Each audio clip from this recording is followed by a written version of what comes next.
Side 1. Chapter 1. He was a big man, about my height, with a little more flesh on his heavy frame. His eyebrows, arched and prominent, were still black. The hair on his head was iron gray, combed straight back, giving his massive head a leonine appearance. He had been wearing glasses, but had placed them on the oak table between us. His dark brown eyes kept searching my face for secret messages. If he found any, his eyes didn't reflect them. His features were sharply chiseled, a hawkbill nose, a full mouth, a craggy jawline. But the full effect of his face was as a blank stone tablet waiting for someone to scratch commandments on it. He said, "I don't know very much about you, Scudder." I knew a little about him. His name was Cale Hannaford. He was around 55 years old. He lived upstate in Utica, where he had a wholesale drug business and some real estate holdings. He had last year's Cadillac parked outside at the curb. He had a wife waiting for him in his room at the Carlisle. He had a daughter in a cold steel drawer at the city mortuary. "There's not much to know," I said. "I used to be a cop." "An excellent one, according to Lieutenant Kohler." I shrugged. "And now you're a private detective?" "No." "I thought private detectives are licensed. They tap telephones and follow people. They fill out forms. They keep records, all of that. I don't do those things. Sometimes I do favors for people. They give me gifts." "I see." I took a sip of coffee.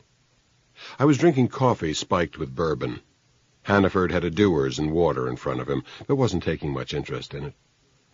We were in Armstrong's, a good sound saloon with dark wood walls and a stamped tin ceiling. It was 2 p.m. on the second Tuesday in January, and we had the place pretty much to ourselves. A couple of nurses from Roosevelt Hospital were nursing beers at the far end of the bar, and a kid with a tentative beard was eating a hamburger at one of the window tables. He said, "It's difficult for me to explain what I want you to do for me, Scudder. I'm not sure that there's anything I can do for you. Your daughter is dead. I can't change that. The boy who killed her was picked up on the spot. From what I read in the papers, it couldn't be more open and shut if they had the homicide on film." His face darkened. He was seeing that film now, the knife slashing. I went on quickly. "They picked him up and booked him and slapped him in the Tombs. That was Thursday?" He nodded. "And Saturday morning they found him hanging in his cell. Case closed." "Is that your view, that the case is closed?" "From a law enforcement standpoint." "That's not what I meant. Of course, the police have to see it that way. They apprehended the killer, and he's beyond punishment." He leaned forward. "But there are things I have to know." "Like what?" "I want to know why she was killed. I want to know who she was. I've had no real contact with Wendy in the past 3 years. Christ, I didn't even know for certain that she was living in New York." His eyes slipped away from mine. "They say she didn't have a job, no apparent source of income. I saw the building she lived in. I wanted to go up to her apartment, but I couldn't. Her rent was almost $400 a month. What does that suggest to you?" "That some man was paying her rent." "She shared that apartment with the Vanderpool boy, the boy who killed her. He worked for an antiques importer. He earned something in the neighborhood of $125 a week. If a man were keeping her as his mistress, he wouldn't have let her have Vanderpool as a roommate, would he?" He drew a breath. "I guess it must be fairly obvious that she was a prostitute. The police didn't tell me that in so many words. They were tactful. The newspapers were somewhat less tactful. They usually are. And the case was the kind the newspapers like to play with. The girl was attractive. The murder took place in the village, and there was a nice core of sex to it. and they had picked up Richard Vanderpoel running in the streets with her blood all over him. No city editor worth a damn would let that one slide past him. He said, "Scudder, do you see why the case isn't closed for me?" I guess I do. I made myself look deep into his dark eyes. The murder was a door starting to open for you. Now you have to know what's inside the room. Then you do understand. I did, and wished I didn't. I had not wanted the job. I work as infrequently as I can. I had no present need to work. I don't need much money. My room rent is cheap. My day-to-day expense is low enough. Besides, I had no reason to dislike this man. I have always felt more comfortable taking money from men I dislike. Lieutenant Kohler didn't understand what I wanted. I'm sure he only gave me your name as a polite way of getting rid of me. That wasn't all there was to it, but I let it pass. But I really need to know these things. Who was she? Who did Wendy turn into? And why would anyone want to kill her? Why did anyone want to kill anybody? The act of murder is performed 4 or 5 times a day in New York. One hot week last summer, the count ran to 53. People killed their friends, their relatives, their lovers. A man on Long Island demonstrated karate to his older children by chopping his 2-year-old daughter to death. Why did people do these things? Kane said he wasn't Abel's keeper. Are those the only choices? Keeper or killer? Will you work for me, Scudder? He managed a small smile. I'll rephrase that. Will you do me a favor? And it would be a favor. I wonder if that's true. How do you mean? That open door. There might be things in that room you won't want to look at. I know that. And that's why you have to. That's right. I finished my coffee. I put the cup down and took a deep breath.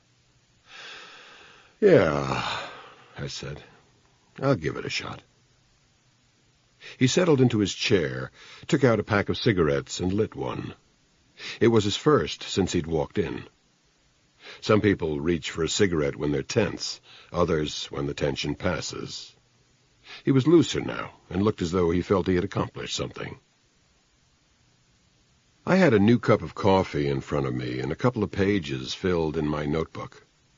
Hannaford was still working on the same drink. He had told me a lot of things I would never need to know about his daughter. But any of the things he said might turn out to matter, and there was no way to guess which it might be. I'd learned long ago to listen to everything a man had to say. So I learned that Wendy was an only child, that she had done well in high school, that she had been popular with her classmates, but had not dated much. I was getting a picture of a girl not sharply defined, but a picture that would eventually have to find a way of blending with the one of a slashed-up whore in a village apartment. The picture started to blur when she went away to college in Indiana. That was evidently when they began to lose her. She majored in English, minored in government. A couple of months before she was due to graduate, she packed a suitcase and disappeared. The school got in touch with us. I was very worried. She had never done anything like this before. I didn't know what to do. Then we had a postcard. She was in New York. She had a job. There were some things she had to work out. We had another card several months after that from Miami. I didn't know whether she had moved there or was vacationing. And then nothing until the telephone rang and they learned she was dead. She was 17 when she finished high school, 21 when she dropped out of college, 24 when Richard Vanderpoel cut her up. That was as old as she was ever going to get. He began telling me things I would learn over again in more detail from Kohler. Names, addresses, dates, times. I let him talk. Something bothered me, and I let it sort itself out in my mind. He said, "The boy who killed her, Richard Vanderpoel, he was younger than she was. He was only 20. He frowned at a memory. When I heard what happened, what he had done, I wanted to kill that boy. I wanted to put him to death with my hands. His hands tightened into fists at the recollection, then opened slowly. But after he committed suicide, I don't know, something changed inside me. It struck me that he was a victim, too. His father is a minister. Yes, I know. A church in Brooklyn somewhere. I had an impulse. I wanted to talk to the man. I don't know what I thought I might want to say to him. Whatever it was, after a moment's reflection, I realized I could never have that conversation. And yet, you want to know the boy in order to know your daughter. He nodded. I said, "Do you know what an identikit portrait is, Mr. Hannaford? You've probably seen them in newspaper stories. When the police have an eyewitness, they use this kit of transparent overlays to piece together a composite picture of a suspect.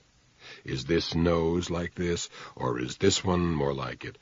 Bigger, wider, about the ears, which set of ears comes the closest, and so on, until the features add up to a face." "Yes, I've seen how that works."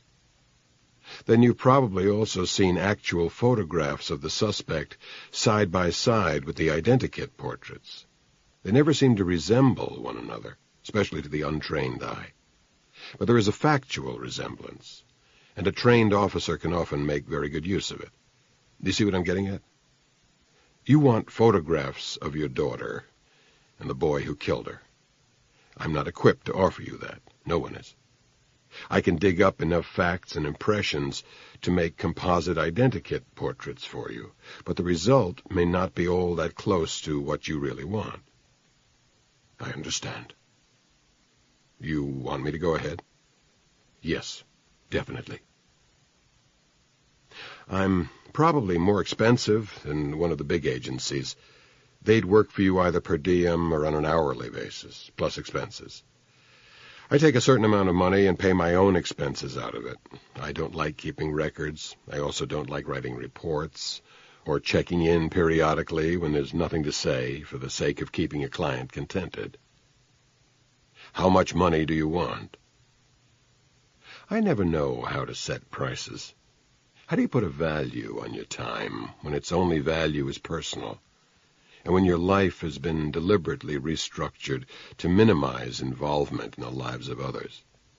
How much do you charge the man who forces you to involve yourself?" "I want $2,000 from you now. I don't know how long this will take or when you'll decide you've seen enough of the dark room. I may ask you for more money somewhere along the way, or after it's over. Of course, you always have the option of not paying me." He smiled suddenly. "You're a very unorthodox businessman." "I suppose so." "I've never had occasion to hire a detective, so I don't really know how this is usually done. Do you mind a check?" I told him a check was fine. And while he was writing it out, I figured out what had been bothering me earlier. I said, "You never hired detectives after Wendy disappeared from college?" "No." He looked up. "It wasn't that long before we received the first of the 2 postcards. I'd considered hiring detectives, of course, but once we knew she was all right, I dropped the idea." "But you still didn't know where she was or how she was living?" "No." He lowered his eyes. "That's part of it, of course. Why, I'm busy now, locking up the empty stable." His eyes returned to mine, and there was something in them that I wanted to turn from, and couldn't. I have to know how much to blame myself. Did he really think he would ever have the answer to that one? Oh, he might find himself an answer, but it would not be the right answer. There's never a right answer to that inescapable question. He finished writing the check and passed it to me. He had left space blank where my name belonged. He told me he thought I might like it made out to cash. I said payable to me was fine, and he uncapped his pen again and wrote Matthew Scudder on the right line. I folded it and put it in my wallet.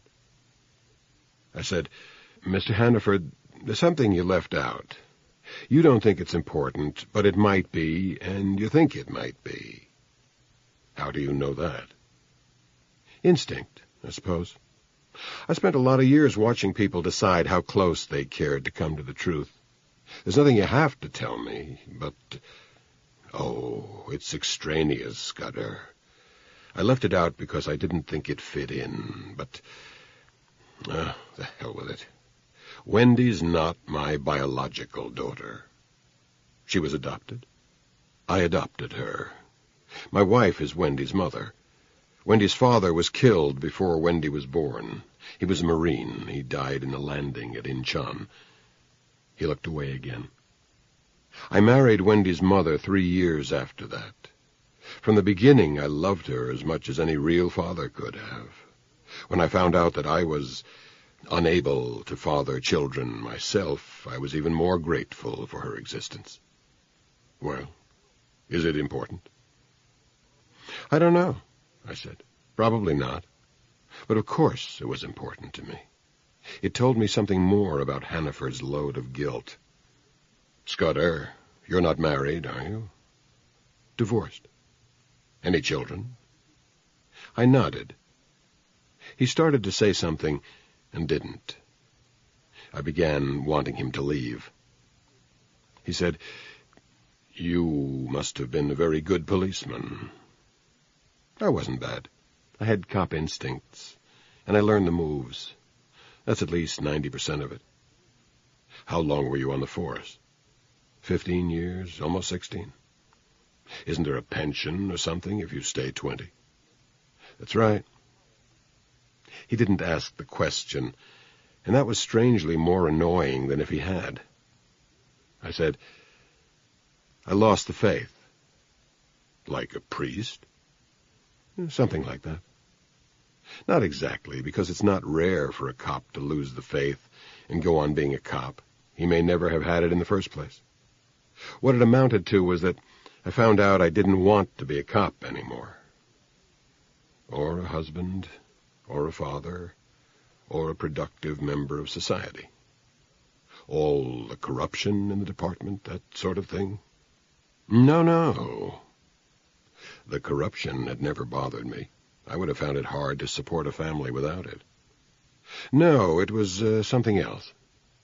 I see. You do? Hell, it's not a secret. I was off duty one night in the summer. I was in a bar in Washington Heights where cops didn't have to pay for their drinks. 2 kids held up the place. On their way out, they shot the bartender in the heart. I chased them into the street. I shot one of them dead and caught the other in the thigh. He's never going to walk right again. I see. No, I don't think you do. That wasn't the first time I ever killed anyone. I was glad the one died and sorry the other recovered. Then one shot went wide and ricocheted. It hit a 7-year-old girl in the eye. The ricochet took most of the steam off the bullet. An inch higher, and it probably would have glanced off her forehead. Would have left a nasty scar, but nothing much worse than that. This way, though, nothing but soft tissue, and it went right on into her brain. They tell me she died instantly. I looked at my hands. The tremor was barely visible. I picked up my cup and drained it. I said, "There was no question of culpability. As a matter of fact, I got a departmental commendation." Then I resigned. I just didn't want to be a cop anymore. I sat there for a few minutes after he left. Then I caught Trina's eye, and she brought over another cup of laced coffee. "Your friend's not much of a drinker," she said. I agreed that he wasn't. Something in my tone must have alerted her, because she sat down in Hannaford's chair and put her hand on top of mine for a moment. "Troubles, Matt?" "Not really. Things to do, and I'd rather not do them." "You'd rather just sit here and get drunk?" I grinned at her. "When did you ever see me drunk?" "Never. And I never saw you when you weren't drinking." "It's a nice middle ground." "Can't be good for you, can it?" I wished she would touch my hand again. Her fingers were long and slender, her touch very cool. "Nothing's much good for anybody," I said. "Coffee and booze. It's a very weird combination." "Is it?" "Booze to get you drunk, and coffee to keep you sober." I shook my head. "Coffee never sobered anybody. It just keeps you awake. Give a drunk plenty of coffee, and you've got a wide-awake drunk on your hands." "That what you are, baby? A wide-awake drunk?" "I'm neither," I told her. "That's what keeps me drinking." I got to my savings bank a little after 4. I stuck $500 in my account and took the rest of Hannaford's money in cash. It was my first visit since the first of the year, so they entered some interest in my passbook. A machine figured it all out in the wink of an eye. The sum involved was hardly large enough to warrant wasting the machine's time on it. I walked back on 57th Street to 9th, then headed uptown past Armstrong's and the hospital to St. Paul's. Mass was just winding up, and I waited outside while a couple dozen people straggled out of the church. They were mostly middle-aged women. Then I went inside and slipped 4 $50 bills into the poor box. I tithe. I don't know why. It's become a habit, as indeed it has become my habit to visit churches. I began doing this shortly after I moved into my hotel room. I like churches. I like to sit in them when I have things to think about. I sat around the middle of this one on the aisle. I suppose I was there for 20 minutes, maybe a little longer. $2,000 from Cale Hannaford to me, $200 from me to St. Paul's poor box. I don't know what they do with the money. Maybe it buys food and clothing for poor families. Maybe it buys Lincolns for the clergy. I don't really care what they do with it. The Catholics get more of my money than anybody else, not because I'm partial to them, but because they put in longer hours. Most of the Protestants close up shop during the week. One big plus for the Catholics, though. You get to light candles. I lit 3 on the way out. For Wendy Hannaford, who would never get to be 25, and for Richard Vanderpoel, who would never get to be 21. And, of course, for Estrelita Rivera, who would never get to be 8. Chapter 2. The 6th Precinct is on West 10th Street. Eddie Kohler was in his office reading reports when I got there. He didn't look surprised to see me. He pushed some papers to one side, nodded at the chair alongside his desk. I settled into it and reached over to shake hands with him. 2 10s and a 5 passed smoothly from my hand to his. "You look like you need a new hat," I told him. "I do indeed. One thing I can always use is another hat. How'd you like Hannaford?" "Poor bastard." "Yeah, that's about it. It all happened so quick he's left standing there with his jaw hanging. That's what did it for him, the time element. If it takes us a week or a month to make a collar, say, or if there's a trial and it drags on for a year or so, that way things keep going on for him, gives him a chance to get used to what happened while it's all still in process. But this way, bam, one thing after another, we got the killer in a cell before he even hears his daughter's dead, and by the time he gets his ass in gear, the kid hangs himself. And Hannaford can't get used to it because he's had no time." He eyed me speculatively. "So I figured an old buddy could make a couple of bills out of it." "Why not?" He took a cold cigar out of the ashtray and relit it. He could have afforded a fresh one. The 6th is a hot precinct, and his desk was a good one.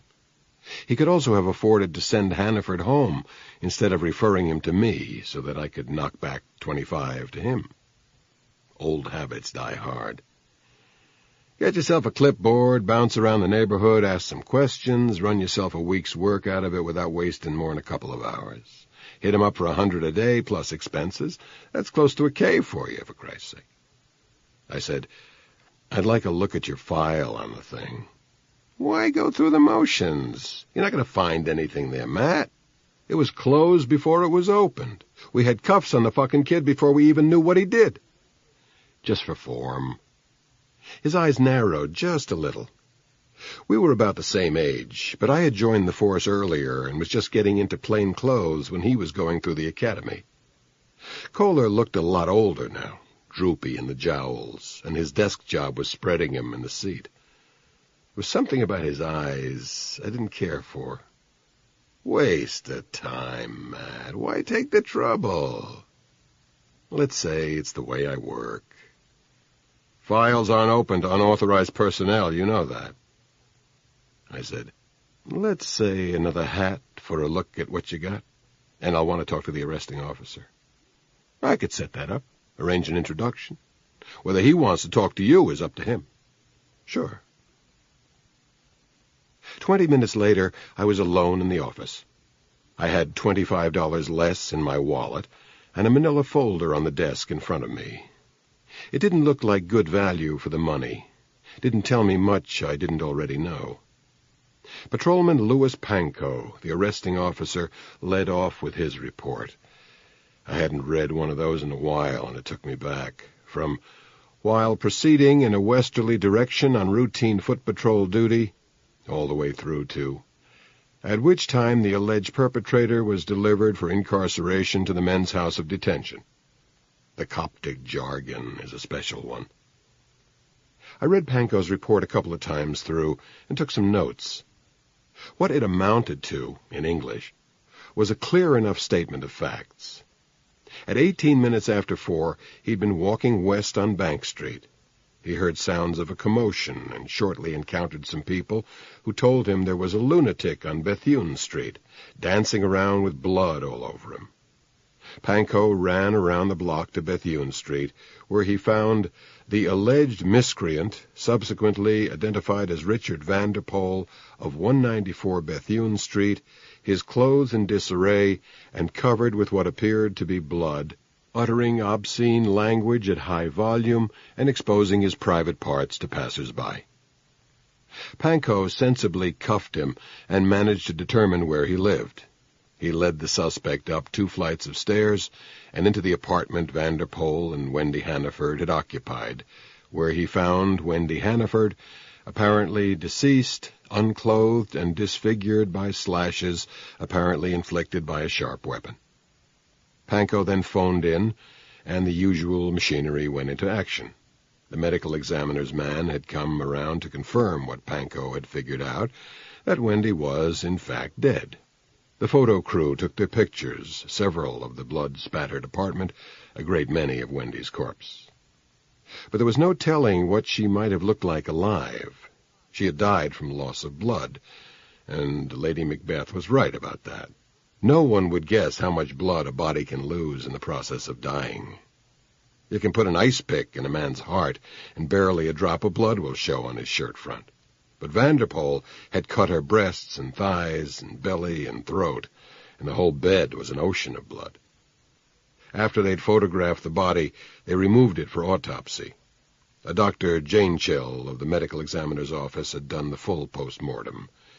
He stated that the victim was a Caucasian female in her 20s, that she had had recent sexual intercourse, both oral and genital, that she had been slashed 23 times with a sharp instrument, most probably a razor, that there were no stab wounds, which might have been why he was opting for the razor, that various veins and arteries which he conscientiously named had been wholly or partially severed in the course of this mistreatment, that death had occurred at approximately 4 o'clock that afternoon, give or take 20 minutes, and that there was, in his opinion, no possibility whatsoever that the wounds had been self-inflicted. I was proud of him for taking such a firm stand on the last point. The rest of the folder consisted of bits of information which would ultimately be supplemented by copies of formal reports filed by other branches of the machine. There was a note to the effect that the prisoner had been brought before a magistrate and formally charged with homicide the day after his arrest. Another memo gave the name of the court-appointed attorney. Another noted that Richard Vanderpoel had been found dead in his cell shortly before 6 Saturday morning. The folder would grow fatter in time to come. The case was closed, but the Sixth's file would go on growing like a corpse's hair and fingernails. The guard who looked in and saw Richard Vanderpoel hanging from the steam pipe would write up his findings. So would the physician who pronounced him dead, and the physician who established beyond a shadow of a doubt that it was the strips of bed-clothing tied together and knotted around his neck that had done him in. Ultimately, a coroner's inquest would conclude that Wendy Hannaford had been murdered by Richard Vanderpoel, and that Richard Vanderpoel had in turn taken his own life. The 6th Precinct, and everyone else connected with the case, had already reached this conclusion. They had reached the first part of it well before Vanderpoel had been booked. The case was closed. I went back and read through some of the material again. I studied the photos in turn. The apartment itself didn't look to me greatly disturbed, which suggested the killer had been someone known to her. I went back to the autopsy. No skin under Wendy's fingernails, no obvious signs of a struggle. Facial contusions? Yes. So she could have been unconscious while he cut her up. She had probably been a while dying. If he'd cut the throat first and got the jugular right, she would have gone fast. But she had lost a lot of blood from the wounds on the torso. I picked out one print and tucked it inside my shirt. I wasn't sure why I wanted it, but knew it would never be missed. I knew a desk cop in the Cobble Hill section of Brooklyn who used to take home a copy of every grisly picture he could get his hands on. I never asked why. I had everything back in order and returned to the file folder by the time Kohler came back. He had a fresh cigar going. I got out from behind his desk. He asked me if I was satisfied. I'd still like to talk to Pankow. I already set it up. I figured you're too fucking stubborn to change your mind. You find a single damn thing in that mess. How do I know? I don't even know what I'm looking for. I understand she was hooking. Any evidence of that? Nothing hard. There would be if we looked. Good wardrobe, a couple of $100 in her handbag, no visible means of support. What's that add up to? Why was she living with Vanderpoel? He had a 12-inch tongue. Seriously? Was he pimping for her? Probably. You didn't have a sheet on either of them, though. No arrest. It didn't exist officially for us until he decided to cut her up. I closed my eyes for a minute. Kohler said my name. I looked up. I said, just a thought. Something you said before about time putting Hannaford on the spot. It's true in a way besides the one you mentioned. If she was killed by person or persons unknown, you'd have put the past 2 years of her life on slides and run them through a microscope. But it was over before it started, and it's not your job to do that now. Right. So it's your job instead. Uh-huh. What did he kill her with? Doc says a razor. He shrugged. Good a guess as any. What happened to the murder weapon? Yeah, I figure you wouldn't miss that. We didn't turn it up. You can't make much out of that. There was a window open. He could have pitched it out. What's outside of the window? Air shaft. You checked it? Uh-huh. Anybody could have picked it up. Any kid passing through. Check for blood spots in the air shaft? Are you kidding? An air shaft in the village? People piss out of windows. They throw Tampax out, garbage, everything. 9 out of 10 air shafts you'll find blood spots. Would you have checked? With the killer already wrapped up? No. Anyway, forget the air shaft. He bolts out of the apartment with the knife in his hand, or the razor, whatever the fuck it was. He drops it on the staircase. He runs out in the street and drops it on the sidewalk. He puts it in an open garbage can. He drops it down a sewer. Matt, we don't have an eyewitness who saw him come out of the building. We would have turned one up if we needed one, but the son of a bitch was dead 36 hours after he cooled the girl. It kept coming back to that. I was doing a job the police would have done if they had had to do it. But Richard Vanderpoel had saved them the trouble. So, we don't know when he hit the street, Kohler was saying. 2 minutes before Pankow got to him? 10 minutes? He could have chewed up the knife and ate it in that amount of time. Christ knows he was crazy enough. Was there a razor in the apartment? You mean a straight razor? No. I mean a man's razor. Yeah, he had an electric. Why the hell don't you forget about the razor? You know what those fucking autopsies are like? I had one a couple of years ago. The asshole in a medical examiner's office said the victim had been killed with a hatchet. We already caught the bastard on the premises with a croquet mallet in his hand. Anybody who could mistake the damage done by splitting someone's skull with a hatchet and beating it in with a mallet couldn't tell a razor slash from a cunt. I nodded. I said, I wonder why he did it. Because he was out of his fucking mind, that's why he did it. He ran up and down the street covered with her blood, screaming his head off and waving his cock at the world. Ask him why he did it, and he wouldn't know himself. What a world. Jesus, don't let me get started on that. This neighborhood gets worse and worse. Don't get me started. He gave me a nod, and we walked together out of his office and out through the squad room. Men in plain clothes and men in uniforms sat at typewriters, laboriously pounding out stories about presumed miscreants and alleged perpetrators.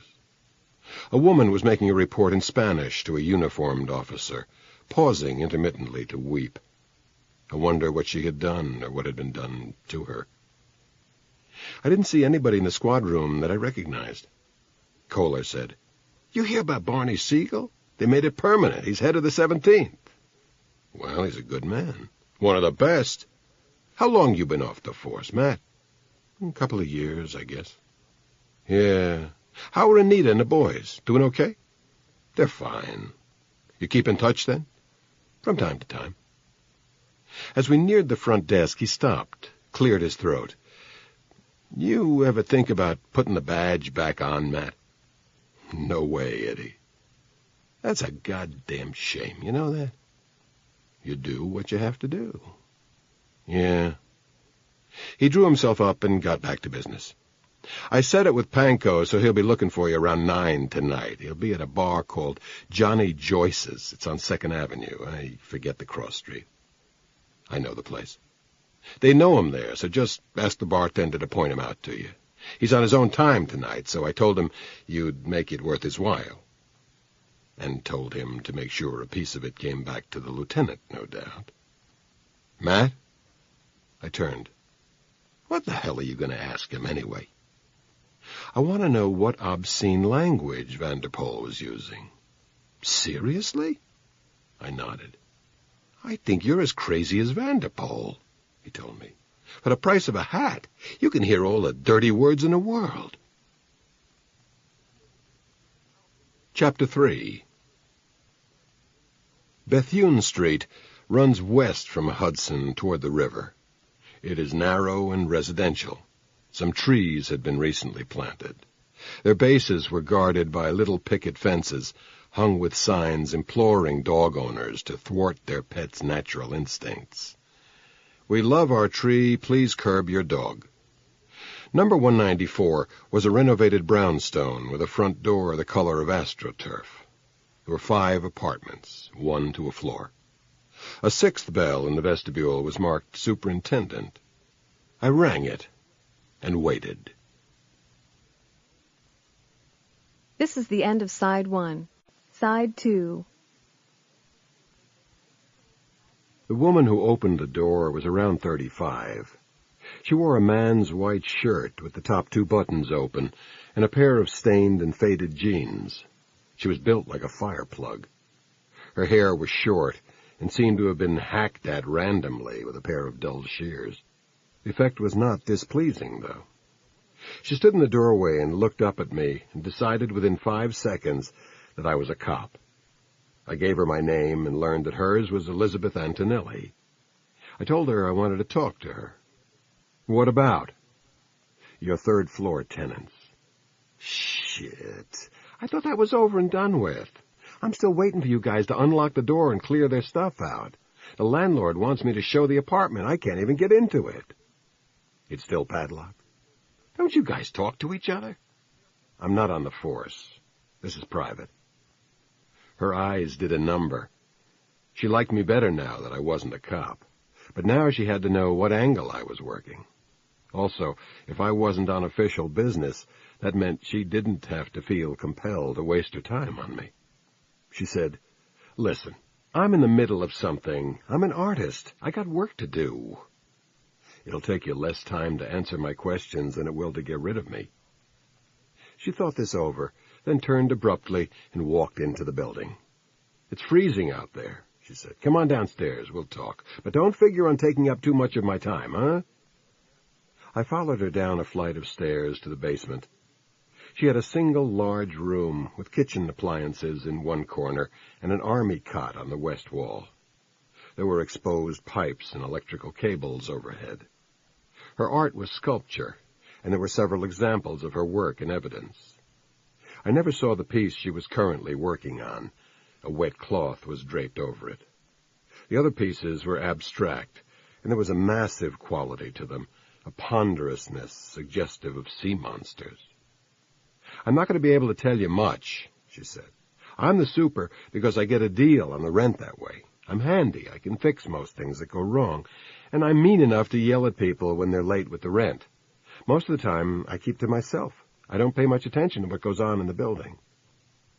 "You knew Vanderpoel and Miss Hannaford?" "By sight." "When did they move in?" "She was here before I moved in, and I've been here 2 years in April. He moved in with her, I guess, a little over a year ago. I think just before Christmas, if I remember right." "They didn't move in together?" "No, she was living with someone else before that." "A man?" "A woman." She didn't have any records, didn't know the name of Wendy's former roommate. She gave me the landlord's name and address. I asked her what she remembered about Wendy. "Not a hell of a lot. I only notice people if they make trouble. She never had loud parties or played the stereo too loud. I was in the apartment a few times. The valve was shot on the bedroom radiator, and they were getting too much heat. They couldn't regulate it. I put a new valve in. That was just a couple of months ago." "They kept the apartment neat?" "Very neat, very attractive. They had the trim painted, and the place was furnished nice." She thought for a moment. "I think maybe that was his doing. I was in the place before he moved in, and I think I remember it wasn't as nice then. He was sort of artsy." "Did you know she was a prostitute?" "I still don't know it. I read lots of lies in the papers." "You don't think she was?" "I don't have an opinion either way. I never had any complaints about her. Then again, she could have had 10 men a day up there, and I wouldn't have known about it." "Did she have visitors?" "I just told you I wouldn't know about it. People don't have to get past me to get upstairs." I asked her who else lived in the building. There were 5 floor-through apartments, and she gave me the names of the tenants in each. I could talk to them if they were willing to talk to me, she said. But not the couple on the top floor. They were in Florida and wouldn't be back until the middle of March. "You got enough?" she said. "I want to get back to what I was doing." She flexed her fingers, indicating an impatience to return them to the clay. I told her she had been very helpful. "I don't see that I told you anything much." "There's something more you could tell me." "What?" "You didn't know them, either of them, and I realize you don't take much interest in the people in the building. But everybody invariably forms an impression of people they see frequently over an extended period of time. You must have had some sort of image of the two of them, some feeling that extended beyond your hard factual knowledge of them. That's probably been shifted out of position by what's happened in the past week, what you've learned about them. But I'd like to know what your impression of them was." "What good would that do you?" "It would tell me what they looked like to human eyes. And you're an artist. You've got sensibilities." She gnawed at a fingernail. "Yeah, I see what you mean," she said after a moment. "I just can't find where to pick up on it." "You were surprised when he killed her?" "Anybody'd be surprised." "Because it changed how you saw them. How did you see them?" "Just as tenants, just ordinary—" "Wait a minute. All right, you jarred something loose. I never even put words to the tune before, but you know how I thought of them? As brother and sister." "Brother and sister." "Right. Why? She closed her eyes, frowned. I can't say exactly, she said. Maybe the way they acted when they were together. Not anything they did, just the vibrations they gave off, the sense you got of them when they were walking along, the sense of how they related to each other.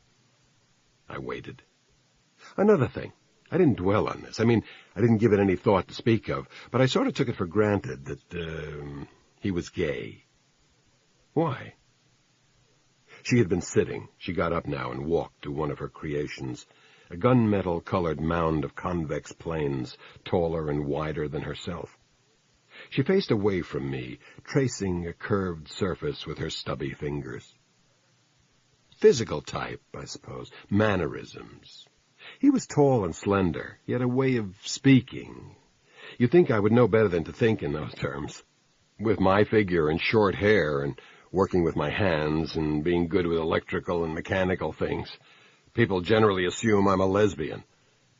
She turned around and her eyes challenged me. I'm not, she said. Was Wendy Hannaford? Well, how would I know? You guessed Vanderpool might be gay. Did you make the same guess about her? Oh, I thought, no, I'm sure she wasn't. I generally know if a woman is gay by the way she relates to me. No, I assumed she was straight. And you assumed he wasn't. Right. She looked up at me. You want to know something? I still think he was a faggot.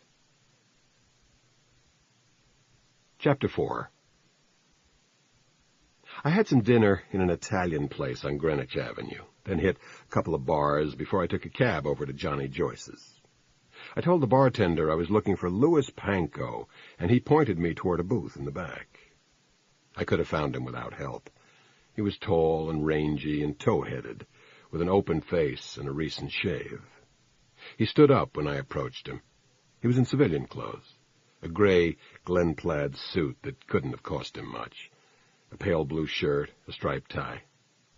I said I was Scudder, and he said he was Panko, and he put out his hand, so I shook it. I sat down opposite him and ordered a double bourbon when the waiter came around. Panko still had half a beer left in front of him. He said, "The lieutenant said you wanted to see me. I guess it's about the Hannaford murder?" I nodded. Hell of a good caller for you. I was lucky. The right place at the right time. It'll look good on your record. He flushed. Probably get a commendation out of it, too. The flush deepened. I wondered how old he was. Say, 22 at the outside. I thought about his report and decided he'd make Detective Third in a year or so. I said, I read your report. There was a lot of detail, but there were some things that you didn't have room for. When you got to the scene, Vanderpool was standing about 2 doors from the building where the murder took place. Now, what was he doing exactly? Dancing around, running? More or less standing in one place, but moving around wildly, like he had a lot of energy he had to work off, like when you drink too much coffee, your hands get shaky. But his whole body was like that. You said his clothing was disarrayed. How? His shirt tail was out of his pants, his belt was fastened, but his pants were unbuttoned and unzipped, and his thing was hanging out. His penis? Right, his penis. Was he exposing himself deliberately? Well, it was hanging right out. He must have known about it. But he wasn't handling himself or thrusting out with his hips or anything like that. No. Did he have an erection? I didn't notice. You saw his cock and didn't notice if he had a hard-on or not. He flushed again. He didn't have one. The waiter brought my drink. I picked it up and looked into the glass. I said, You put down that he was uttering obscenities. Shouting them. I heard him shouting before I even turned the corner. What was he saying? You know. He embarrassed easy, this one. I kept myself from snapping at him. The words he used, I said. I don't like to use them. Force yourself. He asked if it was important, and I said it might be. He leaned forward and pitched his voice low. "Motherfucker," he said. He just kept yelling motherfucker? Not exactly. I want the words he used. Yeah, okay. What he said was, he kept yelling, "I'm a motherfucker. I'm a motherfucker. I fucked my mother." He kept shouting this over and over. He said he was a motherfucker and he fucked his mother. Right, that's what he said. What did you think? I thought he was crazy. Did you think he killed someone? Oh, no. The first thing I thought was he was hurt. He had blood all over him. His hands? Everywhere. His hands, his shirt, his pants, his face. He was all covered with blood. I thought he was cut. But then I saw he was all right, and the blood must have come from somebody else. How could you tell? I just knew. He was all right. It wasn't his blood, so it was somebody else's. He hoisted his glass and drained it. I motioned for the waiter and ordered another beer for Panko and a cup of coffee for myself. We sat there looking at the table until the waiter brought the order. Panko was remembering things he'd spent the past few days trying to forget, and he wasn't enjoying it much. I said, "So you expected to find a body in the apartment?" "I knew I would, yeah." "Who did you think it would be?" "Hell, I thought it would be his mother. From what he was saying, motherfucker, I fucked my mother. I thought he went nuts or something and killed his mother. I even thought that's who it was when I went in there, on account of you couldn't tell age or anything at first. Just this naked woman with blood everywhere, the sheets soaked, the blanket, all this very dark blood. His face was white-tinged with green." I said, "Easy, Lou. I'm all right. I know you are. Put your head down between your knees. Come on, swing out from behind the table and put your head down. You're all right." I know. I thought he might faint, but he got hold of himself. He kept his head lowered for a minute or two, then sat up straight again. He had some color in his face now. He took a couple of deep breaths and a long swig of beer. He said, "Jesus Christ. You're okay now?" "Yeah, right." I took one look at her lying there, and I had to puke. I seen dead people before. My old man, he had a heart attack in his sleep, and I was the one who walked in and found him. And since I joined the force, but I never seen one like this, and I had a puke, and I'm handcuffed to this asshole, and he's still got his dick hanging out. I dragged the stupid bastard over to the corner, and I just puked in the corner of the room, just like that. And what I did next, I had a fit of the giggles. I just couldn't help it. I stood there giggling like an idiot, and this guy cuffed me. So help me God, he stops all this yelling of his, and he asks me, "What's so funny?" Can you believe it? Like he wants me to explain the joke to him so he can laugh too. What's so funny? I poured the rest of my bourbon into my coffee and stirred it with a spoon. I was getting bits and pieces of Richard Vanderpoel. So far they didn't begin to fit together, but they were fragments of what might ultimately be a full picture. Or they might never add up to anything real. Sometimes the whole is a lot less than the sum of its parts. I spent another 20 minutes or so with Panko, going back and forth over places we'd already been, without getting anything much from him. He talked a little about his reactions to the murder scene, the nausea, the hysteria. He wanted to know if you ever got used to that sort of thing. I thought of the photograph I had taken from the file. I hadn't felt much looking at it, but if I had walked into that bedroom as Panko had done, I might have reacted in very much the same way. You get used to some of it, I told him. But every once in a while, something new comes along and knocks you on your ass. When I had all I was going to get, I put a $5 on the table for the drinks and passed him $25. He didn't want to take it. "Come on," I said. "You did me a favor." "Well, that's all it was a favor. I feel funny taking money for it." "You're being stupid." "Huh?" The blue eyes were very wide. "Stupid? This isn't graft. It's clean money. You did somebody a favor and made a couple of bucks for it. I pushed the bills across the table at him. Listen to me, I said. You just made a good collar. You wrote a decent report, and you handled yourself well. And pretty soon you'll be in line to get off the beat and into a prowl car. But nobody's going to want you in a car with them if you've got the wrong kind of reputation. I don't get it. Think about it.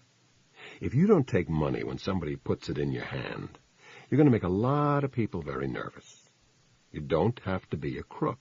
Certain kinds of money you can turn down, and you don't have to walk the streets with your hand out. But you've got to play the game with the cards they give you. Take the money. Jesus. Didn't Kohler tell you there would be something in it for you? Sure, but that's not why I came here. Hell, I generally drop in for a couple of beers when my shift ends. I usually meet my girl here around 10:30. It's not like Kohler's going to expect a $5 bill for steering 25 your way. You want to pay him out of your own pocket? Jesus. What do I do? Just walk into his office and hand him $5? That's the idea. You can say something like, here's that $5 you loaned me. Something like that. I guess I got a lot to learn, he said. He didn't sound delighted at the prospect. You don't have to worry about it, I said. You've got plenty to learn, but they make it easy for you. The system takes you through it a step at a time. That's what makes it such a good system. He insisted on buying me a drink out of his newfound wealth. I sat there and drank it while he told me what it meant to him to be a police officer. I nodded at the right times without paying very much attention to what he was saying. I couldn't keep my mind on his words. I got out of there and walked across town on 57th to my hotel. The early edition of the Times was just in at the newsstand on 8th Avenue. I bought it and took it home with me. There were no messages for me at the desk. I went up to my room and took my shoes off and stretched out on the bed with the paper. It turned out to be about as gripping as Louis Panko's conversation. I got undressed. When I took off my shirt, the photo of Wendy Hannaford's dead body fell onto the floor. I picked it up and looked at it, and imagined myself as Louis Panko walking in on a scene like that with the killer manacled to my wrist, then hauling him across the room so that I could vomit in the corner, then giggling hysterically until Richard Vanderpoel quite reasonably asked the cause of my mirth. What's so funny? I took a shower and put my clothes back on again. It had been snowing hesitantly earlier. Now it was beginning to accumulate. I walked around the corner to Armstrong's and took a stool at the bar. He lived with her like brother and sister. He killed her and shrieked that he had fucked his mother. He rushed out into the street covered with her blood. I knew too few facts, and the ones I did know did not seem to fit together. I drank a few drinks and sidestepped a few conversations. I looked around for Trina, but she had left when her shift ended. I let the bartender tell me what was the matter with the Knicks this year. I don't remember what he said, just that he felt very strongly about it. Chapter 5. Gordon Kalish had an old-fashioned pendulum clock on his wall, the kind that used to hang in railway stations. He kept glancing at it and checking the time against his wristwatch. At first I thought he was trying to tell me something. Later I realized it was a habit. Early in life, someone must have told him his time was valuable. He had never forgotten, but he still couldn't entirely make himself believe it. He was a partner in Bowden's Realty Management. I had arrived at the company's offices in the Flatiron Building a few minutes after 10 and waited for about 20 minutes until Kalish could give me a chunk of his time. Now he had papers and ledgers spread out on his desk and was apologetic that he couldn't be more helpful. "We rented the apartment to Miss Hannaford herself," he said. "She may have had a roommate from the beginning. If so, she didn't tell us about it. She was the tenant of record. She could have had anyone living with her, man or woman, and we wouldn't have known about it, or cared. She had a female roommate when Miss Antonelli moved in as superintendent. I'd like to contact that woman. I have no way of knowing who she was, or when she moved in or out. As long as Miss Hannaford came up with the rent the first of every month, and as long as she didn't create a nuisance, we had no reason to take any further interest. He scratched his head. If there was another woman and she moved out, wouldn't the post office have a forwarding address? I'd need her name to get it. Oh, of course. His eyes went to the clock, then to his watch, then again to me. It was a very different matter when my father first got into the business. He ran things on a much more personal basis. He was a plumber originally. He saved his money and bought property, a building at a time, did all his own repair work, put the profits from one building into the acquisition of another, and he knew his tenants. He went around to collect the rent in person, the first of the month or once a week in some of the buildings. He would carry certain tenants for months if they were going through hard times. Others he had out on the street if they were 5 days late. He said you had to be a good judge of people. He must have been quite a man. He still is. He's retired now, of course. He's been living down in Florida for 5 or 6 years now, picks oranges off his own trees, and still pays his dues in the plumbers' union every year. He clasped his hands together. It's a different business now. We've sold off most of the buildings he bought. Ownership is too much of a headache. It's a lot less grief to manage property for somebody else. The building where Miss Hannaford lived, 194 Bethune, the owner is a housewife in a suburb of Chicago who inherited the property from an uncle. She's never seen it, just gets her check from us 4 times a year. I said, Miss Hannaford was a model tenant then. In that she never did anything to draw our attention. The papers say she was a prostitute. Could be, I suppose. We never had any complaints. You never met her? No. She was always on time with the rent? She was a week late now and then, just like everybody. No more than that. She paid by check? Yes. When did she sign the lease? What did I do with the lease? Oh, here it is. Let's see now. October 23rd, 1970, standard 2-year lease, renewing automatically. And the monthly rent was $400. It's $385 now. It was lower then. There have been some allowable increases since then. It was $342.50 when she signed it. You wouldn't rent to someone with no visible means of support. Of course not. Then she must have claimed to be working. She must have provided references. I should have thought of that, he said. He shuffled more papers and came up with the application she had filled out. I looked at it. She'd claimed to be employed as an industrial systems analyst at a salary of $17,000 a year. Her employer was one J.J. Cottrell, Incorporated. There was a telephone number listed, and I copied it down. I asked if the references had been checked. They must have been, Kalish said, but it doesn't amount to anything. It's simple enough to fake. All she needs is someone at that number to back up her story. We make the calls automatically, but I sometimes wonder if it's worth the trouble. Then someone must have called this number, and someone answered the phone and swore to her lies. Evidently. I thanked him for his time. In the lobby downstairs, I put a dime in a payphone and dialed the number Wendy had given. A recording informed me that the number I had dialed was no longer in service. I put my dime back in the phone and called the Carlisle. I asked the desk for Cale Hannaford's room. A woman answered the phone on the second ring.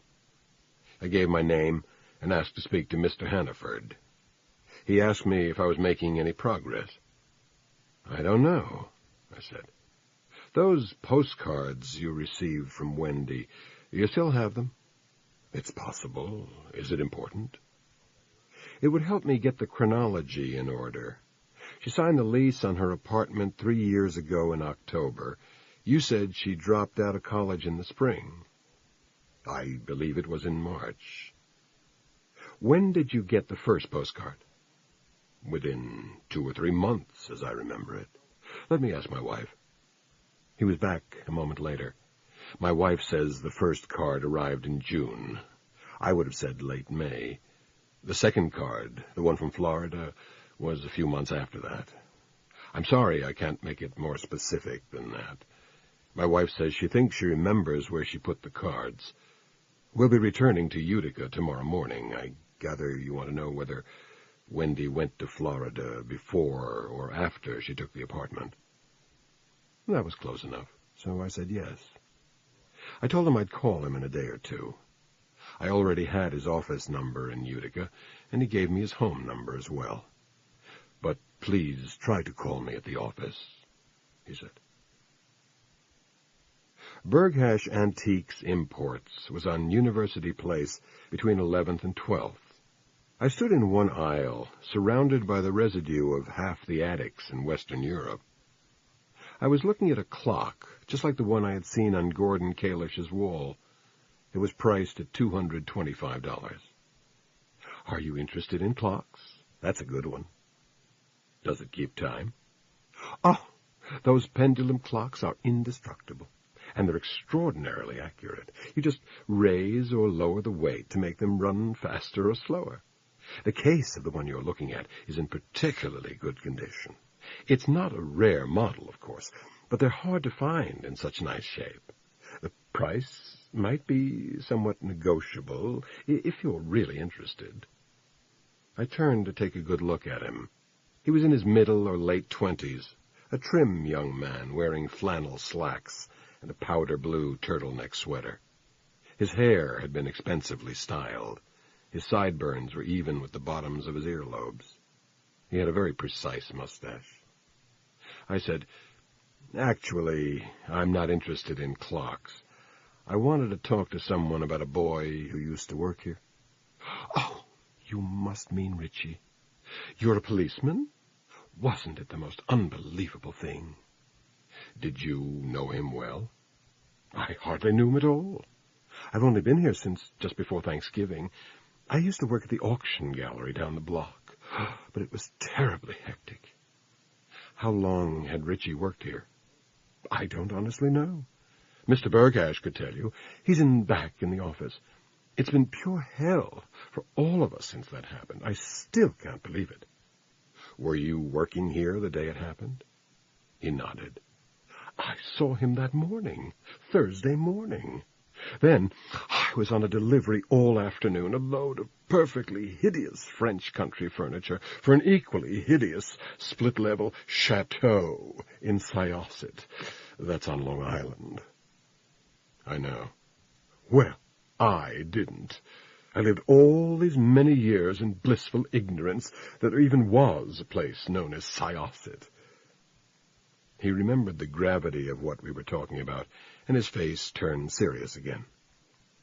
"I got back here at 5, just in time to help close up shop. Richie had left early. Of course, by then it had all happened, hadn't it?" "The murder took place around 4. While I was fighting traffic on the Long Island Expressway." He shivered theatrically.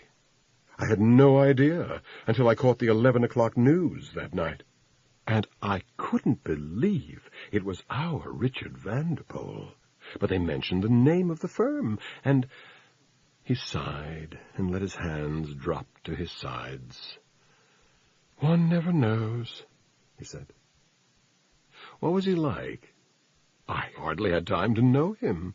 He was pleasant, he was courteous, he was anxious to please. He didn't have a great knowledge of antiques, but he had a good sense of them, if you know what I mean." "Did you know he was living with a girl?" "How would I have known that?" "He might have mentioned it." "Well, he didn't. Why?" "Does it surprise you that he was living with a girl?" "I'm sure I never thought about it one way or the other." "Was he homosexual?" "How on earth would I know?" I stepped closer to him. He backed away without moving his feet. I said, "Why don't you cut the shit?" "Pardon me?" "Was Richie gay?" "I certainly had no interest in him myself, and I never saw him with another man, and he never seemed to be cruising anyone." "Did you think he was gay?" "Well, I always assumed it, for heaven's sake. He certainly seemed gay." I found Berghash in the office. He was a little man with a furrowed brow that went almost to the top of his head. He had a ragged mustache and 2 days' worth of beard. He told me he'd had cops and newspapermen coming out of his ears, and he had a business to run. I told him I wouldn't take much of his time. I have a few questions, I said. Let's go back to Thursday, the day of the murder. Did Richie behave differently than usual? Not really. He wasn't agitated or anything like that? No. He went home early. That's right. He didn't feel well when he came back from lunch. He had some curry at the Indian place around the corner, and it didn't agree with him. I was always telling him to stay with bland food, ordinary American food. He had a sensitive digestive system, and he was always trying exotic foods that didn't agree with him. What time did he leave here? I don't keep track. He came back after lunch feeling lousy. I told him right away to take the rest of the day off. You can't work with your guts on fire. He wanted to tough it out, though. He was an ambitious kid, a hard worker. Sometimes he'd have indigestion like that, and then an hour later he'd be all right again. But this time it got worse instead of better, and I finally told him to get the hell out and go home. He must have left here, I don't know, 3:30, something like that.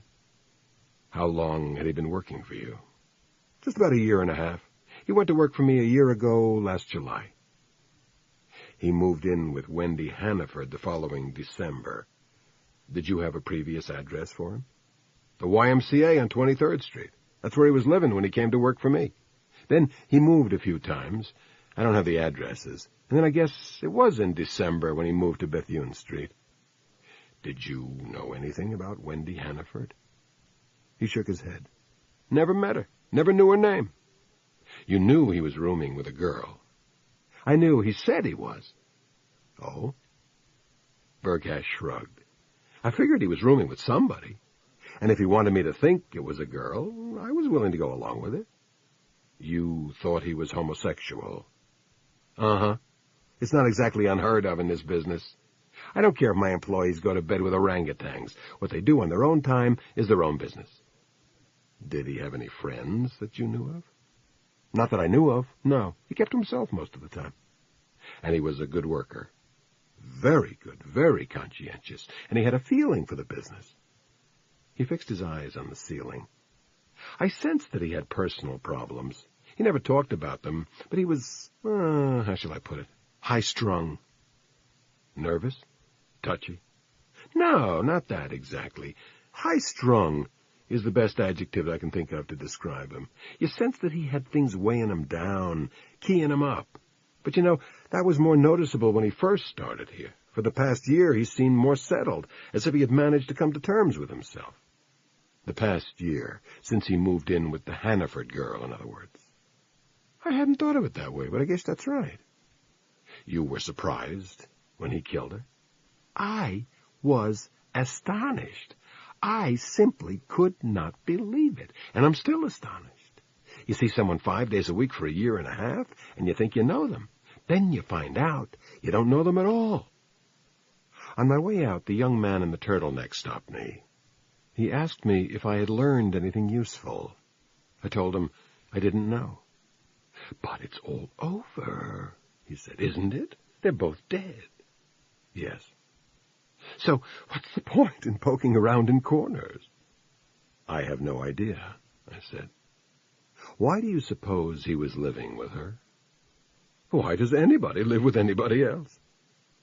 Let's assume he was gay. Why would he live with a woman?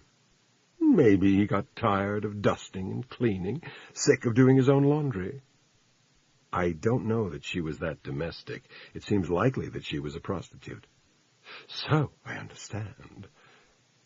Why would a homosexual live with a prostitute? God, I don't know. Maybe she let him take care of her overflow.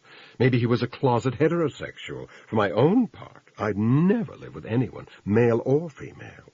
I have trouble enough living with myself. I couldn't argue with that.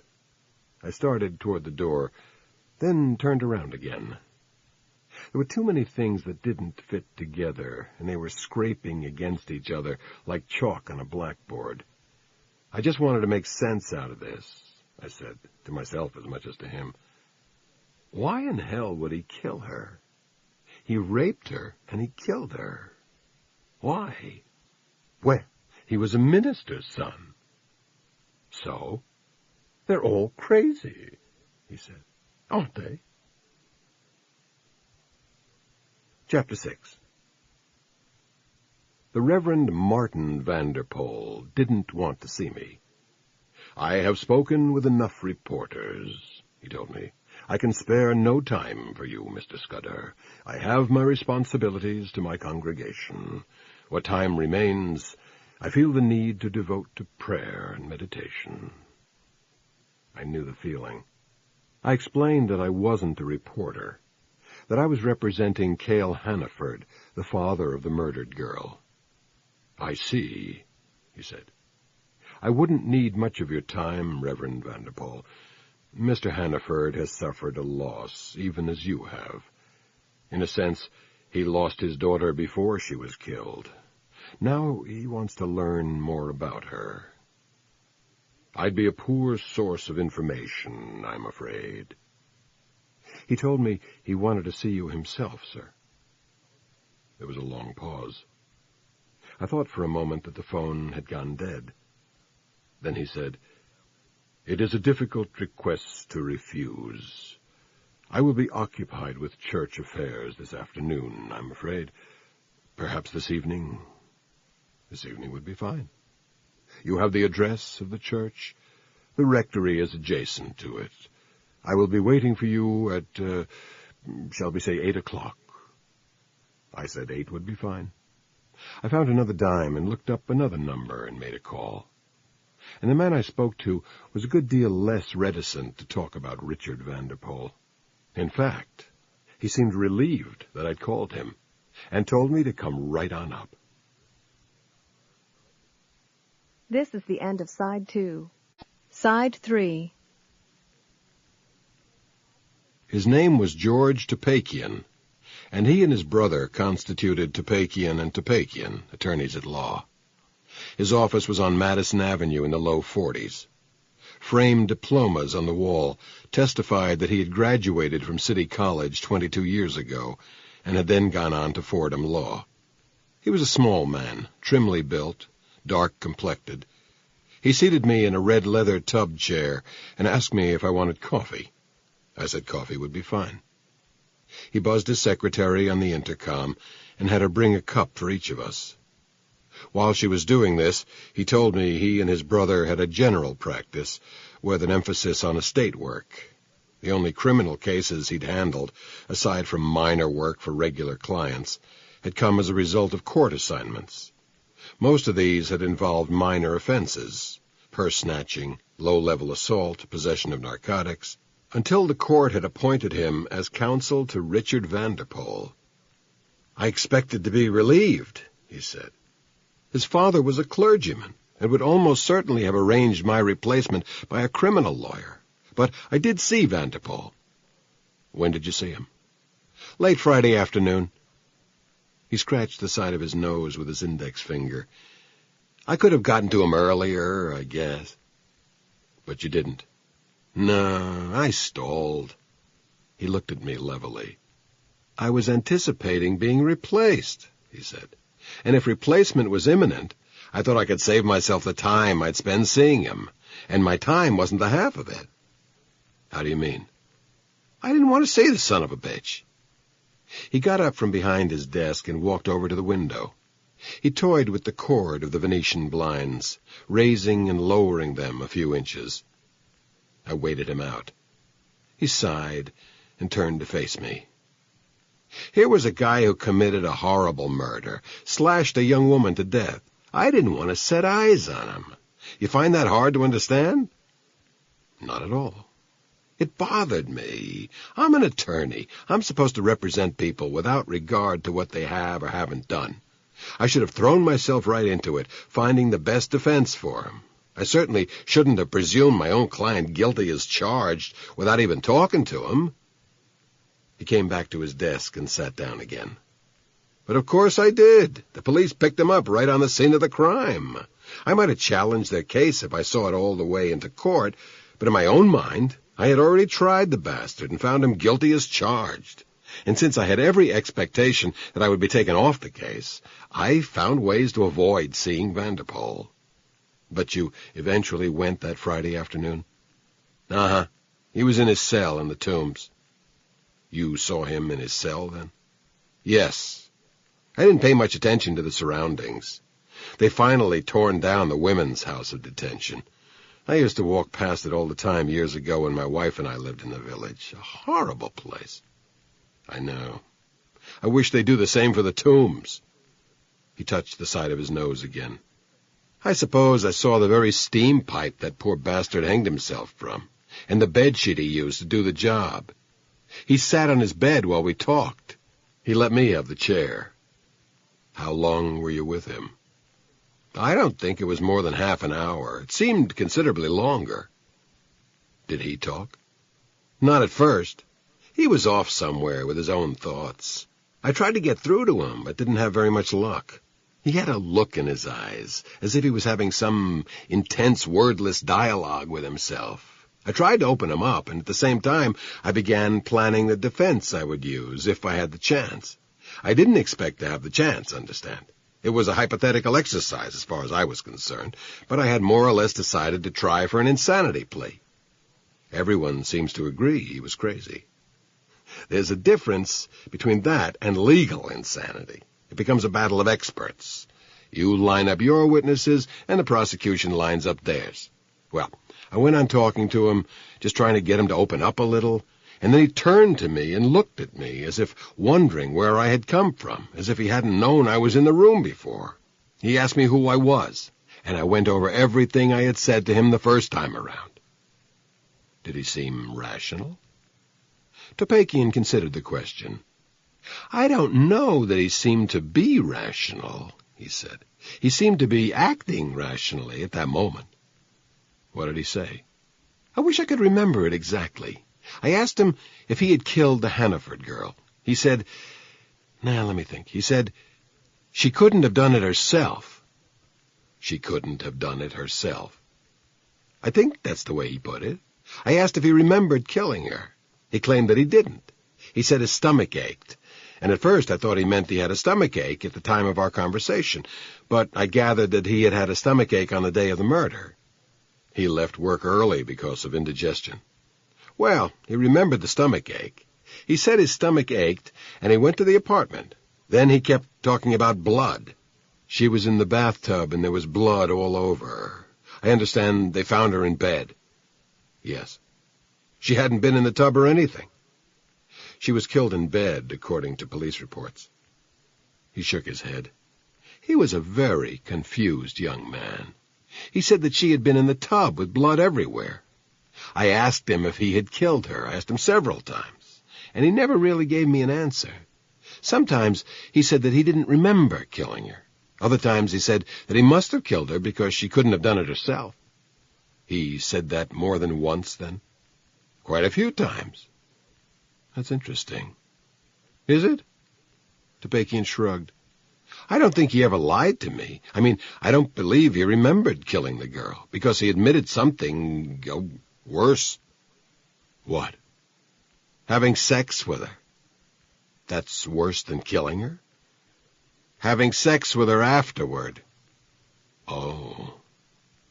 He didn't make any attempt to conceal it. He said he found her lying in her blood, and he had sex with her. What words did he use? I don't know exactly. You mean for the sex act? He said he fucked her.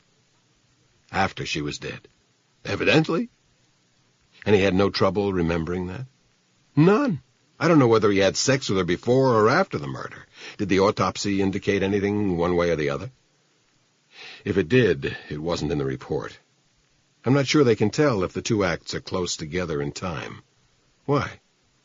I don't know. He kept saying, I fucked her and she's dead, as if his having had sex with her was the chief cause of her death. But he never remembered killing her. I suppose he could have blocked it out easily enough. I wonder why he didn't block out the whole thing, the sex act. Let me go over this once more. He said he walked in and found her like that. I can't remember everything all that clearly myself, Scudder. He walked in and she was dead in the tub, that's what he said. He didn't even say specifically that she was dead, just that she was in a tub full of blood. Did you ask him about the murder weapon? I asked him what he did with it. And? He didn't know. Did you ask him what the murder weapon was? No, I didn't have to. He said, I don't know what happened to the razor. He knew it was a razor? Evidently. Why wouldn't he know? Well, if he didn't remember having it in his hand, why should he remember what it was? Maybe he heard someone talk about the murder weapon and speak of it as a razor. Maybe, I said. I walked for a while, heading generally south and west. I stopped for a drink on 6th Avenue around 37th Street.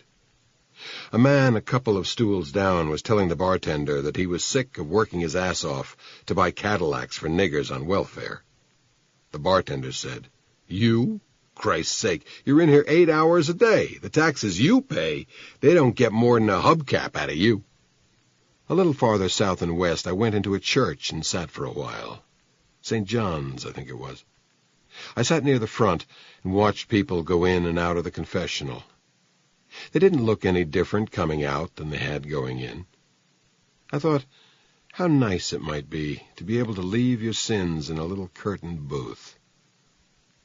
Richie Vanderpoel and Wendy Hannaford, and I kept picking at threads and trying to find a pattern to them. There was a conclusion I kept feeling myself drawn toward, and I didn't want to take hold of it. It was wrong. It had to be wrong. And as long as it reached out, tantalizing me, it kept me from doing the job I had signed on for. I knew what had to come next. I had been ducking it. But it kept waving at me, and I couldn't duck it forever. And now was the best time of day for it, much better than trying it in the middle of the night. I hung around long enough to light a couple of candles and stuff a few bills in the offerings slot.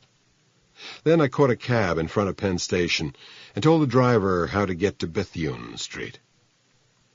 The first-floor tenants were out. A Mrs. Hacker on the second floor said she had had very little contact with Wendy and Richard.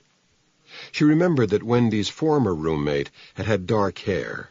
Sometimes, she said, they had played their radio or stereo loud at night, but it had never been bad enough to complain about. She liked music, she said. She liked all kinds of music, classical, semi-classical, popular, all kinds of music. The door to the third-floor apartment had a padlock on it. It would have been easy enough to crack it, but impossible to do so unobtrusively. There was nobody home on the fourth floor. I was very glad of that. I went on up to the fifth floor. Elizabeth Antonelli had said the tenants wouldn't be back until March. I rang their bell and listened carefully for sounds within the apartment. I didn't hear any. There were 4 locks on the door, including a tailor that is as close as you can come to pick-proof. I knocked off the other 3 with a celluloid strip, an old oil company credit card that is otherwise useless since I no longer own a car. Then I kicked the tailor in. I had to kick it twice before the door flew inward. I locked the other 3 locks after me. The tenants would have a lot of fun trying to figure out what had happened to the tailor, but that was their problem, and it wouldn't come up until sometime in March. I poked until I found the window that fed onto the fire escape, opened it, and climbed down 2 stories to the Hannaford Vanderpoel apartment. The window wasn't locked. I opened it, let myself in, closed it after me. An hour later, I went out the window and back up the fire escape. There were lights on in the fourth-floor apartment by now, but the shade was drawn on the window I had to pass. I re-entered the fifth-floor apartment, let myself out into the hallway, locked the door behind me, and went downstairs and out of the building. I had enough time to grab a sandwich before I kept my appointment with Martin Vanderpoel. Chapter 7.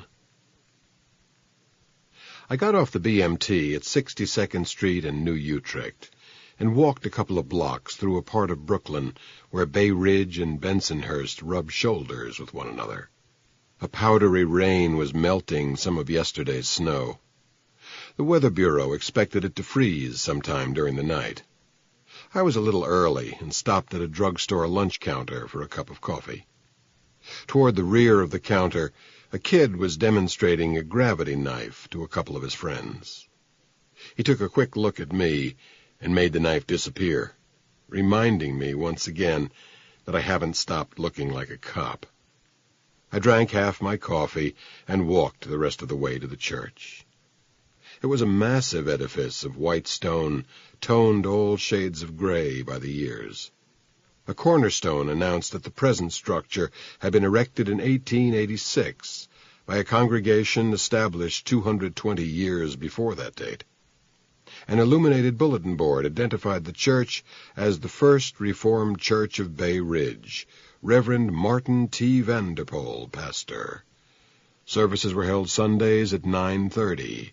This coming Sunday, Reverend Vanderpoel was slated to speak on "The Road to Hell is Paved with Good Intentions." I turned the corner and found the rectory immediately adjacent to the church. It was 3 stories tall and built of the same distinctive stone. I rang the bell and stood on the front step in the rain for a few minutes. Then a small, gray-haired woman opened the door and peered up at me. I gave my name. "Yes," she said. "He said he was expecting you." She led me into a parlor and pointed me to an armchair. I sat down across from a fireplace with an electric fire glowing in it. The wall on either side of the fireplace was lined with bookshelves. An oriental rug with a muted pattern covered most of the parquet floor. The room's furniture was all dark and massive. I sat there waiting for him and decided I should have stopped for a drink instead of a cup of coffee. I wasn't likely to get a drink in this cheerless house. He let me sit there for 5 minutes. Then I heard his steps on the stairs. I got to my feet as he entered the room. He said, "Mr. Scudder, I'm sorry to keep you waiting. I was on the telephone. But please have a seat, won't you?" He was very tall and rail-thin. He wore a plain black suit, a clerical collar, and a pair of black leather bedroom slippers. His hair was white, with yellow highlights here and there. It would have been considered long a few years ago, but now the abundant curls were conservative enough. His horn-rimmed glasses had thick lenses that made it difficult for me to see his eyes. "Coffee, Mr. Scudder?" "No, thank you. And none for me either. If I have more than 1 cup with my dinner, I'm up half the night." He sat down in a chair that was a mate to mine. He leaned toward me and placed his hands on his knees. "Well, now," he said, "I don't see how I can possibly help you, but please tell me if I can." I explained a little more fully the errand I was running for Cale Hannaford. When I had finished, he touched his chin with his thumb and forefinger and nodded thoughtfully. "Mr. Hannaford has lost a daughter," he said, "and I have lost a son." "Yes." "It's so difficult to father children in today's world, Mr. Scudder. Perhaps it was always thus, but it seems to me that the times conspire against us. Oh, I can sympathize fully with Mr. Hannaford, more fully than ever, since I have suffered a similar loss." He turned to gaze at the fire. "But I fear I have no sympathy for the girl." I didn't say anything. It's a failing on my part, and I recognize it as such. Man is an imperfect creature. Sometimes it seems to me that religion has no higher function than to sharpen his awareness of the extent of his imperfection. God alone is perfect. Even man, his greatest handiwork, is hopelessly flawed. A paradox, Mr. Scudder, don't you think? Yes. Not the least of my own flaws is an inability to grieve for Wendy Hannaford. You see, her father no doubt holds my son responsible for the loss of his daughter, and I, in turn, hold his daughter responsible for the loss of my son. He got to his feet and approached the fireplace. He stood there for a moment, his back perfectly straight, warming his hands. He turned toward me and seemed on the point of saying something. Instead, he walked slowly to his chair and sat down again, this time crossing one leg over the other. He said, "Are you a Christian, Mr. Scudder?" "No." "A Jew?" "I have no religion." "How sad for you," he said. "I asked your religion because the nature of your own beliefs might facilitate your understanding my feelings toward the Hannaford girl. But perhaps I can approach the matter in another way. Do you believe in good and evil, Mr. Scudder?" "Yes, I do." "Do you believe that there is such a thing as evil extant in the world?" "I know there is." He nodded, satisfied. "So do I," he said. "It would be difficult to believe otherwise, whatever one's religious outlook. A glance at a daily newspaper provides evidence enough of the existence of evil." He paused, and I thought he was waiting for me to say something. Then he said, "She was evil." "Wendy Hannaford?" "Yes, an evil, devil-ridden woman. She took my son away from me, away from his religion, away from God. She led him away from good paths and unto the paths of evil." His voice was picking up a timbre, and I could imagine his forcefulness in front of a congregation. "It was my son who killed her, but it was she who killed something within him, who made it possible for him to kill." His voice dropped in pitch, and he held his hands palms down at his sides. "And so I cannot mourn Wendy Hannaford. I can regret that her death came at Richard's hands. I can profoundly regret that he then took his own life. But I cannot mourn your client's daughter." He let his hands drop, lowered his head.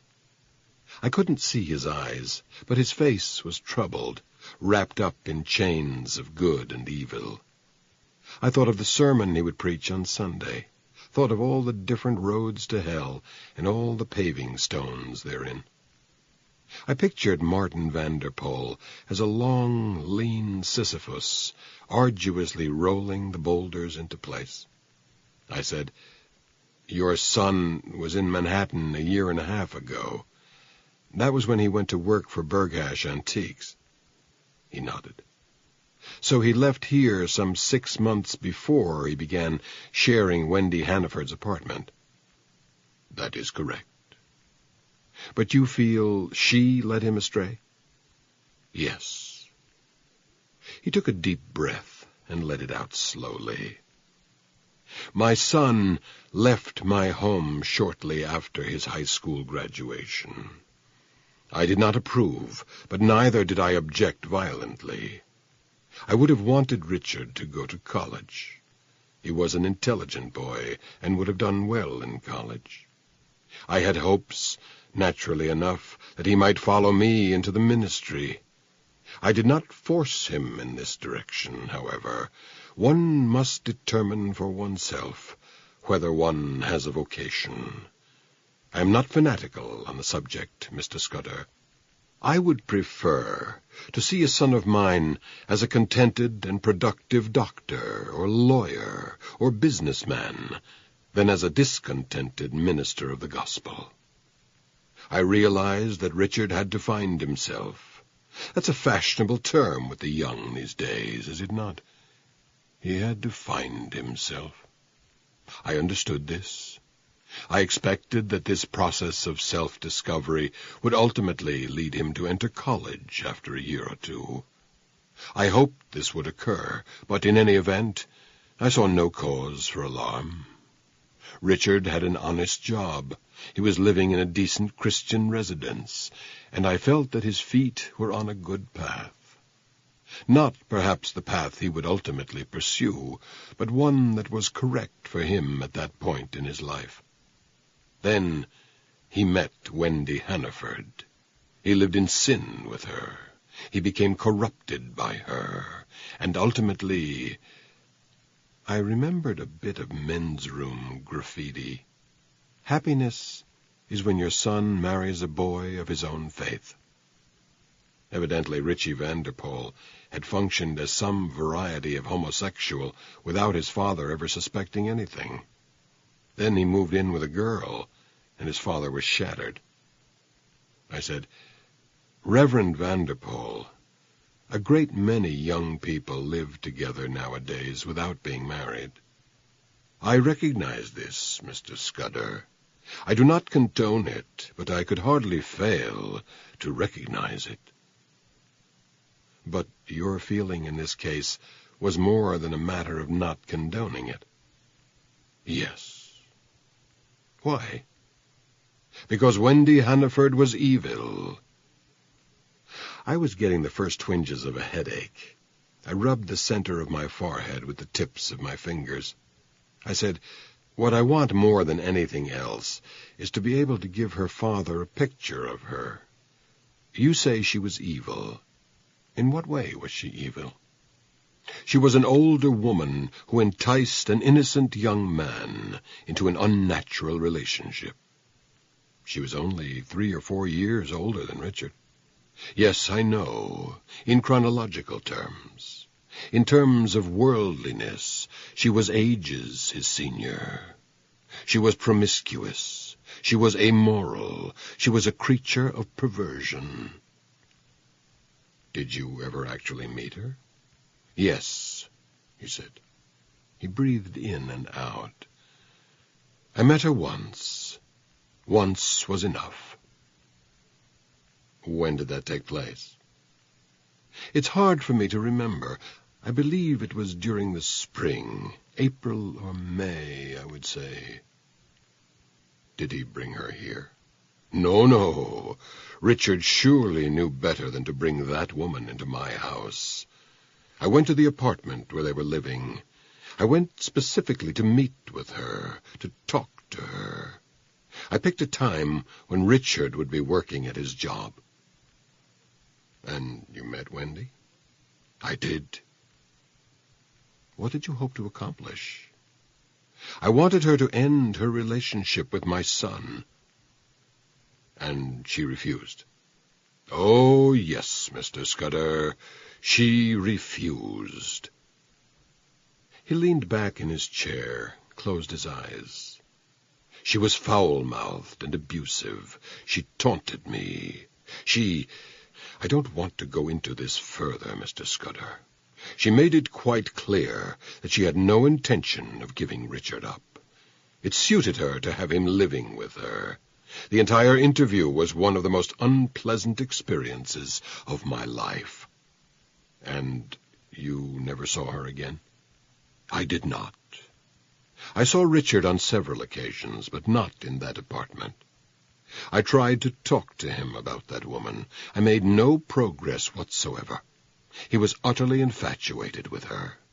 Sex, evil, unscrupulous sex, gives certain women an extraordinary hold upon susceptible men.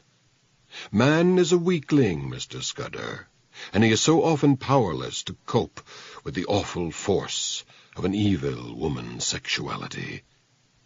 He sighed heavily. "And in the end, she was destroyed by means of her own evil nature. The sexual spell she cast upon my son was the instrument of her own undoing." "You make her sound like a witch." He smiled slightly. "A witch? Indeed I do. A less enlightened generation than our own would have seen her burned at the stake for witchcraft. Nowadays we speak of neuroses, of psychological complications, of compulsion. Previously we spoke of witchcraft, of demonic possession. I wonder sometimes if we're as enlightened now as we prefer to think, or if, Our enlightenment does us much good. Does anything? Pardon? I was wondering if anything did us much good. Ah, he said. He took off his glasses and perched them on his knee. I hadn't seen the color of his eyes before. They were a light blue, flecked with gold. He said, "You have no faith, Mr. Scudder. Perhaps that accounts for your cynicism. Perhaps. I would say that God's love does us a great deal of good. In the next world, if not in this one." I decided I would rather deal with one world at a time. I asked if Richie had had faith. He was in a period of doubt. He was too preoccupied with his attempt at self-realization to have room for the realization of the Lord. I see. And then he fell under the spell of the Hannaford woman. I use the word advisedly. He literally fell under her spell. What was he like before that? A good boy, an aware, interested, involved young man. You never had any problems with him? No problems. He put his glasses back on. I cannot avoid blaming myself, Mr. Scudder. For what? For everything. What is it that they say? The cobbler's children always go barefoot. Perhaps that maxim applies in this case. Perhaps I devoted too much attention to my congregation and too little attention to my son. I had to raise him by myself, you see. That did not seem a difficult chore at the time. It may have been more difficult than I ever realized. Richard's mother... He closed his eyes. I lost my wife almost 15 years ago, he said. I didn't know that. It was hard for both of us, for Richard and for myself. In retrospect, I think that I should have married again. I never entertained the idea. I was able to have a housekeeper, and my own duties facilitated my spending more time with him than the average father might have been able to manage. I thought that was sufficient. And now you don't think so? I don't know. I occasionally think there is very little we can do to change our destiny. Our lives play themselves out according to a master plan. He smiled briefly. That is either a very comforting thing to believe, or quite the opposite, Mr. Scudder. I can see how it could be. Other times, I think there ought to have been something I could have done. Richard was drawn very much into himself. He was shy, reticent, very much a private person. Did he have much of a social life? I mean, during high school, while he was living here? He had friends. Did he date? He wasn't interested in girls at that time. He was never interested in girls until he came into that woman's clutches. Did it bother you that he wasn't interested in girls? That was as close as I cared to come to intimating that Richie was interested in boys instead. If it registered at all, Vanderpoel didn't show it. I was not concerned, he said. I took it for granted that Richard would ultimately develop a fine and healthy, loving relationship with the girl who would eventually become his wife and bear his children. That he was not involved in social dating in the meantime did not upset me. If you were in a position to see what I see, Mr. Scudder, you would realize that a great deal of trouble stems from too much involvement of one sex with the other sex. I have seen girls pregnant in their early teens. I have seen young men forced into marriage at a very tender age. I have seen young people afflicted with unmentionable diseases. No, I was, if anything, delighted that Richard was a late bloomer in this area. He shook his head. And yet, he said, perhaps If he had been more experienced, perhaps if he had been less innocent, he would not have been so easy a victim for Miss Hannaford. We sat for a few moments in silence. I asked him a few more things without getting anything significant in reply. He asked again if I wanted a cup of coffee. I declined and said it was time I was getting on my way. He didn't try to persuade me to stay. I got my coat from the vestibule closet where the housekeeper had stashed it.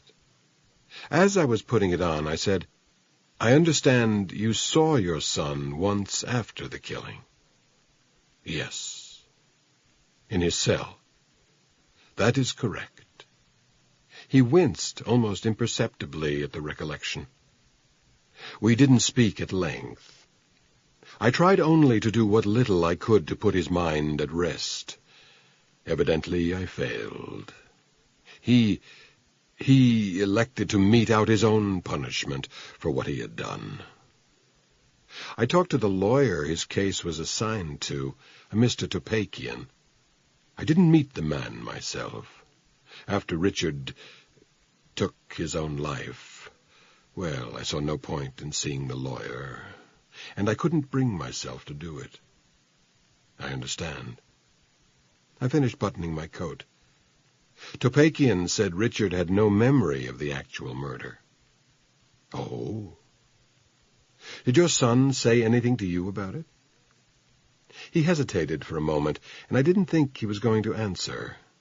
Then he gave his head an impatient shake. There's no harm in saying it now, is there? Perhaps he was speaking truthfully to the lawyer. Perhaps his memory was clouded at the time. He sighed again. Richard told me he had killed her. He said he did not know what had come over him. Did he give any explanation? Explanation. I don't know if you would call it an explanation, Mr. Scudder. It explained certain things to me, however. What did he say?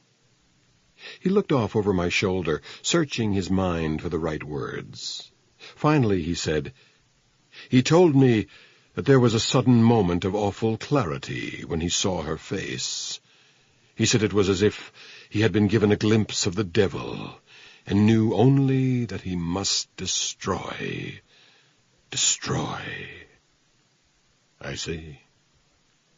Without absolving my son, Mr. Scudder, I nevertheless hold Miss Hannaford responsible for the loss of her own life. She snared him, she blinded him to her real self, and then for a moment the veil slipped aside, the blindfold was loosed from around his eyes, and he saw her plain. And saw, I feel certain, what she had done to him, to his life. You almost sound as though you feel it was right for him to kill her. He stared at me, eyes briefly wide in shock. "Oh, no," he said, "never that. One does not play God. It is God's province to punish and reward, to give and to take away. It is not man's." This is the end of Side 3. Side 4. I reached for the doorknob, hesitated. "What did you say to Richard?" "I scarcely remember. There was little to be said, and I'm afraid I was in too deep a state of personal shock to be very communicative. My son asked my forgiveness. I gave him my blessing. I told him he should look to the Lord for forgiveness." At close range, his blue eyes were magnified by the thick lenses. There were tears in their corners. "I only hope he did," he said. "I only hope he did." Chapter 8. I got out of bed while the sky was still dark. I still had the same headache I'd gone to bed with. I went into the bathroom, swallowed a couple of aspirins, then forced myself to put in some time under a hot shower. By the time I was dry and dressed, the headache was mostly gone and the sky was starting to brighten up. My head was full of fragments of conversation from the night before. I'd returned from Brooklyn with a headache and a thirst, and I'd treated the second more thoroughly than the first. I remember a sketchy conversation with Anita on Long Island. The boys were fine. They were sleeping now. They'd like to come in to New York and see me, maybe stay overnight if it was convenient. I'd said that would be great, but I was working on a case right now. The cobbler's children always go barefoot, I told her. I don't think she knew what I was talking about. I got to Armstrong's just as Trina was going off duty. I bought her a couple of stingers and told her a little about the case I was working on. His mother died when he was 6 or 7 years old, I said. I hadn't known that. Does it make a difference, Matt? I don't know. After she left, I sat by myself and had a few more drinks. I was going to have a hamburger toward the end, but they had already closed the kitchen. I don't know what time I got back to my room. I didn't notice or didn't remember. I had breakfast and a lot of coffee next door at the Red Flame. I thought about calling Hannaford at his office. I decided it could wait. The clerk in the branch post office on Christopher Street informed me that forwarding addresses were only kept active for a year. I suggested that he could check the back files, and he said it wasn't his job, and it could be very time-consuming, and he was overworked as it was. That would have made him the first overworked postal employee since Benjamin Franklin. I took a hint and palmed him a $10 bill. He seemed surprised, either at the amount or at being given anything at all besides an argument. He went off into a back room and returned a few minutes later with an address for Marcia Maisel on East 84th near York Avenue. The building was a high-rise with underground parking and a lobby that would have served a small airport. There was a little waterfall with pebbles and plastic plants. I couldn't find a Maisel in the directory of tenants. The doorman had never heard of her. I managed to find the super, and he recognized the name. He said she'd gotten married a few months ago and moved out. Her married name was Mrs. Gerald Thal. He had an address for her in Mamaroneck. I got her number from Westchester Information and dialed it. It was busy the first 3 times.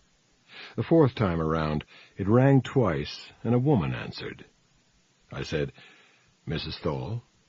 "Yes." "My name is Matthew Scudder. I'd like to talk to you about Wendy Hannaford." There was a long silence, and I wondered if I had the right person after all.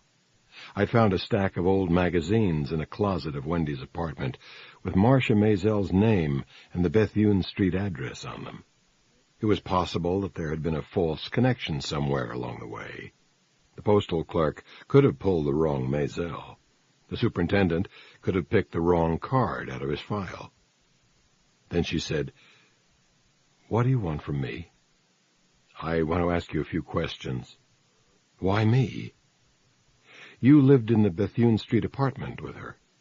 "That was a long time ago." "Long ago, and in another country. And besides, the wench is dead." "I haven't seen Wendy in years. I don't even know if I would recognize her." "Would have recognized her." "But you did know her at one time." "So what?" "Would you hold on? I have to get a cigarette." I held on. She returned after a moment and said, "I read about it in the newspapers, of course. The boy who did it killed himself, didn't he?" "Yes." "Then why drag me into it?" The fact that she didn't want to be dragged into it was almost reason enough in itself. But I explained the nature of my particular mission, Cale Hannaford's need to know about the recent past of his daughter, now that she had no future.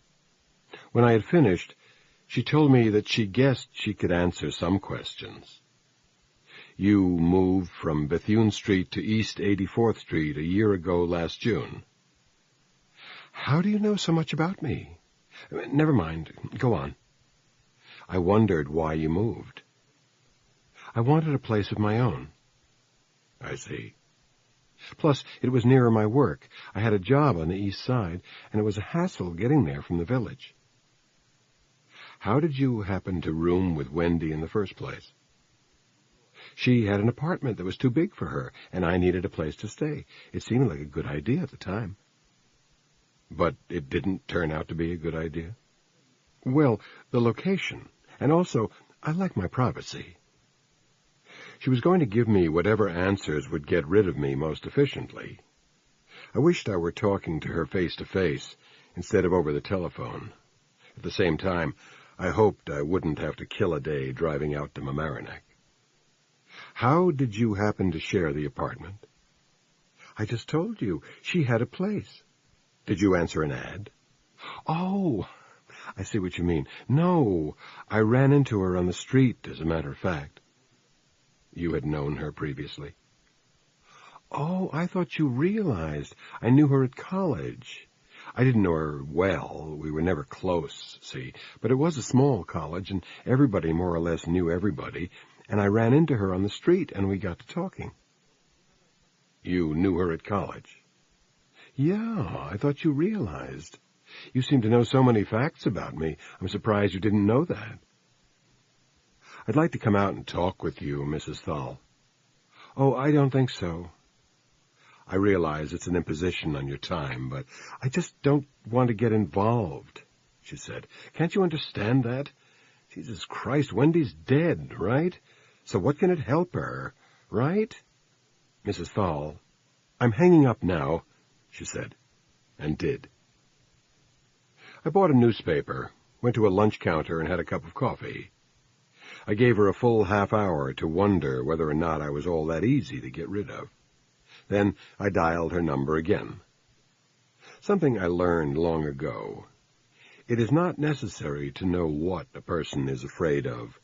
It is enough to know the person is afraid. She answered in the middle of the second ring. She held the phone to her ear for a moment without saying anything. Then she said, "Hello? This is Scudder. Listen, I don't—" "Shut up a minute, you foolish bitch. I intend to talk to you. I'll either talk to you in front of your husband, or I'll talk to you alone." Silence. Now you just think about it. I can pick up a car and be in Mamaroneck in an hour. An hour after that, I'll be back in my car and out of your life. That's the easy way. If you want it the hard way, I can oblige you, but I don't see that it makes much sense for either of us. Oh, God. I let her think about it. The hook was set now, and there was no way she was going to shake it loose. She said, "Today's impossible. Some friends are coming over for coffee. They'll be here any minute." "Tonight?" "No, Jerry'll be home. Tomorrow? Morning or afternoon?" "I have a doctor's appointment at 10. I'm free after that." "I'll be at your place at noon." "No. Wait a minute. I don't want you coming to the house." "Pick a place, and I'll meet you." "Just give me a minute." Christ, I don't even know this area. We just moved here a few months ago. Let me think. There's a restaurant and cocktail lounge on Schuyler Boulevard. It's called the Carioca. I could stop there for lunch after I get out of the doctor's. Noon? All right. I don't know the address. I'll find it. The Carioca on Schuyler Boulevard. Yes. I don't remember your name. Scudder. Matthew Scudder. How will I recognize you? I thought, I'll be the man who looks out of place. I said, I'll be drinking coffee at the bar. All right. I guess we'll find each other. I'm sure we will. My illegal entry the night before had yielded little hard data beyond Marcia Mazel's name. The search of the premises had been complicated by my not knowing precisely what I was searching for. When you toss a place, it helps if you have something specific in mind. It also helps if you don't care whether or not you leave traces of your visit. You can search a few shelves of books far more efficiently. For example, if you feel free to flip through them and then toss them in a heap on the rug. A 20-minute job stretches out over a couple of hours when you have to put each volume neatly back in place. There were few enough books in Wendy's apartment, and I hadn't bothered with them anyway. I wasn't looking for something which had been deliberately concealed. I didn't know what I was looking for, and now, after the fact, I wasn't at all sure what I had found. I had spent most of my hour wandering through those rooms, sitting on chairs, leaning against walls, trying to rub up against the essence of the two people who had lived here. I looked at the bed Wendy had died on, a double box spring and mattress on a Hollywood frame. They had not yet stripped off the blood-soaked sheets, though there would be little point in doing so. The mattress was deeply soaked with her blood, and the whole bed would have to be scrapped. At one point, I stood holding a clot of rusty blood in my hand, and my mind reeled with images of a priest offering communion. I found the bathroom and gagged without bringing anything up. While I was there, I pushed the shower curtain aside and examined the tub. There was a ring around it from the last bath taken in it, and some hair matted at the drain, but there was nothing to suggest that anyone had been killed in it. I had not suspected that there would be. Richie Vanderpoel's recapitulation had not been a model of concise, linear thought. The medicine cabinet told me that Wendy had taken birth control pills. They came in a little card with a dial indicating the days of the week, so that you could tell whether you were up to date or not. Thursday's pill was gone, so I knew one thing she had done the day she died. She had taken her pill. Along with the birth control pills, I found enough bottles of organic vitamins to suggest that either or both of the apartment's occupants had been a believer. A small vial with a prescription label indicated that Richie had suffered from hay fever. There was quite a bit in the way of cosmetics, 2 different brands of deodorant, a small electric razor for shaving legs and underarms, a large electric razor for shaving faces. I found some other prescription drugs, Seconal and Darvon, his, Dexedrine spancelled labeled for weight control, hers, and an unlabeled bottle containing what looked like Librium. I was surprised the drugs were still around. Cops are apt to pocket them, and men who would not take loose cash from the dead have trouble resisting the little pills that pick you up or settle you down. I took the Seconal and the Dex along with me. A closet and a dresser in the bedroom filled with her clothes, not a large wardrobe, but several dresses had labels from Bloomingdale's and Lord & Taylor. His clothes were in the living room. One of the closets there was his, and he kept shirts and socks and underwear in the drawers of a Spanish-style knee-hole desk. The living room couch was a convertible. I opened it up and found it made up with sheets and blankets. The sheets had been slept on since their last laundering. I closed the couch and sat on it. A well-equipped kitchen, copper-bottomed frying pans, a set of burnt-orange enameled cast-iron pots and pans, a teak rack with 32 jars of herbs and spices. The refrigerator held a couple of TV dinners in the freezer compartment, but the rest of it was abundantly stocked with real food. So were the cupboards. The kitchen was a large one by Manhattan standards, and there was a round oak table in it. There were 2 captain's chairs at the table. I sat on one of them and pictured cozy domestic scenes, one of them whipping up a gourmet meal, the 2 of them sitting at this table and eating it. I left the apartment without finding the helpful things one hopes to find. No address books, no checkbooks, no bank statements, no revealing stacks of canceled checks. Whatever their financial arrangements, they had evidently conducted them on a cash basis. Now, a day later, I thought of my impressions of that apartment and tried to match them up with Martin Vanderpoel's portrait of Wendy as evil incarnate. If she had trapped him with sex, why did he sleep on a folding bed in the living room? And why did the whole apartment have such an air of placid domesticity to it? A comfortable domesticity, that all the blood in the bedroom could not entirely drown. Chapter 9. When I got back to my hotel, there was a phone message at the desk. Cale Hannaford had called at 11:15. I was to call him. He had left a number, and it was one he had already given me, his office number. I called him from my room. He was at lunch. His secretary said he would call me back. I said no, I'd try him again in an hour or so. The call reminded me of J.J. Cottrell, Incorporated, Wendy's employment reference on her lease application. I found the number in my notebook and tried it again on the chance I'd misdialed it first time around. I got the same recording. I checked the telephone directory for J.J. Cottrell and didn't come up with anything. I tried information, and they didn't have anything either. I thought for a few minutes, then dialed a special number.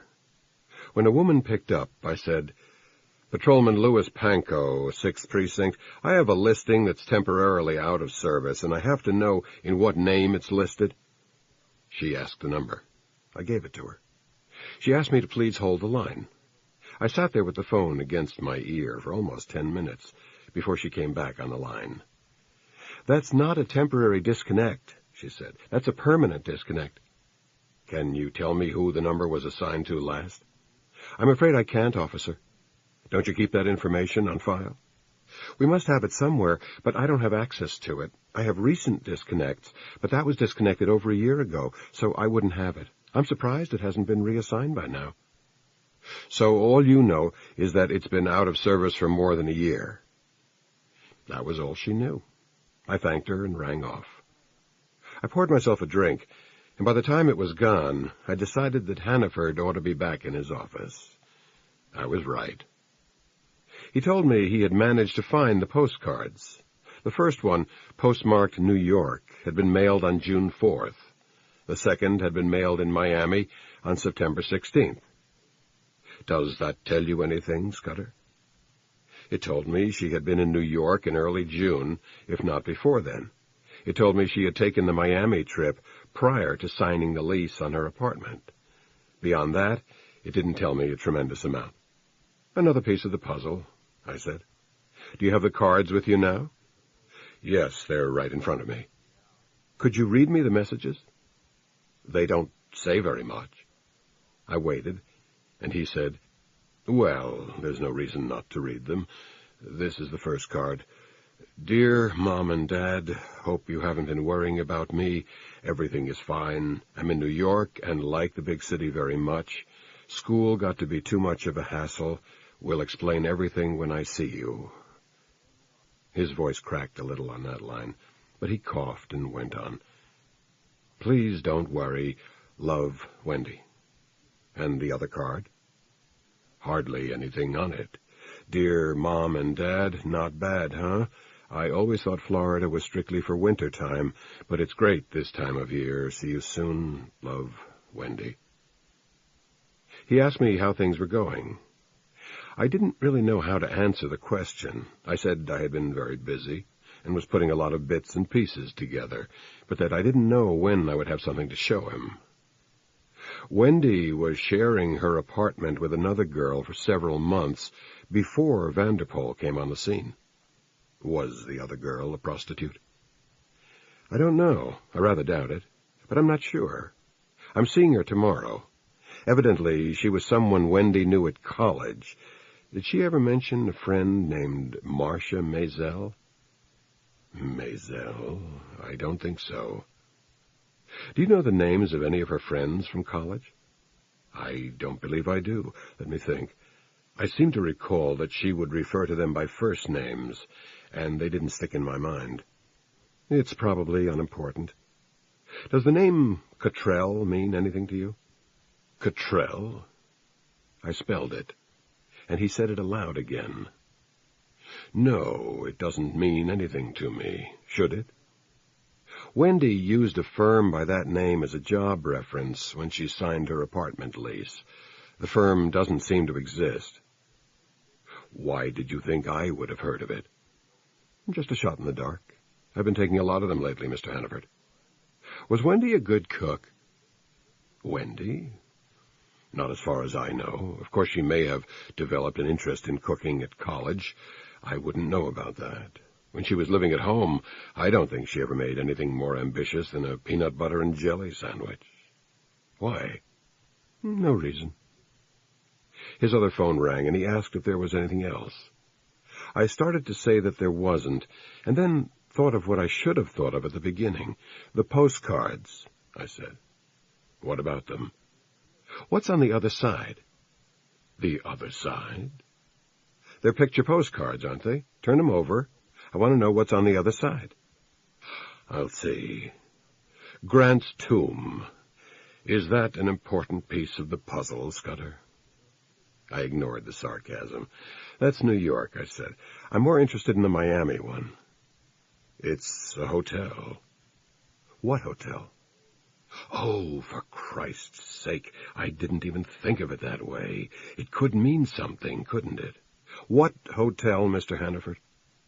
The Eden Rock. Does that give you an important lead? It didn't. I got the manager at the Eden Rock and told him I was a New York City police officer investigating a fraud case. I had him dig out his registration cards for the month of September 1970. I was on the phone for half an hour while he located the cards and went through them, looking for a registration in the name of either Hannaford or Cottrell.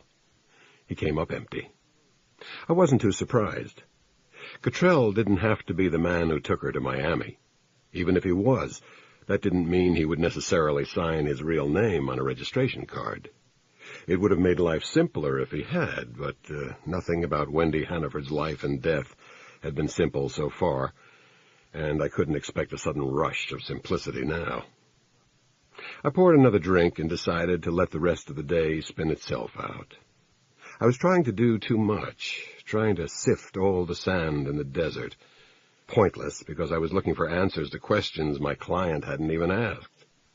It didn't much matter who Richie Vanderpool was, or why he had drawn red lines on Wendy. All Hannaford wanted was a hint of the life that late she led. Mrs. Gerald Thal, the former Miss Marcia Maisel, would provide as much tomorrow. So, until then, I could take it easy. Look at the paper, drink my drink, wander over to Armstrong's when the walls of my room moved too close to one another. Except that I couldn't. I made the drink last almost half an hour, then rinsed out the glass and put my coat on, and caught the A train downtown. When you hit a gay bar in the middle of a weekday afternoon, you wonder why they don't call it something else. In the evenings, with a good crowd drinking and cruising, there is a very real gaiety in the air. It may seem forced, and you may sense an undercurrent of insufficiently quiet desperation, but gay then is about as good a word as any.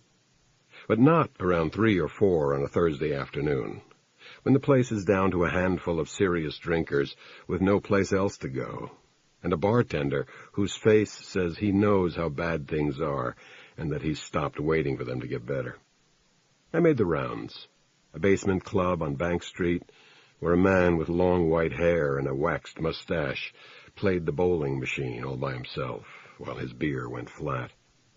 A big room on West 10th, its ambience pitched for the old college athlete crowd, sawdust on the floor and Greek letter pennants on the exposed brick walls. In all, half a dozen gay bars within a 4-block radius of 194 Bethune Street. I got stared at a lot. Was I a cop? Or a potential sexual partner? Or both? I had the newspaper photo of Richie, and I showed it around a lot to whoever was willing to look at it. Almost everyone recognized the photo because they had seen it in the paper. The murder was recent, and it had happened right in the neighborhood, and heterosexuals have no monopoly on morbid curiosity. So most of them recognized the picture, and quite a few had seen him in the neighborhood, or said they had, but nobody recalled seeing him around the bars.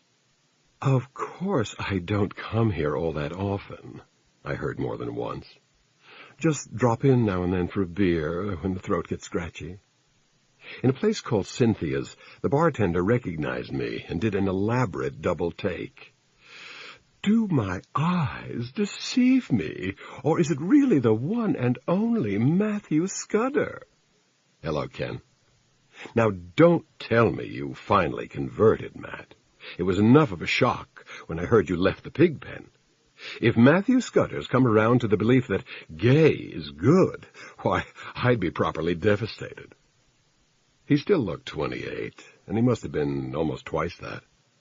The blonde hair was his own, even if the color came out of a bottle. When you got up close, you could see the facelift lines, but from a couple of yards away, he didn't look a day older than when I'd booked him 15 years ago for contributing to the delinquency of a minor. I hadn't taken much pride in the collar. The minor had been 17 and had already been more delinquent than Ken had ever hoped to be. But the minor had a father, and the father filed a complaint, and I had to pick Kenny up. He got himself a decent lawyer, and the charges were dropped. You're looking good, I told him. Booze and tobacco and lots of sex. It keeps a lad young. Ever see this young lad? I dropped the news photo on top of the bar. He looked at it, then gave it back. Interesting. You recognize him? It's the young chap who was so nasty last week, isn't it? Ghastly story. Yes. Where do you come in? It's hard to say. Ever see him in here, Kenny? He planted his elbows on the bar and made a V of his hands, then tucked his chin between them. The reason I said it was interesting, he said, is that I thought I recognized that picture when the Post ran it. I have an extraordinary memory for faces, among other anatomical areas. You've seen him before? I thought so, and now I find myself certain of it. Why don't you buy us each a drink while I comb my memory? I put a bill on the bar. He poured bourbon for me and mixed something orange for himself. He said, I'm not stalling, Matthew. I'm trying to recall what went with the face. I know I haven't seen it in a long time. How long? At least a year. He sipped at his drink, straightened up, clasped his hands behind his neck, closed his eyes. A year at the very least. I remember him now. Very attractive and very young. I asked him for ID the first time he came in, and he didn't seem surprised, as if he always got asked for proof of age. He was only 19 then. Well, he could have passed for a ripe 16. There was a period of a couple of weeks when he was in here almost every night. Then I never saw him again. I gather he was gay. Well, he wouldn't have come here to pick up girls, would he? He could have been window shopping. Too true. We do get our fair share of those, don't we? Not Richie, though. He wasn't much of a drinker, you know. He'd order a vodka Collins and make it last until all the ice had melted. Not a very profitable customer. Oh, when they're young and gorgeous, you don't care whether they spend much. They're window dressing, you know. They bring others in. From window shopping to window dressing. And no, our lad was not just looking, thank you. I don't think there was a night he came here that he didn't let someone take him home. He moved to the other end of the bar to replenish someone's drink. When he returned, I asked him if he had ever taken Vanderpoel home himself. Matthew, honey, if I had, I wouldn't have had that much trouble remembering him, would I now? You might. Bitch! No, I was going through a very monogamous period at the time. Don't raise your brows so skeptically, love. It doesn't become you. I suppose I might have been tempted, but cute as he was not my type. I would have thought he'd be just your type. Oh, you don't know me as well as you think you do you, Matthew? I like a bit of chicken now and then, I'll admit it. God knows it's not the world's best-kept secret in the first place. But it's not just youth that does it for me, you know. It's corrupt youth. Oh, that luscious air of immature decadence, young fruit rotting on the vines. You have a lovely way of putting things. Don't I? But Richard was not like that at all. He had this untouchable innocence. You could be his 8th trick of the night, and you would still feel that you were seducing a virgin. And that, dear boy, is not my scene at all, as the children say. He made himself a fresh drink and collected for it out of my change. I still had enough bourbon left. I said, "You said something about the 8th trick of the night. Was he selling himself?" "No way. He didn't get the chance to pay for his own drinks. But if he had 1 drink a night, it was a lot. He wasn't hustling a buck." "Was he running the numbers?" "No. 1 partner a night was all he seemed to want, as far as I could tell. And then he stopped coming in here. I wonder why." "Maybe he got allergic to the decor." "Was there anyone in particular he tended to go home with?" Ken shook his head. "Never the same friend twice. I would guess that he came around over a period of 3 weeks, and maybe he paid us 15 or 18 visits in all, and I never saw him repeat. That's not terribly unusual, you know. A lot of people are hung up on variety, especially the young ones. He started living with Wendy Hannaford around the time he stopped coming here." "I gathered he was living with her. I wouldn't know about the time element." "Why would he live with a woman, Ken?" "I didn't really know him, Matt, and I'm not a psychiatrist. I had a psychiatrist, but that wasn't one of the topics we got around to discussing." "Why would any homosexual live with a woman?" "God knows." "Seriously, Kenny." He drummed the bar with his fingers. "Seriously? All right. He could be bisexual, you know. It's not exactly unheard of, especially in this day and age. Everybody's doing it, I understand. Straight types are trying the gay scene on for size. Gay types are making tentative experiments with heterosexuality." He yawned elaborately. "I'm afraid I'm a hopeless reactionary old thing myself. 1 sex is complicated enough for me. 2 would be disastrous." "Any other ideas?" "Not really. If I'd known him, Matt. But he was just another pretty face to me." "Who knew him?" "Does anyone know anyone? I suppose whoever took him to bed came closest to knowing him." "Who took him to bed?" "I'm not a scorekeeper, darling. And we've had quite the turnover here these past few months. Most of the old crowd has gone off in search of greener pastures. We're getting a lot of smarmy little leather boys lately." He frowned at the thought, then remembered that frowning gives you lines, and willed his face to return to its normal expression. "I don't much adore the crew we've been attracting lately. Motorcycle boys, S&M types. I don't really want anyone killed in my bar, you know, most especially my estimable self." "Why not do something about it?" "To be horribly candid, they scare me." I finished my drink. "There's an easy way for you to handle it." "Do tell." "Go over to the 6th Precinct and talk to Lieutenant Edward Kohler. Tell him your problem and ask him to raid you a few times." "You've got to be kidding." "Think about it. Slip Kohler a couple of bucks. 50 should do it. He'll arrange to raid you a few times and give your leather crowd a hard time. There won't be any charges against you, so it won't screw you up with the SLA. Your liquor license won't be in jeopardy. The motorcycle boys are like everybody else. They can't afford hassles. They'll find some other house to haunt. Of course, your business will fall off for a couple of weeks.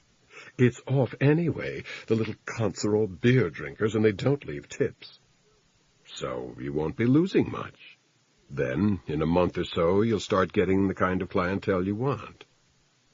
"What a devious mind you have, Matthew. I think it might work at that." "It should.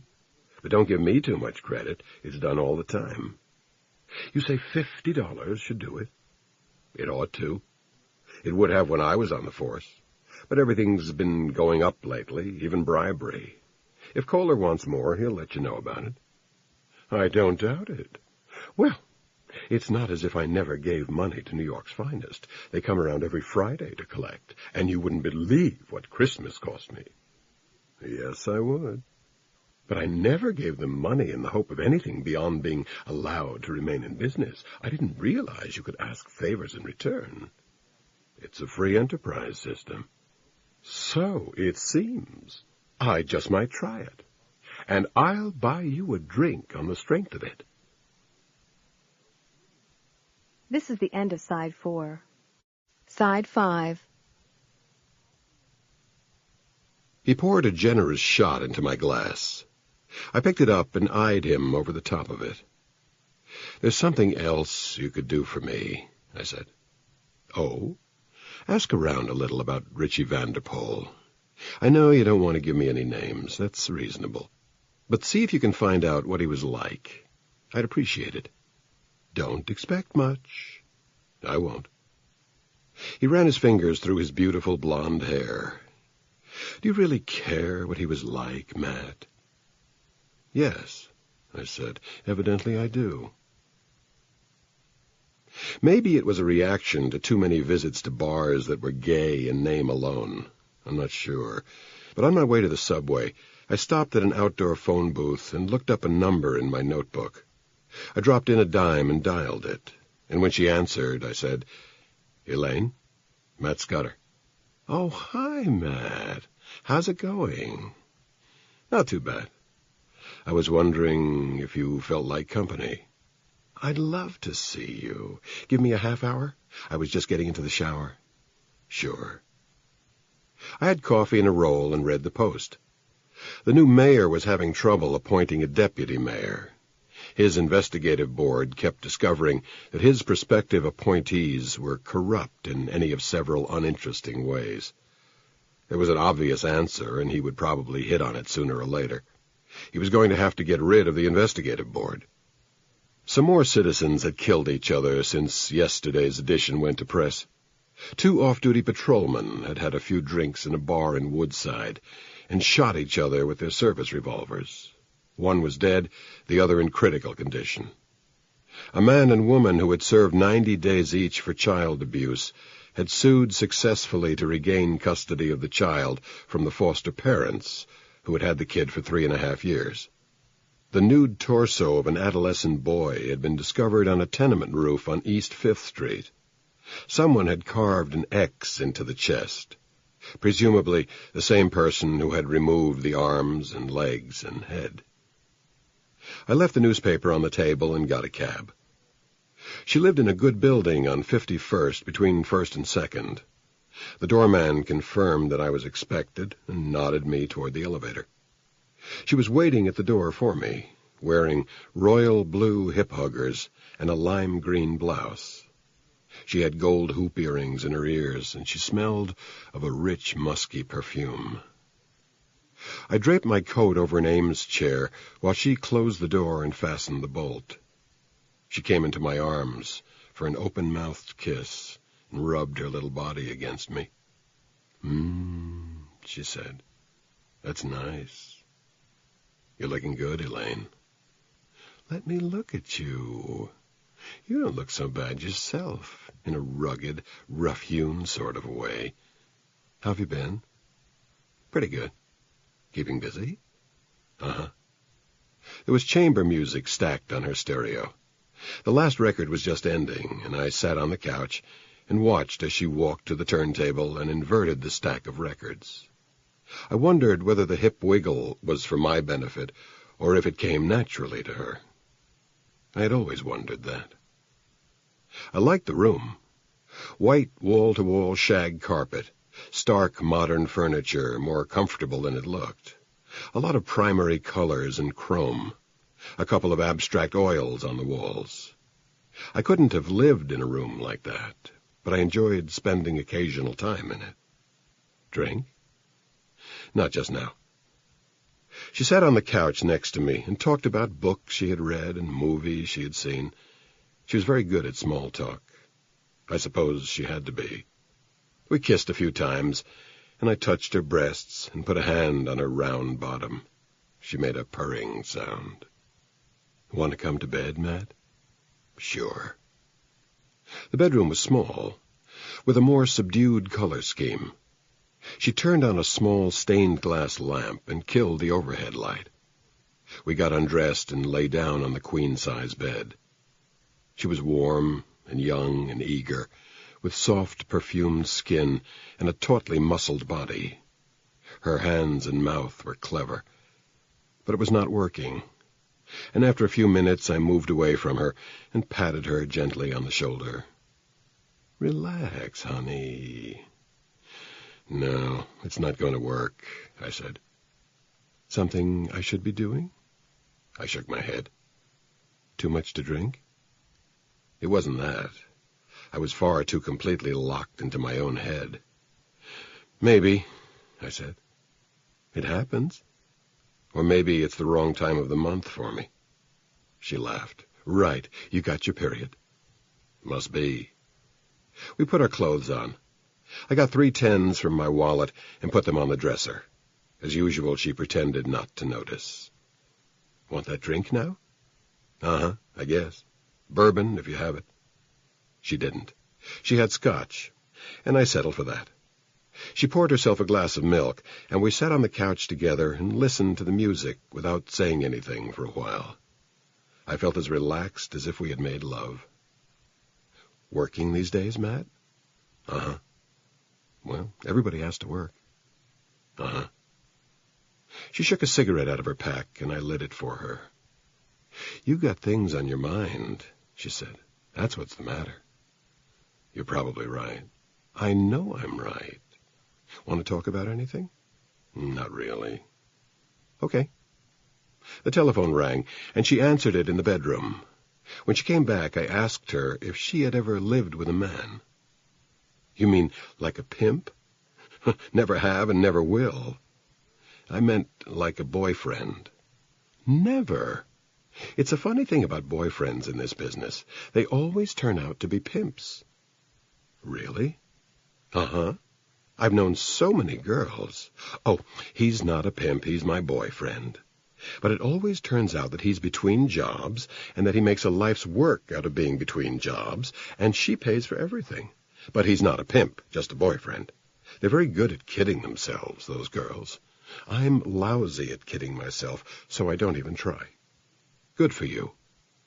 I can't afford boyfriends. Busy saving for my old age. Real estate, right? Uh-huh. Apartment houses in Queens. You can keep the stock market. I want something I can reach out and touch. You're a landlady? That's funny. Oh, I never see tenants or anything. There's a company manages it for me. I wondered if it was Bowden Management, but didn't bother asking. She asked if I wanted to try the bedroom again. I said I didn't. Not to rush you, but I'm expecting a friend in about 40 minutes. Sure. Have another drink if you want. No, it's time I was on my way. She walked me to the door and held my coat for me. I kissed her goodbye. Don't be so long between visits next time. Take care, Elaine. Oh, I will. Chapter 10. Friday morning came clear and crisp. I picked up an Olin rental car on Broadway and took the East Side Drive out of town. The car was a Chevrolet Malibu, a skittish little thing that had to be pampered on curves. I suppose it was economical to run. I caught the New England Expressway up through Pelham and Larchmont and into Mamaroneck. At an Exxon station, the kid who topped up the tank didn't know where Schuyler Boulevard was. He went inside and asked the boss, who came out and gave me directions. The boss also knew the karaoke, and I had the Malibu parked in the restaurant's lot at 25 minutes of 12.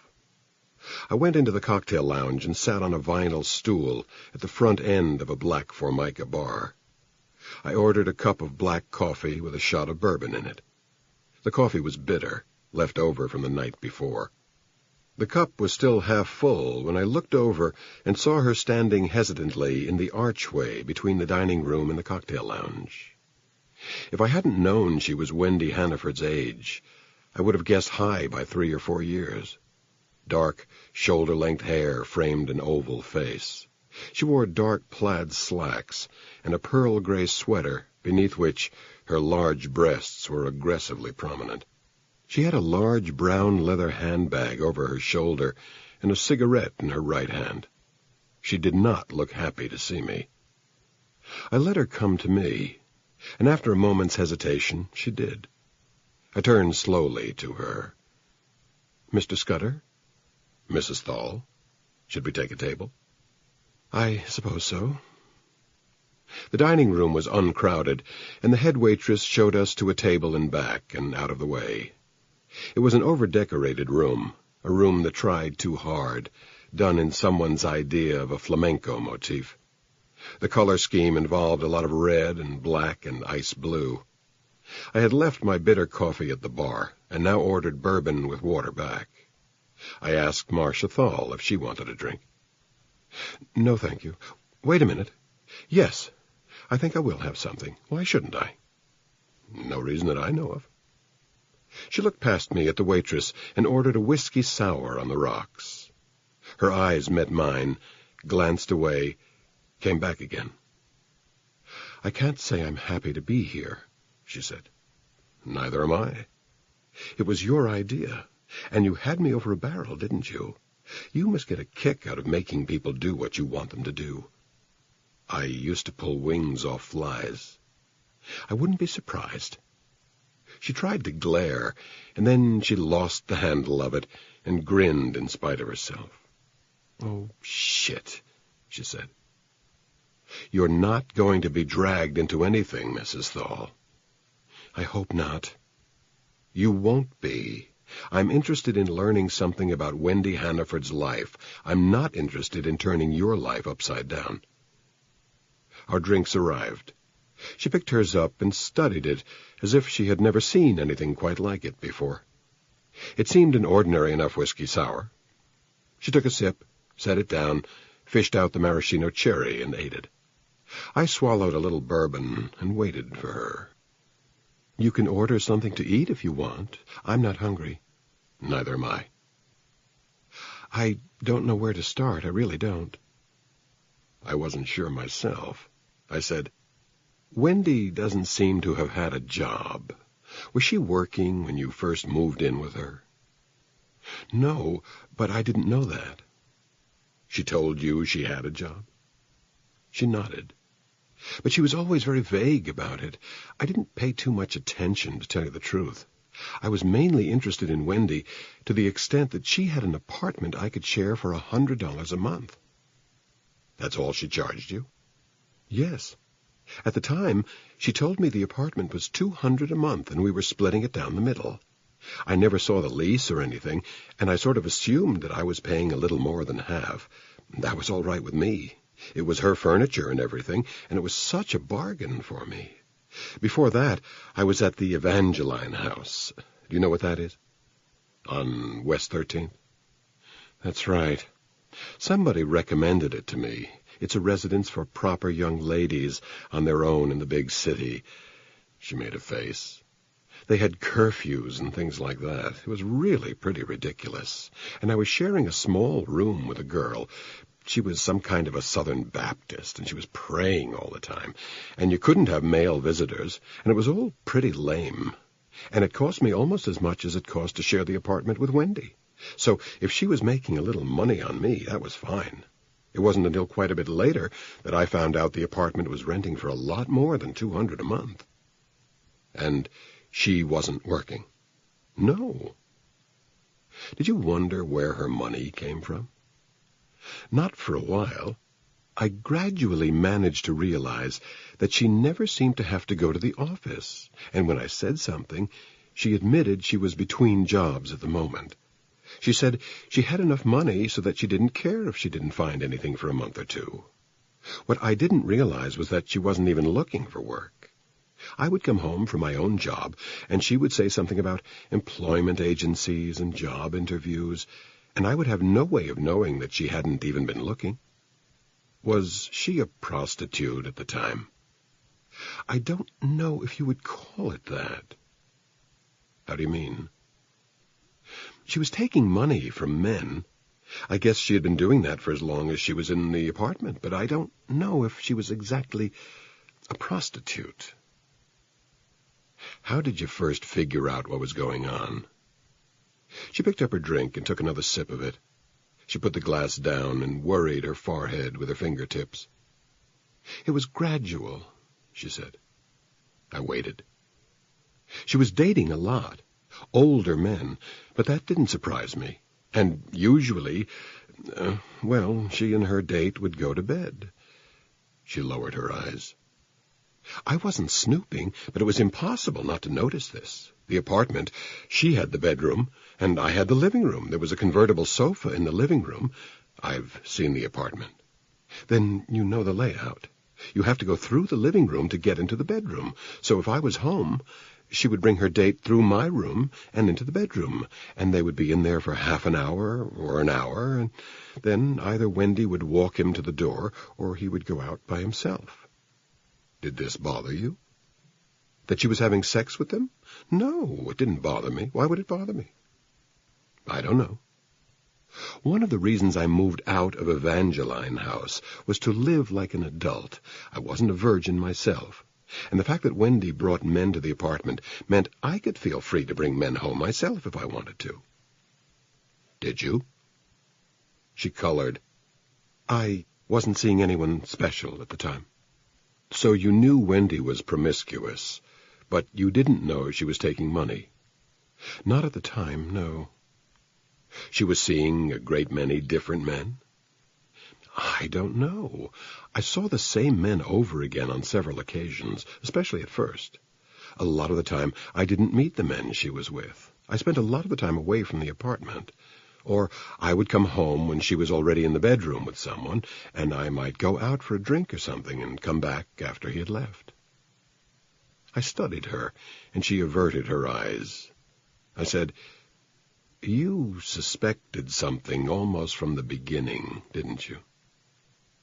I don't know what you mean. There was something about the men. I suppose so. What was it? What were the men like? Older, of course, but that didn't surprise me. Also, they were all well-dressed. They looked like, I don't know, businessmen, lawyers, professional men, and I just had the feeling that most of them were married. I couldn't tell you why I thought so, but I did. It's hard to explain. I ordered another round of drinks, and she started to loosen up. The picture began to fill in and take form. There were telephone calls which she answered when Wendy was out of the apartment, cryptic messages she had to relay. There was the drunk who showed up one night when Wendy wasn't home, who told Marcia that she would do just fine, and made a clumsy pass at her. She had managed to get rid of him, but still didn't realize that Wendy's male friends constituted a source of income to her. "I thought she was a tramp," she said. "I'm not a moralist, Mr. Scudder. During that time, I was probably going overboard in the opposite direction. Not in terms of how I behaved, but how I felt about things. All those uptight virgins at Evangeline House, and the result was that I had sort of mixed feelings about Wendy." "How?" "I thought what she was doing was probably a bad idea, that it would be bad for her emotionally, ego damage, that kind of thing. Because down underneath, she was always so innocent." "Innocent?" She gnawed a fingernail. "I don't know how to explain this. There was this little girl quality to her. I had the feeling that whatever kind of sex life she led, she would still be a little girl underneath it all." She thought for a moment, then shrugged. "Anyway, I thought her behavior was basically self-destructive. I thought she was going to get hurt." "You don't mean physically injured?" "No, I mean emotionally. And at the same time, I have to say I envied her." "Because she was free?" "Yes. She didn't seem to have any hang-ups. She was completely free of guilt, as far as I could see. She did whatever she wanted to do.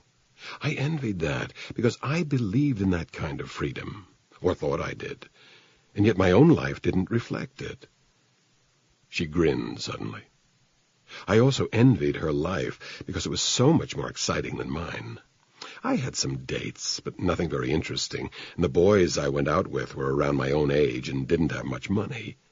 Wendy was going out for dinners at places like Barbetta's and the Forum, and I was seeing the inside of a lot of Orange Julius's, so I couldn't help envying her a little.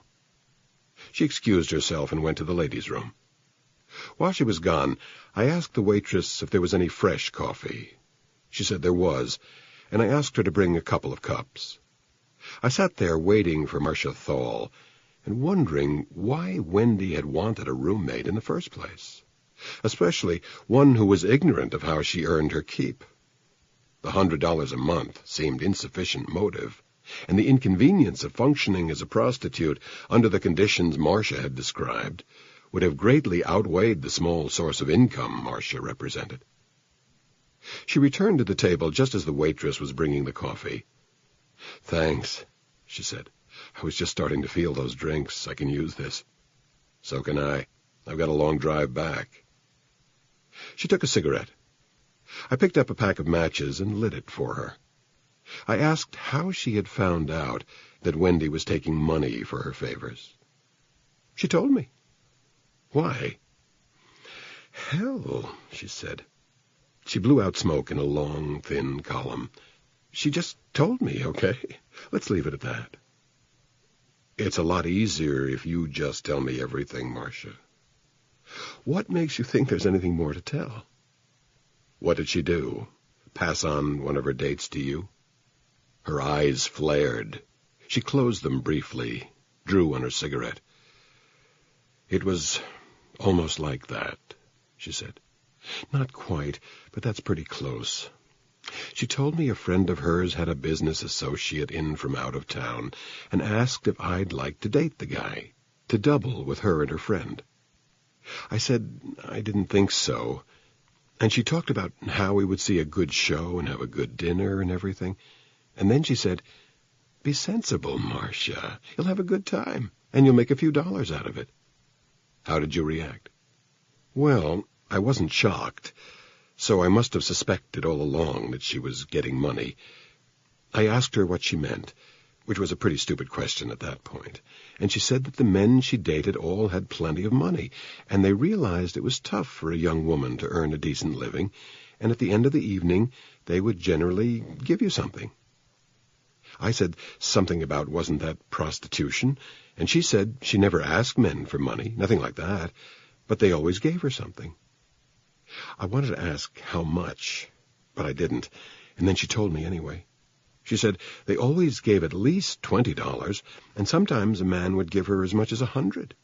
The man she was going to be seeing always gave her $50, she said, so if I went along, it would mean that his friend would be almost certain to give me $50, and she asked if I didn't think that was a good return on an evening that involved nothing but eating a great dinner and seeing a good show, and then spending a half hour or so in bed with a nice, dignified gentleman. That was her phrase, a nice, dignified gentleman. How did the date go? What makes you so sure I went? You did, didn't you? I was earning $80 a week. Nobody was taking me to great dinners or Broadway shows, and I hadn't even met anyone I wanted to sleep with. Did you enjoy the evening? No. All I could think about was that I was going to have to sleep with this man, and he was old. How old? I don't know. 55, 60. I'm never good at guessing how old people are. He was too old for me, that's all I knew. But you went along with it? Yes. I had agreed to go, and I didn't want to spoil the party. Dinner was good, and my date was charming enough. I didn't pay much attention to the show. I couldn't. I was too anxious about the rest of the evening. She paused, focused her eyes over my shoulder. Yes, I slept with him, and yes, he gave me $50, and yes, I took it. I drank some coffee. Aren't you going to ask me why I took the money? Should I? I wanted the damned money, and I wanted to know how it felt. Being a whore. Did you feel that you were a whore? Well, that's what I was, isn't it? I let a man fuck me, and I took money for it. I didn't say anything. After a few moments, she said, "Oh, the hell with it. I took a few more dates, maybe one a week on the average. I don't know why. It wasn't the money. Not exactly. It was, I don't know. Call it an experiment. I wanted to know how I felt about it. I wanted to learn certain things about myself." "What did you learn?" "That I'm a little squarer than I thought. That I didn't care for the things I kept hiding in corners of my mind. That I wanted, a cleaner life. That I wanted to fall in love with somebody, get married, make babies, that whole trip. It turned out to be what I wanted. When I realized that, I knew I had to move out on my own. I couldn't go on rooming with Wendy." "How did she react?" "She was very upset." Her eyes widened at the recollection. "I hadn't expected that. We weren't terribly close. At least I never thought we were terribly close. I never showed her the inside of my head, and she never showed me what was going on inside hers. We were together a lot, especially once I started taking dates, and we talked a great deal, but it was always about superficial things. I didn't think my presence was especially important to her. I told her I had to move out, and I told her why. And she was really shook. She actually begged me to stay." "That's interesting." "She told me she'd pay a larger share of the rent. That was when I found out she'd actually been paying twice as much as I was all along. I think she would have let me stay there rent-free if I wanted. And of course she insisted I didn't have to take any dates, that she wouldn't want me to do it if it was putting me uptight. She even suggested that she would limit her activities to times when I was at work. Actually, a lot of her dates were during the afternoon. Businessmen who couldn't get away from their wives during the evening, which was one reason why it took me as long as it did to realize how she was making her living. She said evening dates would have to take her to a hotel or something, that the place would be just for us when I was around. But that wasn't it. I had to get away from the life entirely, because it was too much of a temptation for me, see? I was making $80 a week, and working hard for it, and there was an enormous temptation to quit work, which is something I never did. But I recognized the temptation for what it was, and it scared me." "So you moved out?" "Yes." Wendy cried when I packed my stuff and left. She kept saying she didn't know what she would do without me. I told her she could get another roommate without any trouble, someone who would fit in with her life better. She said she didn't want anyone who fit in too well, because she was more than one kind of person. I didn't know what she meant at the time. "Do you know now?" "I think so.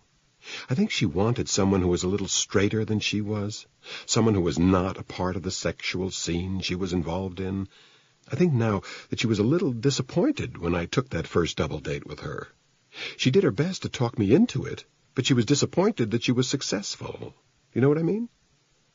"I think so. It fits in with some other things." There was something she had said earlier that had been bothering me, and I poked around in my memory, looking for it. "You said you weren't surprised that she was seeing older men." "No, that didn't surprise me." "Why not?" "Well, because of what happened at school." "What happened at school?" She frowned. She didn't say anything, and I repeated the question. "I don't want to get anybody in trouble." "She was involved with someone at school? An older man?" "You have to remember, I didn't know her very well. I knew who she was to say hello to, and maybe I was in a class or two with her at one time or another, but I barely knew her." "Was it tied in with her leaving school just a few months shy of graduation?" "I don't really know that much about it."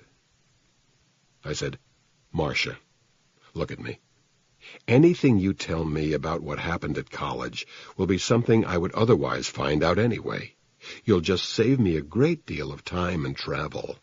I'd rather not have to make a trip out to Indiana to ask a lot of people some embarrassing questions. Oh, don't do that." "I'd rather not. But it's up to you." she told it in bits and pieces, largely because she didn't know too much of it. There had been a scandal shortly before Wendy's departure from campus. It seemed that she had been having an affair with a professor of art history, a middle-aged man with children Wendy's age or older. The man had wanted to leave his wife and marry Wendy. The wife had swallowed a handful of sleeping pills, was rushed to the hospital, had her stomach pumped, and survived. In the course of the ensuing debacle, Wendy packed the suitcase and disappeared. And according to campus gossip, this was not the first time she had been involved with an older man. Her name had been linked with several professors, all of them considerably older than she was. "I'm sure a lot of it was just talk," Marcia Thole told me. "I don't think she could have had affairs with that many men without more people knowing about it. But when the whole thing blew up, people were really talking about her. I guess some of it must have been true." "Then you knew when you first roomed with her that she was unconventional." "I told you I didn't care about her morals. I didn't see anything wrong with sleeping with a lot of men, not if that was what she wanted to do." She considered this for a moment. "I guess I've changed since then." "This professor, the art historian, what was his name?" "I'm not going to tell you his name. It's not important. Maybe you can find out yourself. I'm sure you can, but I'm not going to tell you." "Was it Cottrell?" "No. Why?" "Did you know anyone named Cottrell in New York?" "I don't think so. The name doesn't ring a bell or anything." "Was there anyone she was seeing regularly, more than the others?" "Not really. Of course, she could have had someone who came over a lot during the afternoons, and I wouldn't have known it." "How much money do you suppose she was making?" "I don't know. That wasn't really something we talked about. I suppose her average price was $30, on the average, no more than that. A lot of men gave $20. She talked about men who would give her $100, but I think they were pretty rare." "How many tricks a week do you think she turned?" "I honestly don't know. Maybe she had someone over 3 nights a week, maybe 4 nights a week. But she was also seeing people in the daytime. She wasn't trying to make a fortune, just enough to live the way she wanted to live. A lot of the time she would turn down dates. She never saw more than one person a night. It wasn't always a full date with dinner and everything. Sometimes a man would just come over, and she would go straight to bed with him. But she turned down a lot of dates, and if she went with a man and she didn't like him, she wouldn't see him again. Also, when she was seeing someone she had never met before, if she didn't like him, she wouldn't go to bed with him. And then, of course, he wouldn't give her any money. There would be men who would get her number from other men, see, and she would go out with them, but if they weren't her type or something, well, she'd say she had a headache and go home. She wasn't trying to make $1 million. So she must have earned a couple $100 a week. That sounds about right. It was a fortune compared to what I was earning, but in the long run, it wasn't a tremendous amount of money. I don't think she did it for the money, if you know what I mean. I'm not sure I do. I think she was, a happy hooker. She flushed as she said the phrase. I think she enjoyed what she was doing, I really do. The life and the men and everything, I think she got a kick out of it. I had obtained more from Marcia Thole than I'd expected. Maybe it was as much as I needed. You have to know when to stop. You can never find out everything, but you can almost always find out more than you already know, and there's a point at which the additional data you discover is irrelevant and time you spend on it wasted. I could fly out to Indiana. I would learn more, certainly, but when I was done, I didn't think I would necessarily know more than I did now. I could fill in names and dates. I could talk to people who had memories of their own of Wendy Hannaford. But what would I get for my client? I signaled for the check. While the waitress was adding things up, I thought of Cale Hannaford and asked Marcia Thole if Wendy had spoken often of her parents. Sometimes she talked about her father. What did she say about him? Oh, wondering what he was like. She felt she didn't know him. Well, of course not. I mean, I gather he died before she was born, or just about. How could she have known him? I meant her stepfather. Oh, no, she never talked about him that I remember, except to say vaguely that she ought to write them and let them know everything was all right. She said that several times, so I got the impression it was something she kept not getting around to. I nodded. What did she say about her father? I don't remember, except I guess she idolized him a lot. One time, I remember we were talking about Vietnam, and she said something about how whether the war was bad or not, the men who were fighting it were still good men. And she talked about how her father was killed in Korea. And one time she said, if he had lived, I guess everything would be different. Different how? She didn't say. Chapter 11. I gave the car back to the Olin people a little after 2. I stopped for a sandwich and a piece of pie and went through my notebook, trying to find a way that everything would connect with everything else. Wendy Hannaford. She had a thing for older men, and if you wanted to, you could run a trace on it all the way back to unresolved feelings for the father she never saw. At college, she realized her own power and had affairs with professors. Then one of them fell too hard for her, and a wheel came off. And by the time it was over, she was out of school and on her own in New York. There were plenty of older men in New York. One of them took her to Miami Beach. The same one, or another, provided her with a job reference when she rented her apartment. And all along the line, there must have been plenty of older men to take her to dinner, to slip her $20 for taxi fare, to leave $20 or $30 or $50 on the bureau. She had never needed a roommate. She had subsidized Marcia Maisel, asking considerably less than half the rent. It was likely she had subsidized Richie Vanderpool as well, and it was just as likely she had taken him as a roommate for the same reason she'd taken Marcia in, the same reason she had wanted Marcia to stick around. Because it was a lonely world, and she had always lived alone in it with only her father's ghost for company. The men she got, the men she was drawn to, were men who belonged to other women, and who went home to them when they were through with her. She wanted someone in that Bethune Street apartment who didn't want to take her to bed, someone who would just be good company. First, Marcia. And hadn't Wendy perhaps been a little disappointed when Marcia agreed to go along on dates with her? I guessed that she had, because at the same time that she gained a companion on dates, she lost a companion who had been not of that brittle world, but of a piece with the innocence Marcia had sensed in Wendy herself. Then Richie, who had probably made an even better companion. Richie, a timid and reticent homosexual, who had improved the decor and cooked the gourmet meals and made a home for her, while he kept his clothes in the living room and spent his nights on the convertible couch. And she in turn had provided Richie with a home. She'd given him a woman's companionship without posing the sexual challenge another woman might have constituted. He moved in with her and out of the gay bars. I paid the check and left, heading down Broadway and back to the hotel. A panhandler, red-eyed and ragged, blocked my path. He wanted to know if I had any spare change. I shook my head and kept walking at him, and he scuttled out of the way. He looked as though he wanted to tell me to fuck myself, if only he had the nerve. This is the end of Side 5. Side 6. How much deeper did I want to go with it? I could fly to Indiana and make a nuisance of myself on the campus where Wendy had learned to define her role in life.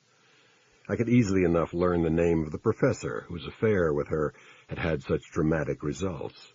I could find that professor, whether he was still at that school or not. He would talk to me. I could make him talk to me. I could track down other professors who had slept with her, other students who had known her. But what could they tell me that I didn't know? I was not writing her biography. I was trying to capture enough of the essence of her so that I could go to Cale Hannaford and tell him who she was and how she got that way. I probably had enough to do a fair job of that already.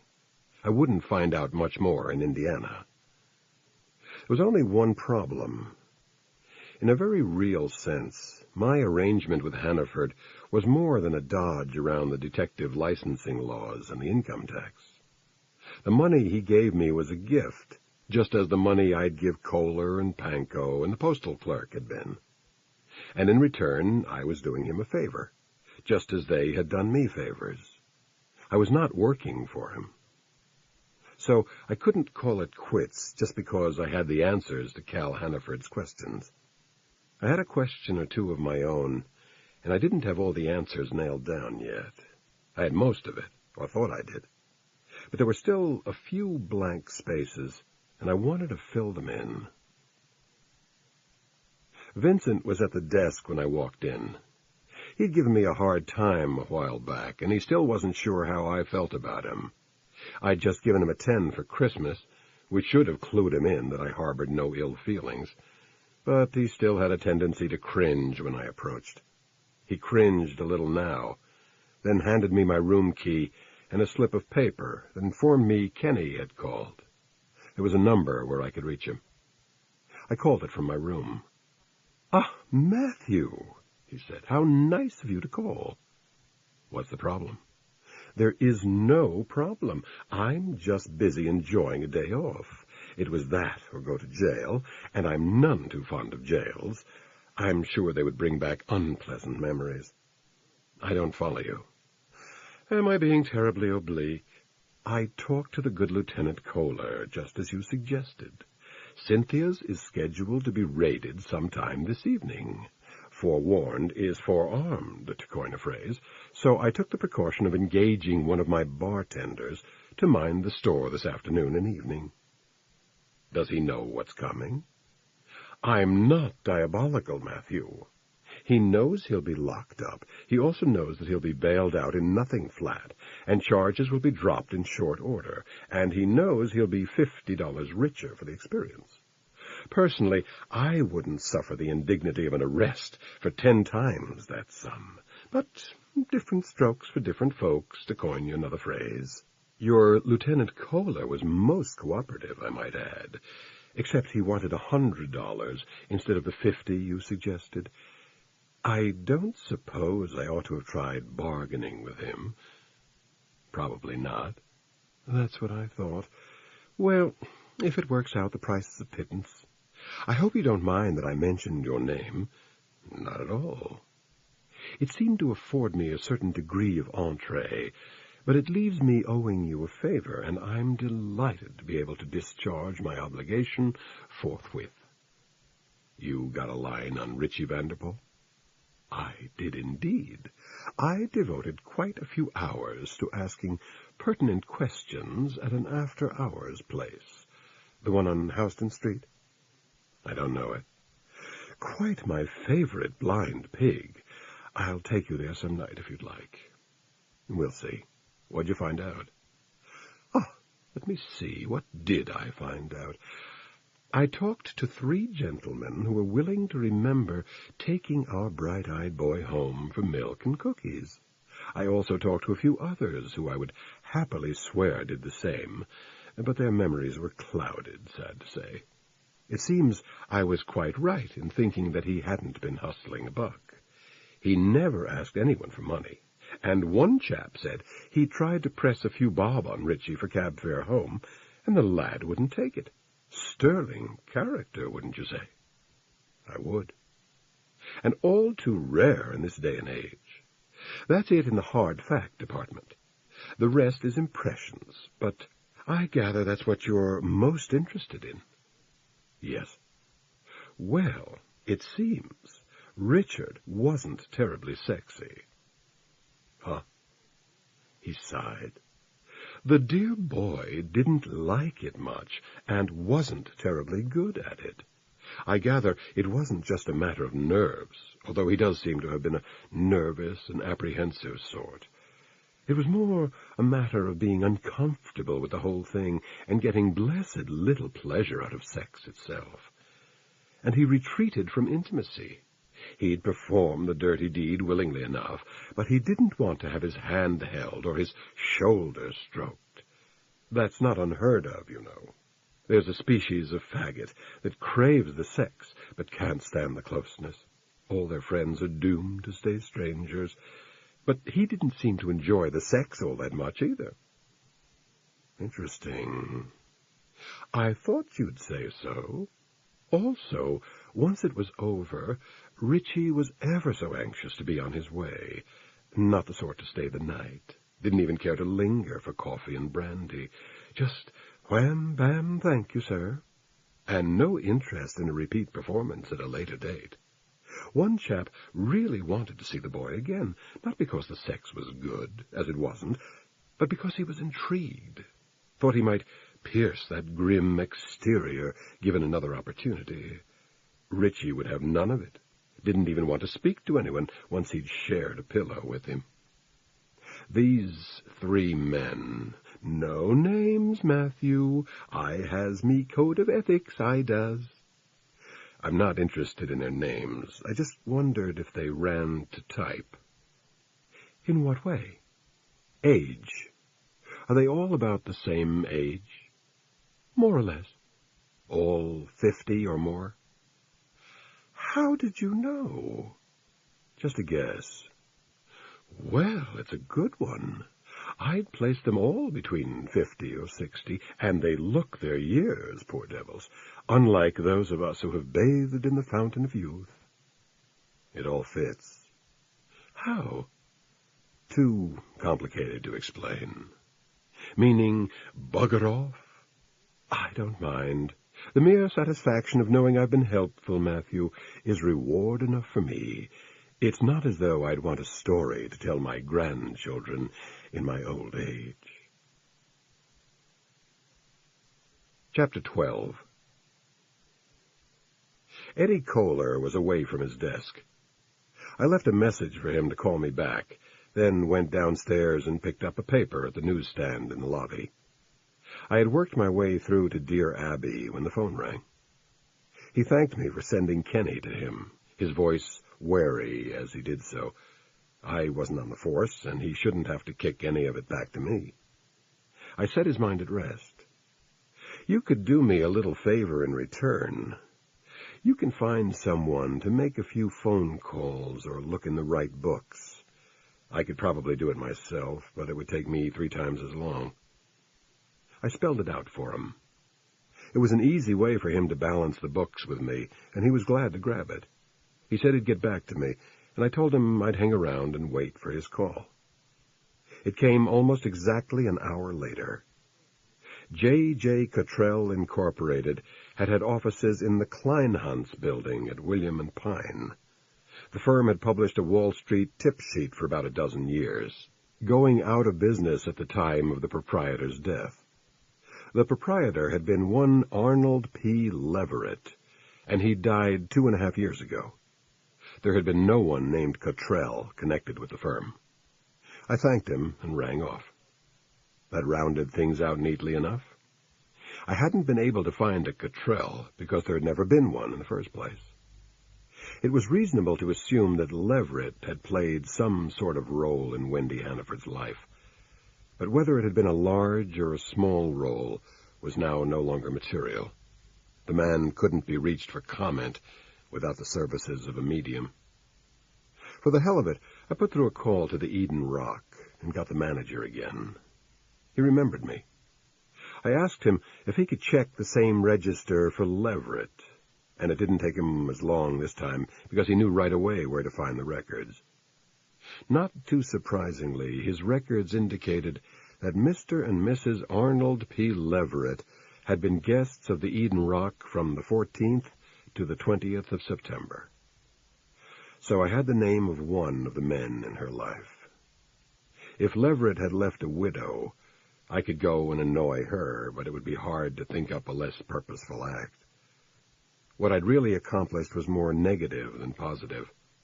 I could now forget about tracing the man, who had taken her to Florida, and I could quit wondering who in hell J.J. Cottrell was. He wasn't a person. He was a corporation, and he was out of business. I went around the corner to Armstrong's and sat at the bar. It had already been a long day, and the drive to Mamaroneck and back had tired me more than I realized. I figured on spending the rest of the night on that bar stool, balancing coffee and bourbon, until it was late enough to go back to my room and go to sleep. It didn't work out that way. After 2 drinks, I thought of something to do, and couldn't talk myself out of doing it. It looked to be a waste of time, but everything was a waste of time, one way or another, and evidently something in me demanded that I waste my time in this particular fashion. And it wasn't such a waste after all. I caught a cab on 9th and listened to the driver bitch about the price of gasoline. It was all a conspiracy, he said, and he explained just how it was structured. The big oil companies were all owned by Zionists, and by cutting off the oil, they would turn public opinion in favor of the United States teaming up with Israel to seize the oil-rich Arab territory. He even found a way to tie it all in with the assassination of Kennedy. I forget which Kennedy. "It's my own theory," he said. "What do you think of it?" "It's a theory. Makes sense, doesn't it?" "I don't know that much about the subject." "Yeah, sure. That's the American public for you. Nobody knows from nothing. Nobody cares. Take a poll on a subject, any subject, and half the people got no opinion. No opinion. That's why the country's going to hell." I figured there was a reason. He let me out in front of the library at 42nd and 5th. I walked between the stone lions and up the stairs to the microfilm room. I checked my notebook for the date of Arnold P. Leverett's death and filled out a slip. A sad-eyed girl in jeans and a plaid blouse brought me the appropriate spool of film. I threaded it into the scanner and started going through it. It's almost impossible to go through old issues of the Times on microfilm without getting sidetracked.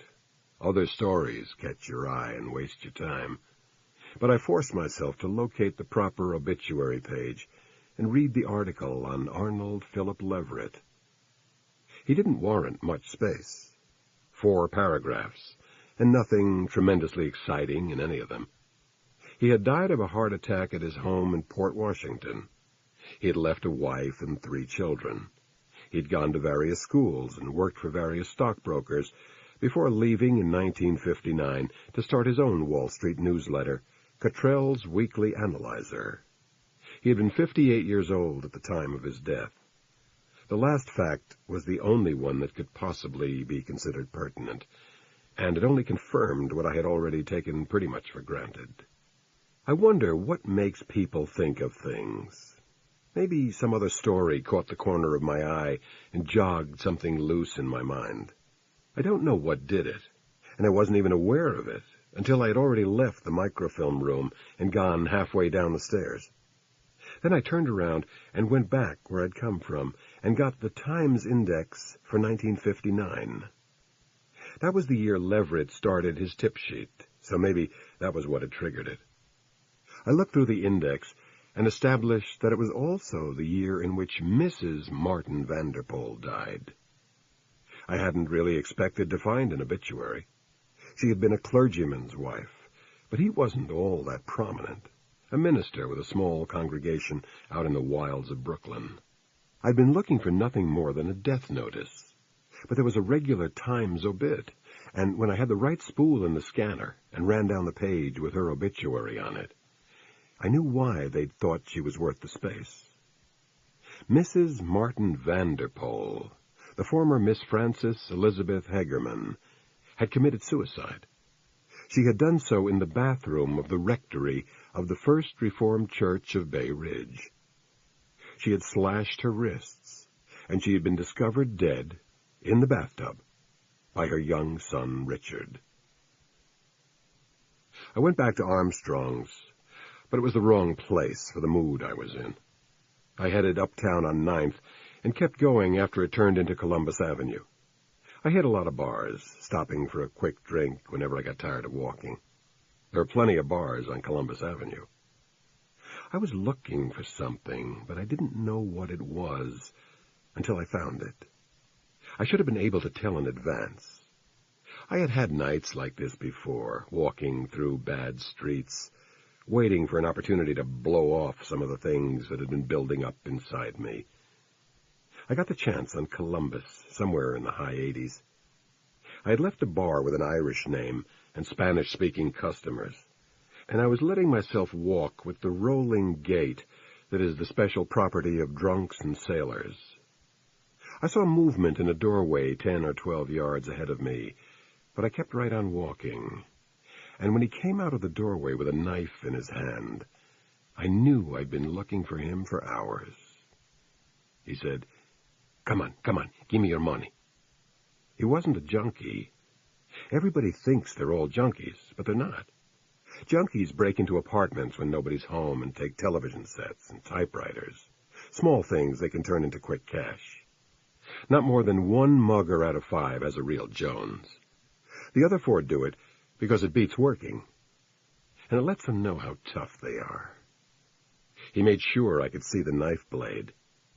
We were in the shadows, but the blade still caught a little light and flashed wickedly at me. It was a kitchen knife, wooden handle, 6 or 7 inches of blade. I said, "Just take it easy. Let's see that fucking money." "Sure," I said, "just take it easy with the knife. Knives make me nervous." I suppose he was about 19 or 20. He'd had a fierce case of acne not too many years ago, and his cheeks and chin were pitted. I moved toward my inside breast pocket, and in an easy rolling motion, I dropped one shoulder, pivoted on my right heel, and kicked his wrist with my left foot. The knife sailed out of his hand. He went for it, and that was a mistake, because it landed behind him, and he had to scramble for it. He should have done one of 2 things. He should have come straight at me, or he should have turned around and run away, but instead he went for the knife, and that was the wrong thing to do. He never got within 10 feet of it. He was off balance and scrambling, and I got a hand on his shoulder and spun him like a top. I threw a right, my hand open, and I caught him with the heel of my hand right under his nose. He yelped and put both hands to his face, and I hit him 3 or 4 times in the belly. When he folded up, I cupped my hands on the back of his head and brought my knee up while I was bringing his head down. The impact was good and solid. I let go of him, and he stood in a dazed crouch, his legs bent at right angles at the knees. His body didn't know whether to straighten up or fall down. I took his chin in my hand and shoved, and that made the decision for him. He went up and over and sprawled on his back and stayed that way. I found a thick roll of bills in the right-hand pocket of his jeans. He wasn't looking to buy milk for his hungry brothers and sisters, not this one. He'd been carrying just under $200 on his hip. I tucked a single back in his pocket for the subway and added the rest to my wallet. He lay there without moving and watched the whole operation. I don't think he believed it was really happening. I got down on one knee. I picked up his right hand in my left hand and put my face close to his. His eyes were wide, and he was frightened, and I was glad because I wanted him to be frightened. I wanted him to know just what fear was and just how it felt. I said, "Listen to me. These are hard, tough streets, and you are not hard enough or tough enough. You better get a straight job, because you can't make it out here. You're too soft for it. You think it's easy out here, but it's harder than you ever knew, and now's your chance to learn it." I bent the fingers of his right hand back, one at a time, until they broke. Just the 4 fingers. I left his thumb alone. He didn't scream or anything. I suppose the terror blocked the pain. I took his knife along with me and dropped it in the first sewer I came to. Then I walked the 2 blocks to Broadway and caught a cab home. Chapter 13. I don't think I actually slept at all. I got out of my clothes and into bed. I closed my eyes, and slipped into the kind of dream you can have without being entirely asleep, aware that it was a dream, my consciousness standing off to one side and watching the dream like a jaded critic at the theater. Then a batch of things came together, and I knew I wouldn't be able to sleep, and didn't want to anyway. So I ran the shower as hot as it gets, and stood by the side of the tub with the bathroom door closed to create an improvised steam bath. I sweated exhaustion and alcohol out of my system for half an hour or so. Then I lowered the temperature of the shower enough to make it bearable, and stood under it. I finished with a minute under an ice-cold spray. I don't know if it's really good for you. I think it's just Spartan. I dried off and put on a clean suit. I sat on the bed and picked up the telephone. Allegheny turned out to have the flight I wanted. It was leaving LaGuardia at 5:45 and would get me where I was going a little after 7. I booked a round-trip ticket, return open. The Childs at 58th and 8th stays open all night. I had corned beef hash and eggs and a lot of black coffee. It was very close to 5 o'clock when I got into the back of a checker cab and told the driver to take me to the airport. The flight had a stop in Albany. That's what took it so long. It touched down there on schedule. A few people got off, and a few other people got on, and the pilot put us into the air again. We never had time to level off on the second lap. We began our descent as soon as we stopped climbing. He bounced us around a little on the Utica runway, but it was nothing to complain about. "Have a good day," the stewardess said. "Take care now." Take care. It seems to me that people have only been saying that phrase on parting for the last few years or so. All of a sudden, everyone started to say it, as if the whole country abruptly recognized that ours is a world which demands caution. I intended to take care. I wasn't too sure about having a good day. By the time I got from the airport into Utica itself, it was around 7:30. A few minutes of 12, I called Cale Hannaford at his office. No one answered. I tried his home, and his wife answered. I gave my name, and she told me hers. "Mr. Scudder," she said tentatively, "are you making any progress?" "Things are coming along," I said. "I'll get Cale for you." When he came on the line, I told him I wanted to see him. "I see. Something you don't want to go into over the telephone?" "Something like that." "Well, can you come to Utica? It would be inconvenient for me to come to New York unless it's absolutely necessary. But you could fly up this afternoon, or possibly tomorrow. It's not a long flight." "I know. I'm in Utica right now." "Oh?" "I'm in a Rexall drugstore at the corner of Jefferson and Mohawk. You could pick me up, and we could go over to your office." "Certainly. 15 minutes." "Fine." I recognized his Lincoln and was crossing the sidewalk to it as he pulled up in front of the drugstore. I opened the door and got in next to him. Either he wore a suit around the house as a matter of course, or he had taken the trouble to put one on for the occasion. The suit was dark blue with an unobtrusive stripe. "You should have let me know you were coming," he said. "I could have picked you up at the airport." This way I had a chance to see something of your city. It's not a bad place. Probably very quiet by New York standards, though that's not necessarily a bad thing. No, it's not. Ever been here before? Once. That was years ago. The local police had picked up someone we wanted, so I came up to take him back to New York with me. I took the train that trip. How was your flight today? All right. He was dying to ask me why I had dropped in on him like this, but he had manners. You didn't discuss business at lunch until the coffee was poured, and we wouldn't discuss our business until we were in his office. The Hannaford Drugs warehouse was on the western edge of town, and he had picked me up right in the heart of the downtown area. We managed small talk on the ride out. He pointed out things he thought might interest me, and I put on a show of being mildly interested. Then we were at the warehouse. They worked a 5-day week, and there were no other cars around, just a couple of idle trucks. He pulled a Lincoln to a stop next to a loading dock and led me up a ramp and inside. We walked down a hallway to his office. He turned on the overhead lights, pointed me to a chair, and seated himself behind his desk. "Well," he said. I didn't feel tired. It occurred to me that I ought to. No sleep, a lot of booze the night before. But I didn't feel tired. Not eager, either, but not tired.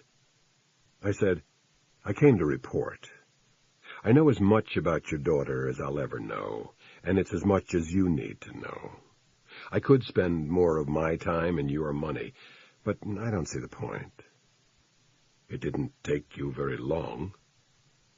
His tone was neutral, and I wondered how he meant it. Was he admiring my efficiency, or annoyed that his $2,000 had only purchased 5 days of my time? I said, "It took long enough.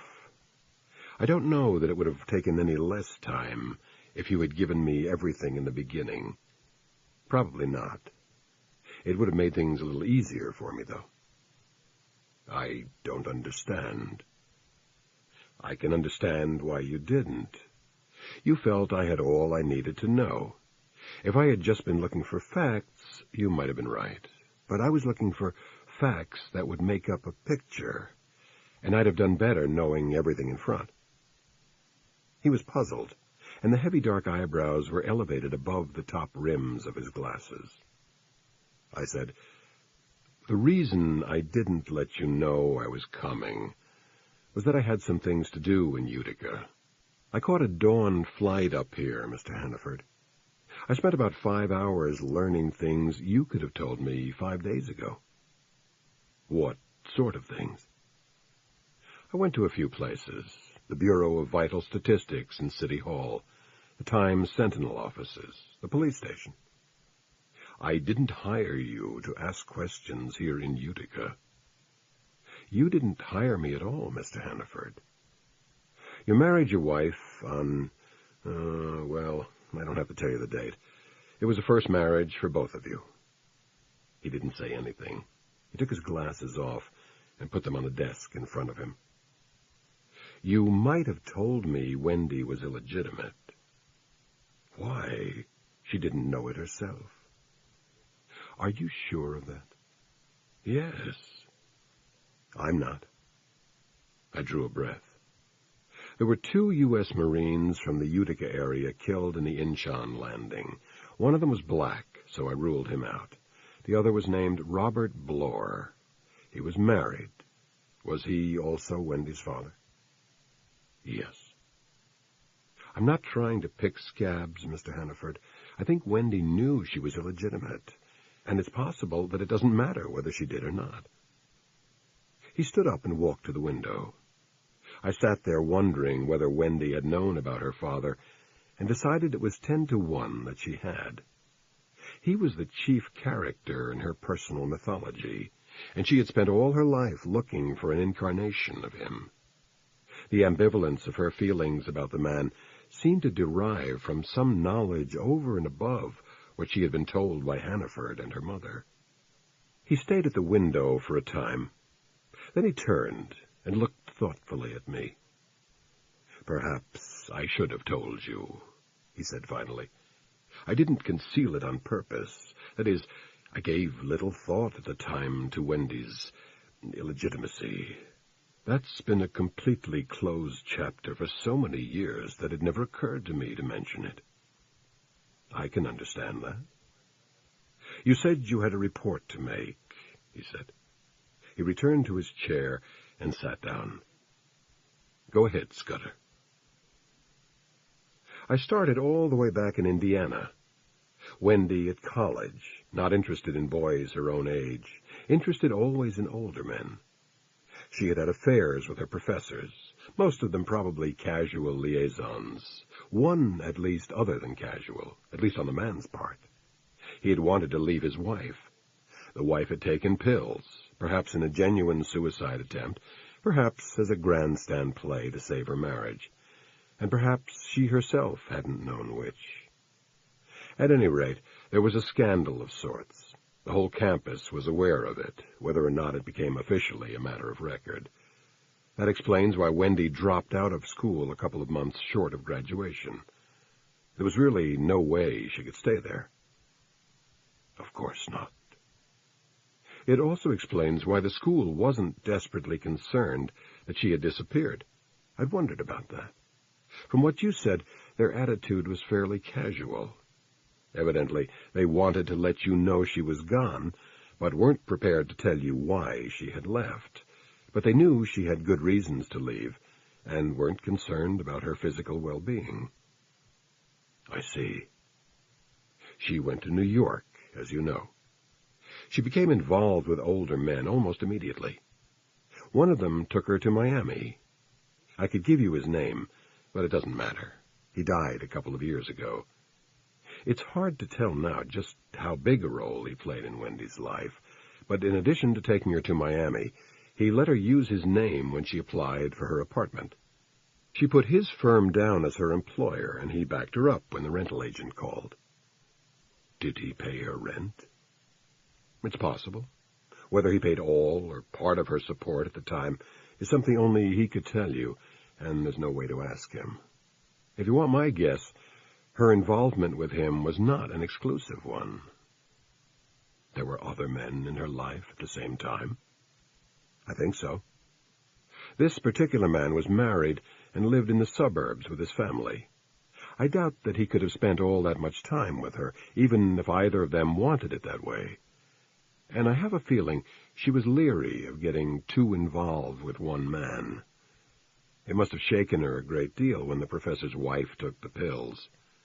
If he was sufficiently infatuated with her to leave his wife for her, she was probably committed to him herself, or at least thought she was. After that fell apart, she was careful not to invest too much of herself in any one man. So she saw a lot of men. Yes. And took money from them. Yes. You know that for a fact? Or is it conjecture? It's a fact. I told him a little about Marcia Maisel, and how she had gradually become aware of the manner in which Wendy was supporting herself. I didn't add that Marcia had tried the profession on for size. He lowered his head, and a little of the starch went out of his shoulders. So the newspapers were accurate, he said. She was a prostitute. A kind of prostitute. What does that mean?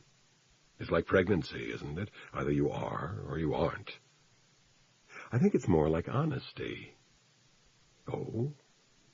Some people are more honest than others. I always thought honesty was unequivocal, too. Maybe it is. I think there are different levels. And there are different levels of prostitution. I'd say so. Wendy wasn't walking the streets. She wasn't turning one trick after another, wasn't handing her money over to a pimp. Isn't that what the Vanderpool boy was? No. I'll get to him. I closed my eyes for a moment. I opened them and said, "There's no way to know this for certain, but I doubt that Wendy set out to be a prostitute. She probably took money from quite a few men before she could pin that label on herself. I don't follow you.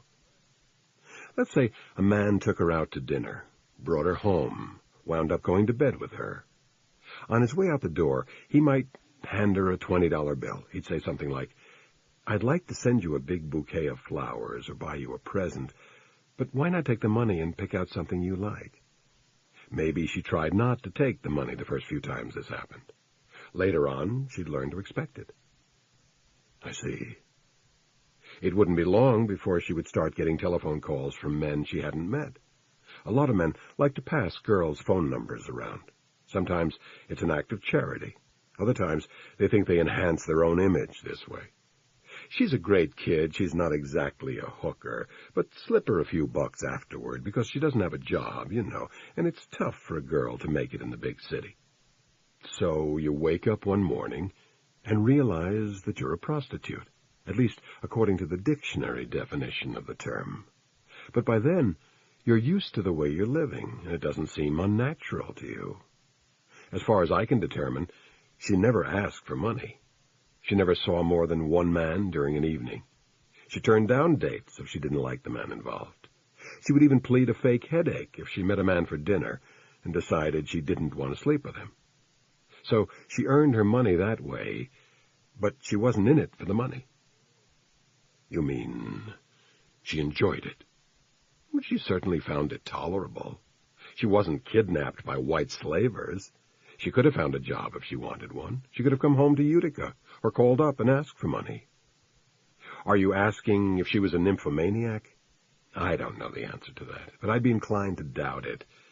I think she was compelled. How? I stood up and moved closer to his desk. It was dark mahogany and looked at least 50 years old. Its top was orderly. There was a blotter in a tooled leather holder, a two-tiered in-and-out box, a spindle, a pair of framed photographs. He watched me pick up both photographs and look at them. One showed a woman about 40, her eyes out of focus, an uncertain smile on her face. I sensed that the expression was not uncharacteristic. The other photo was of Wendy, her hair medium in length, her eyes bright, and her teeth shiny enough to sell toothpaste. When was this taken? High school graduation. And this is your wife? Yes. I don't know when that was taken. 6 or 7 years ago, I would guess. I don't see a resemblance. No, Wendy favored her father. Bloor? Yes. I never met him. I'm told she resembled him. I couldn't say one way or the other on the basis of my own knowledge, but I'm told she does. Did. I returned Mrs. Hannaford's photo to its place on his desk. I looked into Wendy's eyes. We had become too intimate these past few days, she and I. I probably knew more about her than she might have wanted me to know. You said you thought she was compelled. I nodded. By what? I put the photo back where it belonged. I watched Hannaford try not to meet Wendy's eyes. He didn't manage it. He looked into them and winced. I said, I'm not a psychologist, a psychiatrist, any of those things. I'm just a man who used to be a cop. I know that. I can make guesses. I'd guess she could never stop looking for Daddy. This is the end of Side 6. Side 7. She wanted to be somebody's daughter, and they kept wanting to fuck her. And that was all right with her, because that was what Daddy was. He was a man who took Mommy to bed and got her pregnant, and then went away to Korea and was never heard from again. He was somebody who was married to somebody else, and that was all right, because the men she was attracted to were always married to somebody else. It could get very hairy looking for Daddy, because if you weren't careful, he might like you too much, and Mommy might take a lot of pills, and it would be time for you to go away. That's why it was safer all around if Daddy gave you money. Then it was all on a cash-and-carry basis, and Daddy wouldn't flip out over you, and Mommy wouldn't take pills, and you could stay where you were. You wouldn't have to leave. I'm not a psychiatrist, and I don't know if this is the way it works in textbooks or not. I never read the textbooks, and I never met Wendy. I didn't get inside of her life until her life was over. I kept trying to get into her life, and I kept getting into her death instead. Do you have anything to drink? Pardon me? Do you have anything to drink, like bourbon? Oh, I think there's a bottle of something or other. How could you not know whether or not you had any liquor around? Get it? His face went through some interesting changes. He started off wondering who the hell I thought I was to order him around, and then he realized that it was immaterial, and then he got up and went over to a cabinet and opened a door. It's Canadian Club, he announced. Fine. I don't believe I have anything to mix it with. Good. Just bring the bottle and a glass. And if you don't have a glass, that's all right, sir. He brought the bottle and a water tumbler and watched with clinical interest as I poured whiskey until the glass was 2/3 full. I drank off about half of it and put the glass down on top of his desk. Then I picked it up quickly because it might have left a ring otherwise, and I made hesitant motions, and he decoded them and handed me a couple of memo slips that could serve as a coaster. Scudder? What? Do you suppose a psychiatrist could have helped her? I don't know. Maybe she went to one. I couldn't find anything in her apartment to suggest that she did, but it's possible. I think she was helping herself. By living the way she did. Uh-huh. Her life was a fairly stable one. It may not look like it from the outside, but I think it was. That's why she carried the Maisel girl as a roommate. It's also why she hooked up with Vanderpoel. Her apartment had a very settled feel to it. Well-chosen furniture. A place to live in. I think the men in her life represented a stage she was working her way through, and I would guess that she consciously saw it that way. The men represented physical and emotional survival for the time being, and I think she anticipated reaching a point where she wouldn't need them anymore. I drank some more whiskey.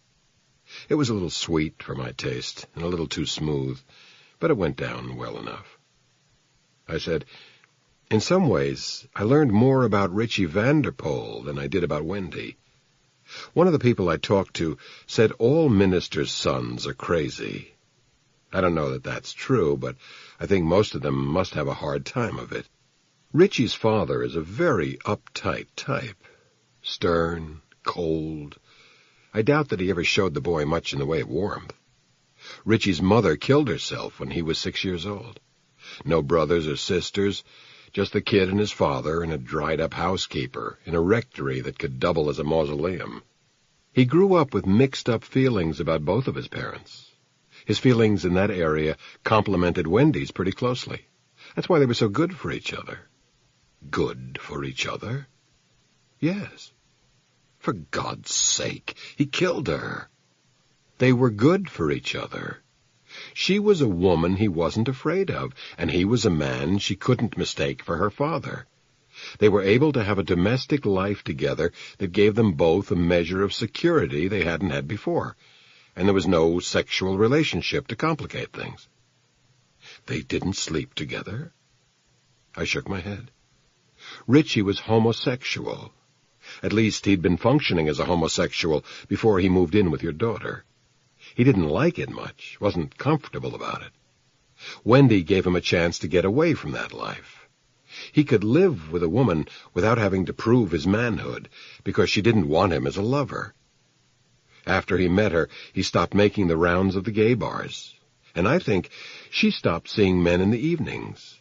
I couldn't prove it, but earlier she had been getting taken out for dinner several nights a week. The kitchen in her apartment was fully stocked when I saw it. I think Richie cooked dinner for the two of them just about every night. I told you a few minutes ago that I thought Wendy was working things out. I think both of them were working things out together. Maybe they would have started sleeping together eventually. Maybe Wendy would have stopped seeing men professionally and gone out and taken a job. I'm just guessing. That's all any of this is. But I'd take the guess a little further.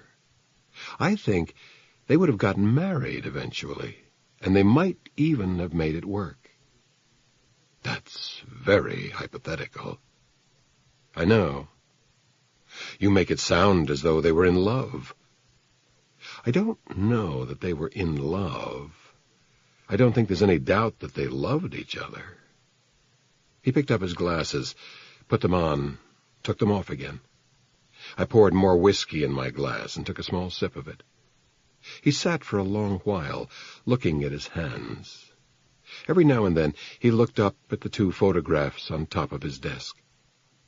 Finally he said, "Then why did he kill her?" No way to answer that. He didn't have any memory of the act, and the whole scene got mixed up with memories of his mother's death. Anyway, That's not your question. It's not. Of course not. What you want to know is how much of it was your fault. He didn't say anything. Something happened the last time you saw your daughter. You want to tell me about it? He didn't want to, not a whole hell of a lot, and it took him a few minutes to get warmed up. He talked vaguely about the sort of child she had been, very bright and warm and affectionate, and about how much he had loved her. Then he said, when she was... It's hard to remember, but I think she must have been 8 years old, 8 or 9. She would always sit on my lap and give me hugs and kisses, and she would squirm around a little, and... He had to stop for a minute. I didn't say anything. One day, I don't know why it happened, but one day she was on my lap, and oh, Christ. Take your time. I got excited, physically excited. It happens. Does it? His face looked like something from a stained glass window. I couldn't even think about it. I was so disgusted with myself. I loved her the way you love a daughter. At least, I had always thought that was what I felt for her. And to find myself responding to her sexually... I'm no expert, Mr. Hannaford, but I think it's a very natural thing. Just a physical response. Some people get erections from riding on trains. This was more than that. Maybe. It was, Scudder. I was terrified of what I saw in myself, terrified of what it could lead to, the harm it could have for Wendy. And so I made a conscious decision that day. I stopped being so close to her. He lowered his eyes. I withdrew. I made myself limit my affection for her, the affection I expressed, that is. Maybe the affection I felt as well. There was less hugging and kissing and cuddling. I was determined not to let that one occasion repeat itself. He sighed, fixed his eyes on mine. How much of this did you guess at, Scudder? A little of it. I thought it might even have gone farther than that. I'm not an animal. People do things you wouldn't believe, and they aren't always animals. What happened the last time you saw Wendy? I've never told anyone about this. Why do I have to tell you? You don't? But you want to. Do I... He sighed again. She was home from college. Everything was the way it had always been, but there was something about her that was different. I suppose she had already established a pattern of getting involved with older men. Yes. She came home late one night. She'd gone out alone. Perhaps she let someone pick her up, I don't know. He closed his eyes and looked back at that evening. I was awake when she came home. I wasn't purposely waiting up for her. My wife had gone to sleep early, and I had a book I wanted to read. Wendy came home around 1 or 2 in the morning. She'd been drinking. She wasn't reeling, but she was at least slightly drunk. I saw a side of her I had never seen before. She propositioned me. Just like that. She asked me if I wanted to fuck. She said obscene things, described acts she wanted to perform with me. She tried to grab me. What did you do? I slapped her. I see. I told her she was drunk. I told her to go upstairs and get to bed. I don't know if the slap sobered her, but a shadow passed over her face, and she turned away without a word and climbed the stairs. I didn't know what to do. I thought perhaps I ought to go to her, tell her it was all right, that we would just forget about it. In the end, I did nothing. I sat up for another hour or so, and then went to bed myself. He looked up. And in the morning, we both pretended nothing had happened. Neither of us ever referred to the incident again. I drank what was in my glass. It all meshed now, every bit of it. The reason I didn't go to her, I was sickened by the way she acted, disgusted, but something in me was excited. I nodded. I'm not sure I trusted myself to go to her room that night, Scudder. Nothing would have happened. How do you know that? Everybody has mean little places inside himself. It's the ones who aren't aware of them who fly off the handle. You were able to see what was happening. That made you capable of keeping a lid on it. Maybe. After a while, I said, I don't think you have much to blame yourself for. It seems to me that everything was already set in motion before you were in a position to do anything about it. It wasn't a one-sided thing when you responded physically to Wendy squirming around on your lap. She was behaving seductively, although I'm sure she didn't realize it at the time. It all fits together, competing with her mother, trying to find Daddy, hiding inside every older man she found attractive. Lots of girls try to seduce professors, you know, and most professors learn to be very good at discouraging that sort of thing. Wendy had a pretty high success ratio. She was evidently very good at it. It's funny. What is? Earlier you made her sound like a victim. Now she sounds like a villain. Everybody's both. Neither of us had very much to say on the way out to the airport. He seemed more relaxed than before, but I had no way of knowing how much of that was just on the surface. If I'd done him any good, I'd done so less by what I had found out for him than by what I'd made him tell me. There were priests and psychiatrists who would have listened to him, and they probably would have done him more good than I did, but I'd been elected instead. At one point I said, whatever blame you decide to assign yourself, keep one thing in mind. Wendy was in the process of turning out all right. I don't know how long it would have taken her to find a cleaner way of making a living, but I doubt it would have been much more than a year. You can't be certain of that. I certainly can't prove it. That makes it worse, doesn't it? It makes it more tragic. It makes it more tragic. I don't know if that's better or worse. What? Oh, I see. That's an interesting distinction. I went to the Allegheny desk. There was a flight to New York within the hour, and I checked in for it. When I turned around, Hannaford was standing next to me with a check in his hand. I asked him what it was for. He said I hadn't mentioned more money, and he didn't know what constituted a fair payment, but he was pleased with the job I had done for him, and he wanted to give me a bonus. I didn't know what was fair payment either, but I remembered what I had told Louis Pankow. When somebody hands you money, you take it. I took it. I didn't get around to unfolding it until I was on the plane. It was for $1,000. I'm still not sure why he gave it to me.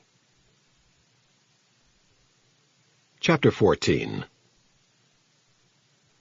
In my hotel room, I opened a paperback dictionary of saints and flipped through it. I found myself reading about St. Mary Goretti, who was born in Italy in 1890. When she was 12, a young man began making overtures to her. Eventually, he attempted to ravish her and threatened to kill her if she resisted. She did, and he did, stabbing her over and over again with his knife. She died within 24 hours. After 8 years of unrepentant imprisonment, her murderer had a change of heart, I learned. At the end of 27 years, he was released, and on Christmas Day, 1937, he contrived to receive communion side by side with Mary's widowed mother. He has since been cited as an example by those who advocate the abolition of capital punishment. I always find something interesting in that book. I went next door for dinner, but didn't have much appetite. The waiter offered to put my leftover steak in a doggy bag. I told him not to bother. So I went around the corner to Armstrong's and wound up at the corner table and back, where it had all started just a few days ago. Cale Hannaford walked into my life on Tuesday, and now it was Saturday. It seemed as though it had been a lot longer than that. It had started on Tuesday as far as I was concerned, but it had in fact started a lot earlier than that, and I sipped bourbon and coffee and wondered how far you could trace it back. At some point or other it had probably become inevitable, but I didn't know just when that point was. There was a day when Richie Vanderpool and Wendy Hannaford met each other, and that had to be a turning point of one sort or another. But maybe their separate ends had been charted far in advance of that date, and their meeting only arranged that they would happen to one another. Maybe it went a lot further back, to Robert Bloor dying in Korea, and Margaret Vanderpool opening her veins in her bathtub. Maybe it was Eve's fault, messing around with apples. Dangerous thing, giving humanity the knowledge of good and evil, and the capacity to make the wrong choice more often than not. Buy a lady a drink? I looked up. It was Trina, dressed in civilian clothes, and wearing a smile that faded as she studied my face. "Hey," she said, "where were you?" "Chasing private thoughts." "Want to be alone?" "That's the last thing I want. Did you say something about buying you a drink?" "It was an idea I had, yes." I flagged the waiter and ordered a Stinger for her and another of the same for myself. She talked about a couple of strange customers she'd had the night before. We coasted through a few rounds on small talk, and then she reached out a hand and touched the tip of my chin with her finger. "Hey, hey, hey, you're in a bad way. Troubles?" "I had a rotten day. I flew upstate and had a conversation that wasn't much fun." "The business you were telling me about the other night?" "Was I talking about it with you?" "Yes, I guess I was." "Feel like talking about it now?" "Maybe a little later." "Sure." We sat for a while, not saying much. The place was quiet, as it often is on Saturdays. At one point, 2 kids came in and walked over to the bar. I didn't recognize them. "Matt, is something wrong?" I didn't answer her. The bartender sold them a couple of 6-packs, and they left. I let out a breath I hadn't known I was holding. "Matt?" "Just a reflex. I thought the place was about to be held up. Put it down to nerves." "Sure." Her hand covered mine. "Getting late," she said. "Is it?" "Kind of. Would you walk me home? It's just a couple of blocks." She lived on the 10th floor of a new building on 56th, between 9th and 10th. The doorman roused himself enough to flash her a smile. "There's some booze," she told me, "and I can make better coffee than Jimmy can. Want to come up?" "I'd like to." Her apartment was a studio, one large room with an alcove that held a narrow bed. She showed me where to hang my coat and put on a stack of records. She said she'd put on some coffee, and I told her to forget about the coffee. She made drinks for both of us. She curled up on a red plush sofa, and I sat in a frayed gray armchair. "Nice place," I said. "It's getting there. I want pictures for the walls, and some of the furniture will have to be replaced eventually, but in the meantime it suits me." "How long have you been here?" "Since October. I lived uptown, and I hated taking cabs to and from work." "Were you ever married, Trina?" "For 3 years, almost. I've been divorced for 4. "Ever see your ex?" "I don't even know what state he lives in. I think he's out on the coast, but I'm not sure." "Why?" "No reason." "You didn't have any kids?" "No, he didn't want to. Then, when things fell apart, I was glad we didn't." "You?" "2 boys." "That must be rough." "I don't know. Sometimes, I guess." "Matt, what would you have done if there was a hold-up tonight?" I thought it over.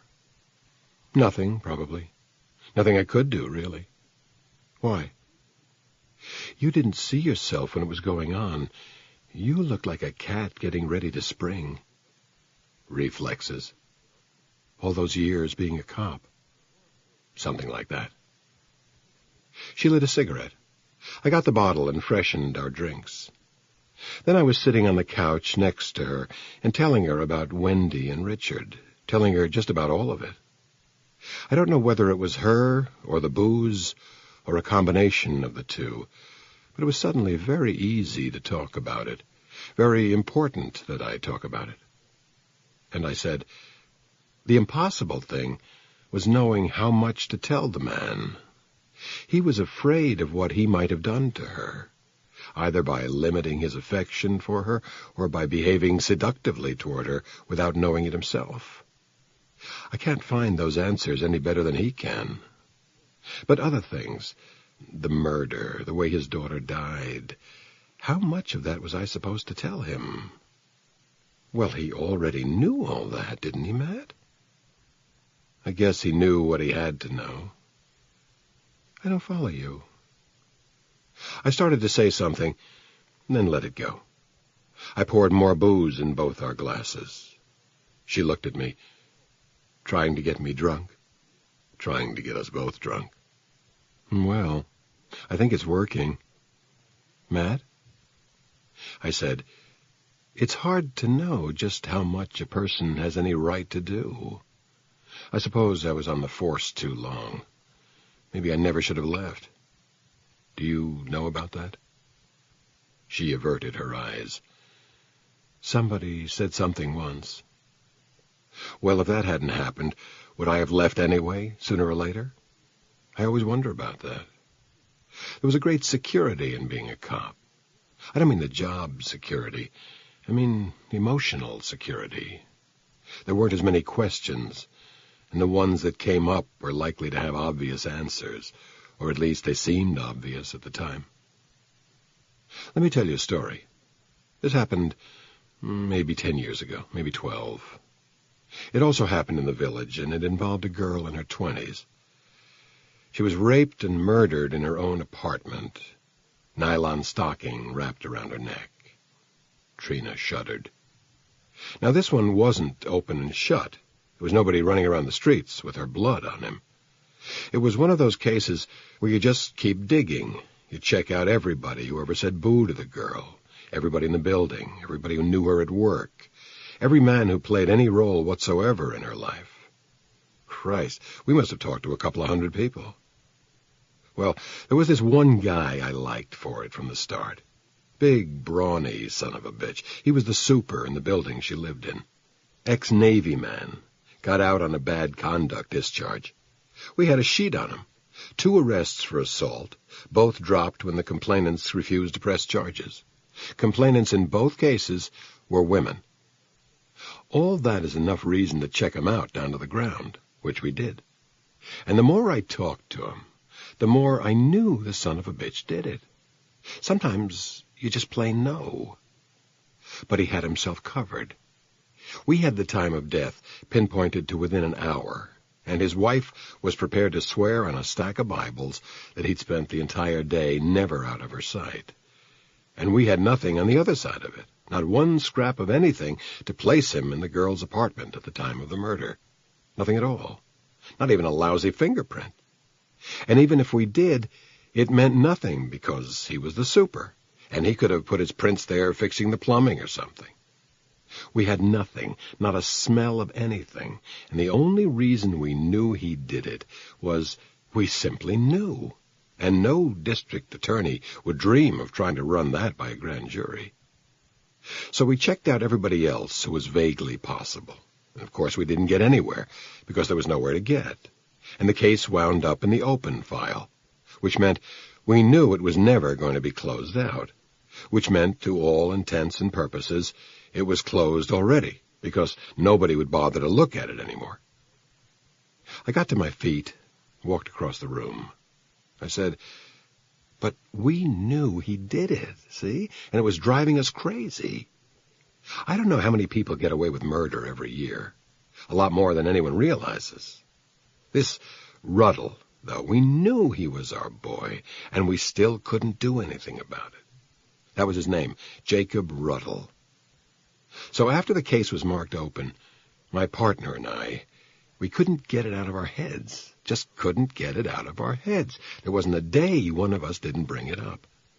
So eventually, we went to this Ruddle and asked him if he'd take a polygraph test. You know what that is? A lie detector? A lie detector. We were completely straight with him. We told him he could refuse to take the test, and we also told him it couldn't be entered in evidence against him, which it can't. I'm not sure that's a good idea, incidentally, but that's the law. He agreed to take the test. Don't ask me why. Maybe he thought it would look suspicious of him to refuse, although he must have known we damn well knew he killed her, and nothing was going to make him stop looking suspicious to us.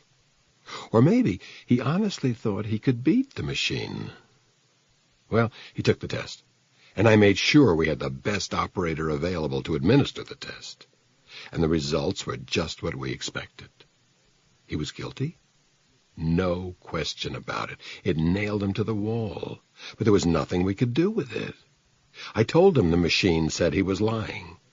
Well, those machines must make a few mistakes now and then, he said, because it made one right now. And he looked me right in the eye, and he knew I didn't believe him, and he knew there was nothing on earth I could do about it. God. I went over and sat down next to her again. I sipped some of my drink and closed my eyes for a moment, remembering the look in that bastard's eyes. What did you do? My partner and I tossed it back and forth. My partner wanted to put him in the river. You mean kill him? Kill him and set him in cement and drop him somewhere in the Hudson. You wouldn't do a thing like that. I don't know. I might have gone along with it. See, he did it. He killed that girl, and he was an odds-on candidate to do it again sooner or later. Oh, hell, that wasn't all of it. Knowing he did it, knowing he knew we knew he did it, and sending the bastard home, putting him in the river started sounding like a hell of a good idea, and I might have done it, if I hadn't thought of something better. What? I had this friend on the narcotics squad. I told him I needed some heroin, a lot of it, and I told him he would be getting every bit of it back. Then, one afternoon when Ruddle and his wife were both out of the apartment, I let myself in, and I flaked that place as well as it's ever been done. I stuffed smack inside the towel bar. I stuck a can of it in the ball float of his toilet. I put the shit in every really obvious hiding place I could find. Then I got back to my friend in narcotics, and I told him I knew where he could make himself a hell of a haul. And he did it right, with a warrant and everything.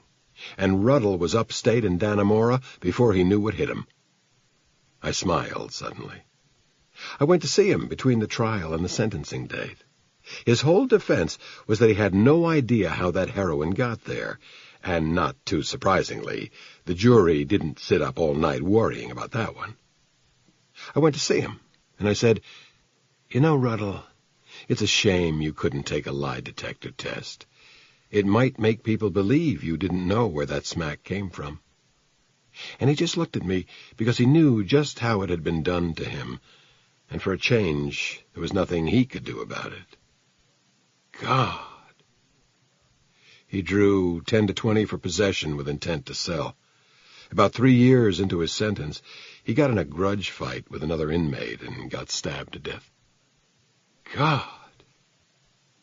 The thing is, you wonder just how far you have a right to turn things around like that. Did we have a right to set him up? I couldn't see letting him walk around free. And what other way was there to nail him? But if we couldn't do that, did we have a right to put him in the river? That's a harder one for me to answer. I have a lot of trouble with that one. There must be a line there somewhere, and it's hard to know just where to draw it. A little while later, she said it was getting to be her bedtime. "I'll go," I said. "Unless you'd rather stay." We turned out to be good for each other. For a stitch of time, All the hard questions went away and hid in dark places. Afterward, she said that I should stay. I'll make us breakfast in the morning. Okay. And sleepily, Matt, that story you were telling before? About Ruddle? Uh-huh. What made you think of it? I sort of wanted to tell her, probably for the same reason I'd told her the story in the first place. But part of what I had to do was not tell her, just as I had avoided telling Cale Hannaford. Just the similarities in the cases, I said. Just that it was another case of a girl raped and murdered in the village, and the one case put me in mind of the other. She murmured something I couldn't catch. When I was sure she was sleeping soundly, I slipped out of bed and got into my clothes. I walked a couple of blocks to my hotel and went to my room. I thought I would have trouble sleeping, but it came easier than I expected. Chapter 15. The service had just gotten underway when I arrived. I slipped into a rear pew, took a small black book from the rack, and found the place. I'd missed the invocation and the first hymn, but I was in time for the reading of the law. He seemed taller than I remembered. Perhaps the pulpit added an impression of height. His voice was rich and commanding, and he spoke the law with absolute certainty. God spake all these words, saying, I am the Lord thy God, which have brought thee out of the land of Egypt, out of the house of bondage. Thou shalt have no other gods before me. Thou shalt not make unto thee any graven image, or any likeness of anything that is in heaven above, or that is in the earth beneath, or that is in the water under the earth. Thou shalt not bow down thyself to them, nor serve them.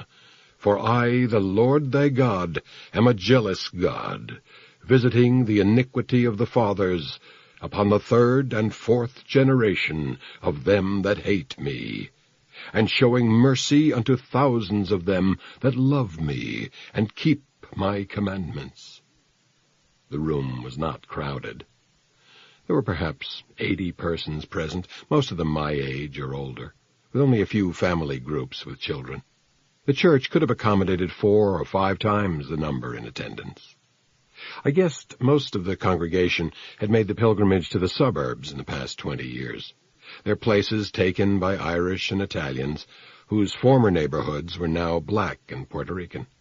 Honor thy father and thy mother, that thy days may be long upon the land, which the Lord thy God giveth thee. Were there more people in attendance today than normally?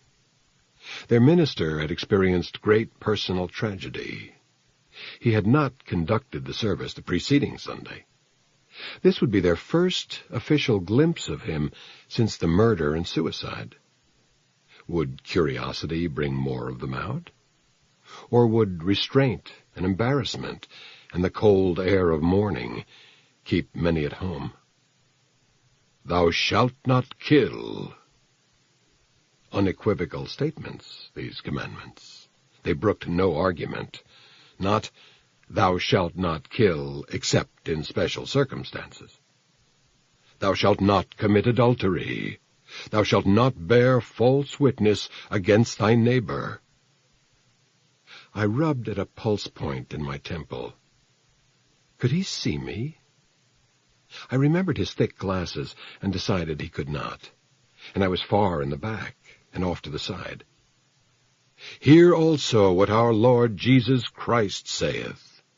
Thou shalt love the Lord thy God with all thy heart, and with all thy soul, and with all thy might. This is the first and great commandment. And the second is like unto it. Thou shalt love thy neighbor as thyself. On these 2 commandments hang all the law and the prophets. We stood up and sang a psalm. This is the end of Side 7. Side 8. The service took a little over an hour. The Old Testament reading was from Isaiah, the New Testament reading from Mark, There was another hymn, a prayer, still another hymn. The offering was taken and consecrated. I put a 5 on the plate.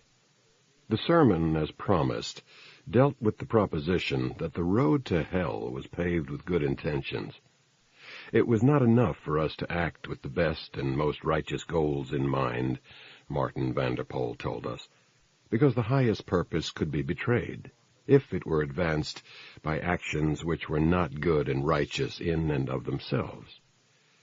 I didn't pay too much attention to how he elaborated on this, because my mind got caught up in the central thesis of the argument and played with it. I wondered whether it was worse for men to do the wrong things for the right reason, or the right things for the wrong reason. It wasn't the first time I wondered, or the last. Then we were standing, and his arms were spread, his robe draping like the wings of an enormous bird, his voice vibrant and resonant. "The peace of God, which passeth all understanding, keep your hearts and minds in the knowledge and love of God, and of his Son Jesus Christ our Lord, and the blessing of God Almighty, the Father, and the Son, and the Holy Spirit be amongst you, and remain with you always. Amen. Amen." A few people slipped out of the church without stopping for a few words with Reverend Vanderpoel. The rest lined up for a handshake. I managed to be at the end of the line. When it was finally my turn, Vanderpoel blinked at me. He knew my face was familiar, but he couldn't figure out why. Then he said, "Why, it's Mr. Scudder. I certainly never expected to see you at our services."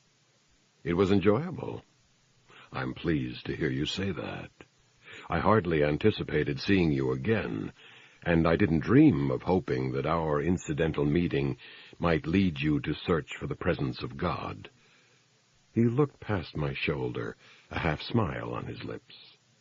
"He does work in mysterious ways, does he not?" "So it seems." "That a particular tragedy could have this effect upon a person like yourself. I imagine I might find myself using that as a theme for a sermon at some later date. I'd like to talk to you, Reverend Vanderpoel, in private, I think." "Oh, dear," he said. "I'm quite pressed for time today, I'm afraid. I'm sure you have a great many questions about religion.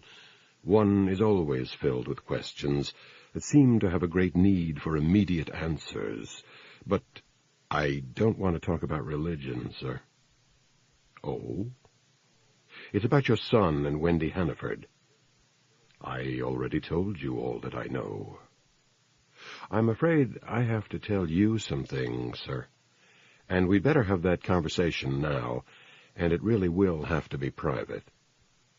"Oh?" He looked at me intently, and I watched the play of emotions on his face. "Very well," he said. "I do have a few tasks that need to be attended to. I'll just be a moment." I waited, and he wasn't more than 10 minutes. Then he took me companionably by the arm and led me through the back of the church and through a door into the rectory. We wound up in the room we had been in before. The electric fire glowed on the hearth, and again he stood in front of it and warmed his long-fingered hands. "I like a cup of coffee after morning services," he said. "You'll join me?" "No, thank you." He left the room and came back with coffee. "Well, Mr. Scudder, what's so urgent?" His tone was deliberately light, but there was tension underneath it. "I enjoyed the services this morning," I said. "Yes, so you said, and I'm pleased to hear it. However, I was hoping for a different Old Testament text." "Isaiah is difficult to grasp, I agree. A poet and a man of vision. There are some interesting commentaries on today's reading, if you're interested." "I was hoping the reading might be from Genesis." "Oh, we don't start over until Whit Sunday, you know. But why Genesis?" "A particular portion of Genesis, actually." "Oh?" The 22nd chapter. He closed his eyes for a moment and frowned in concentration. He opened them and shrugged apologetically. I used to have a fair memory for chapter and verse. It's been one of the casualties of the aging process, I'm afraid. Shall I look it up? I said, And it came to pass after these things that God did tempt Abraham, and said unto him, Abraham, and he said, Behold, here I am. And he said, Take now thy son, thine only son Isaac, whom thou lovest, and get thee into the land of Moriah, and offer him there for a burnt offering upon one of the mountains, which I will tell thee of. The temptation of Abraham. God will provide himself a lamb for a burnt offering. A very beautiful passage. His eyes fixed on me. It's unusual that you can quote Scripture, Mr. Scudder. I had reason to read that passage the other day. It stayed with me. Oh? I thought you might care to explain the chapter to me. At some other time, certainly, but I scarcely see the urgency of... Don't you? He looked at me. I got to my feet and took a step toward him. I said, I think you do. I think you could explain to me the interesting parallels between Abraham and yourself.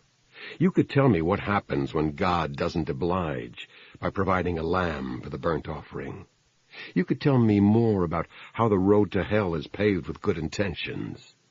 Mr. Scudder, you could tell me why you were able to murder Wendy Hannaford and why you let Richie die in your place.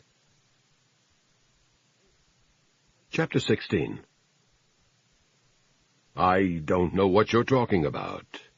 I think you do, sir. My son committed a horrible murder. I'm sure he did not know what he was doing at the moment of his act. I forgive him for what he did. I pray God forgives him. I'm not a congregation, sir. I'm a man who knows all the things you thought no one would ever be able to figure out. Your son never killed anybody until he killed himself. He sat there for a long moment, taking it all in. He bowed his head a little. His pose was an attitude of prayer, but I don't think he was praying. When he spoke, his tone was not defensive so much as it was curious, the words very nearly an admission of guilt. What makes you believe this, Mr. Scudder? A lot of things I learned, and the way they all fit together. Tell me. I nodded. I wanted to tell him because I had been feeling the need to tell someone all along. I hadn't told Cale Hannaford. I had come close to telling Trina, had begun hinting at it, but in the end I had not told her either. Vanderpoel was the only person I could tell. I said, the case was open and shut. That's how the police saw it, and it was the only way to see it. But I didn't start out looking for a murderer. I started out trying to learn something about Wendy and your son, and the more I learned, the harder it was for me to buy the idea that he had killed her. What nailed him was turning up on the sidewalk covered with blood and behaving hysterically.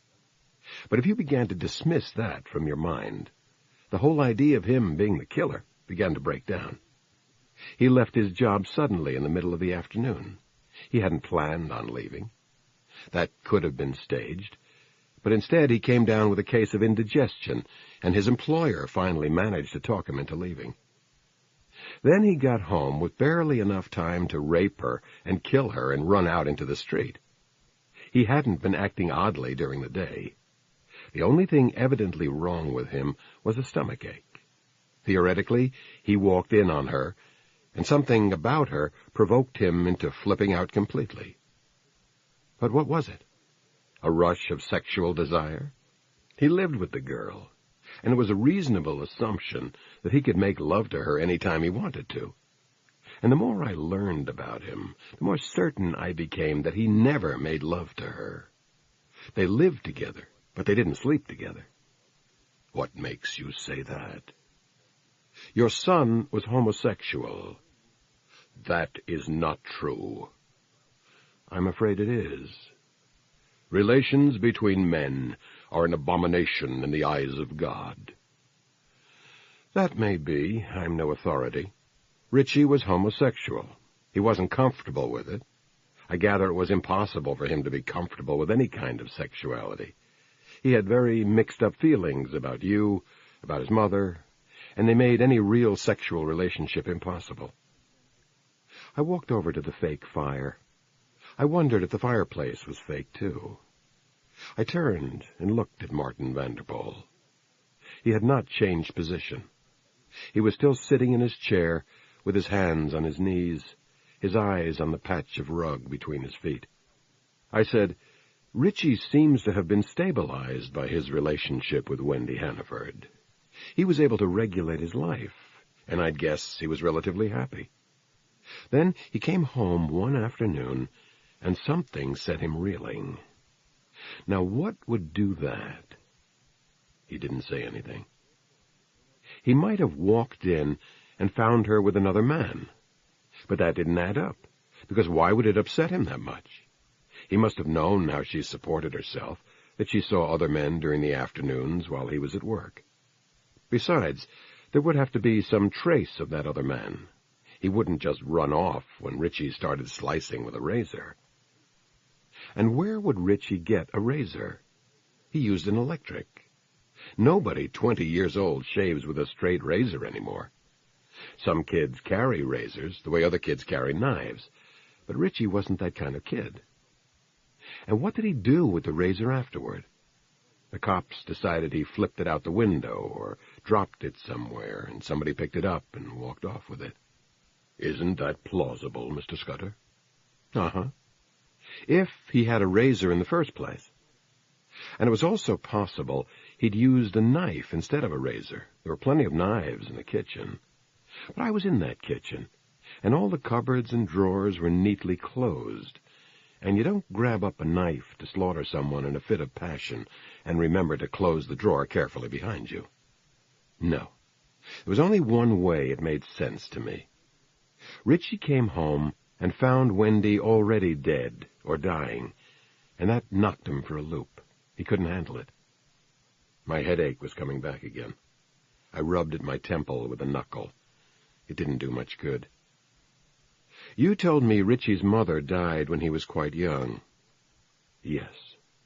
You didn't tell me she killed herself. How did you learn that? When something's a matter of record, sir, anyone can find out about it if he takes the trouble to look for it. I didn't have to dig for that information. All I had to do was think of looking for it. Your wife killed herself in the bathtub by slashing her wrists. Did she use a razor? He looked at me. Your razor, sir? I don't see that it matters. Don't you? I shrugged. Richie walked in and found his mother dead in a pool of blood.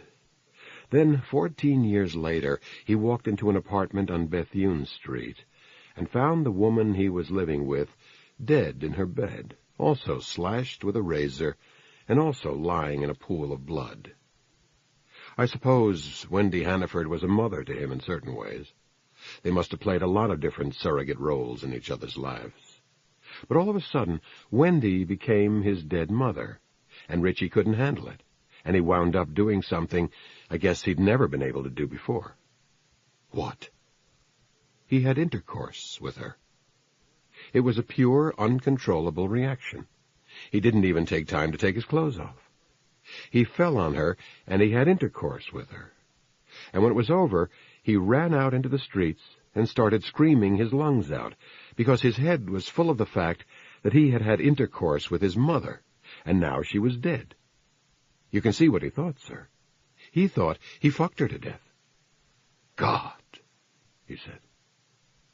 I wonder if he'd ever pronounced it quite that way before.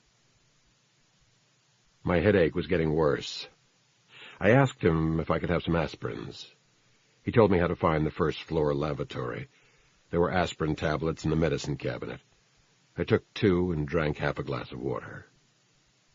When I went back into the living room, he hadn't changed position. I sat down in my chair and looked at him. There was a lot more, and we would get to it, but I wanted to wait for him to pick it up. He said, "This is extraordinary, Mr. Scudder." "Yes. I never even considered the possibility that Richard was innocent. I just assumed he had done it. If what you think is true, it's true. Then he died for nothing." "He died for you, sir. He was the lamb for the burnt offering." "You can't seriously believe I killed that girl." "I know you did, sir." "How can you possibly know that?" "You met Wendy in the spring." "Yes, I believe I told you that the last time you were here." "You picked a time when you knew Richie would be at work. You wanted to meet this girl because you were bothered at the idea of Richie living in sin with her." "I already told you as much." "Yes, you did." I took a breath. Wendy Hannaford was very strongly drawn to older men who functioned as father figures for her. She was aggressive in situations involving a man who attracted her. She managed to seduce several of her professors at college. She met you, and she was attracted to you. It's not hard to imagine why. You're a very commanding figure of a man, very stern and forbidding. And on top of everything, you were Richie's actual father, and she and Richie were living like brother and sister. So she made a play for you. I gather she was very good at getting her point across, and you were very vulnerable. You'd been a widower for a good many years. Your housekeeper may have been very efficient at her appointed tasks, but you certainly couldn't have picked her as a potential sexual outlet. The last time you were here, you told me you felt in retrospect that you should have remarried for Richie's sake. I think you were really saying that you should have remarried for your own sake, so that you wouldn't have been vulnerable to Wendy Hannaford. This is all guesswork on your part, Mr. Scudder. You went to bed with her. Maybe that was the first time you went to bed with anybody since your wife died. I wouldn't know, and it doesn't much matter. But you went to bed with her, and I guess you liked it, because you kept going back. You thought it was a sin, but that didn't change things much, because you went right on sinning. You certainly hated her. Even after she was dead, you made it a point to tell me how evil she was. I thought at the time you were justifying your son's act. I didn't believe then that he did it, but I believed you thought so. Then you told me he admitted his guilt. He didn't say anything. I watched him wipe perspiration from his forehead, then wipe his hand on his robe. That didn't have to mean anything. You might have been talking yourself into the belief that Richie died penitent. Or he could well have admitted it to you because he could have become sufficiently confused after the fact. Everything was jumbled up for him. He told his lawyer he found Wendy dead in the bathtub. A little more reflection, and he must have decided that he had killed her, even if he couldn't remember it. But the more I found out about Wendy, the harder it was to picture her as evil. I don't doubt she had an evil effect on the lives of certain other people. But why would she seem evil to you? There was really only one explanation for that, sir. She made you want to do something you were ashamed of, and that made you do something more shameful. You killed her. You planned it. You took your razor along, and you had sex with her one final time before you murdered her. That's a lie. It's not. I can even tell you what you did. The autopsy showed that she had had both oral and vaginal intercourse shortly before death. Richie would have had genital intercourse with her, so what you did, sir, was take off all your clothes and let her perform fellatio upon you. And then you whipped out your razor and slashed her to death. And then you went home and let your son hang himself for it. I stood up and planted my feet in front of his chair.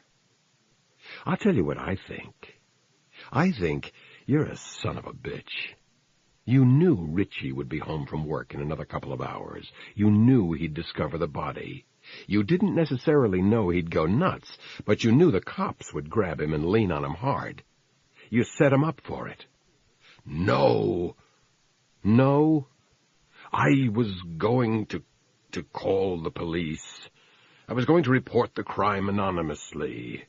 They would have found the body while he was still at work. They would have known he had nothing to do with it. They would have blamed it on some anonymous sex partner of hers. They never would have thought, "Why didn't you follow through?" He fought to catch his breath. He said, "I left the apartment. My head was reeling. I was badly shaken by what I had done. And then I saw Ritchie on his way home. He didn't see me. I saw him mount the stairs, and I knew it was too late. He was already on the scene." "So you let him go upstairs?" "Yes." "And when you went to see him in jail?" "I wanted to tell him. I wanted to say something to him. I couldn't." He leaned forward and put his head in his hands. I let him sit like that for a while. He didn't sob, didn't make a sound, just sat there looking somewhere into the black parts of his soul. Finally, I got up and took a half-pint flask of bourbon from my pocket. I uncapped it and offered it to him. He wasn't having any. "I don't use spirits, Mr. Scudder." "Think of it as a special occasion." "I don't use spirits. I don't allow them in my house." I thought about that, and decided he wasn't in a position to set rules. I took a long drink. He said, "You can't prove any of this." "Are you sure of that?" "Some conjecture on your part, a great deal of it, as a matter of fact." "So far, you haven't refuted any of it?" "No. If anything, I've confirmed it, haven't I? But I'll deny having said any such thing to you. You haven't the slightest bit of truth." "You're absolutely right." "Then I don't see what you're driving at." "I can't prove anything. The cops will be able to, though, when I go to them. They never had any reason to dig before. But they'll start digging, and they'll turn something up. They'll start by asking you to account for your movements on the day of the murder. You won't be able to. That's nothing in and of itself, but it's enough to encourage them to keep looking. They've still got that apartment sealed off. They never had a reason to dust it for prints. They'll have a reason now, and they'll find your prints somewhere. I'm sure you didn't run around wiping surfaces. They'll ask to see your razor. If you bought a new one since then, they'll wonder why. They'll go through all your wardrobe, looking for bloodstains. I guess you had your clothes off when you killed her, but you'll have gotten traces of blood on something or other, and it won't all wash out. They'll put a case together a piece at a time, and they won't even need a full case, because you'll crack under questioning in no time at all. You'll crack wide open. I may be stronger than you seem to think, Mr. Scudder. You're not strong, so much as you're rigid. You'll break. I couldn't tell you how many suspects I've questioned.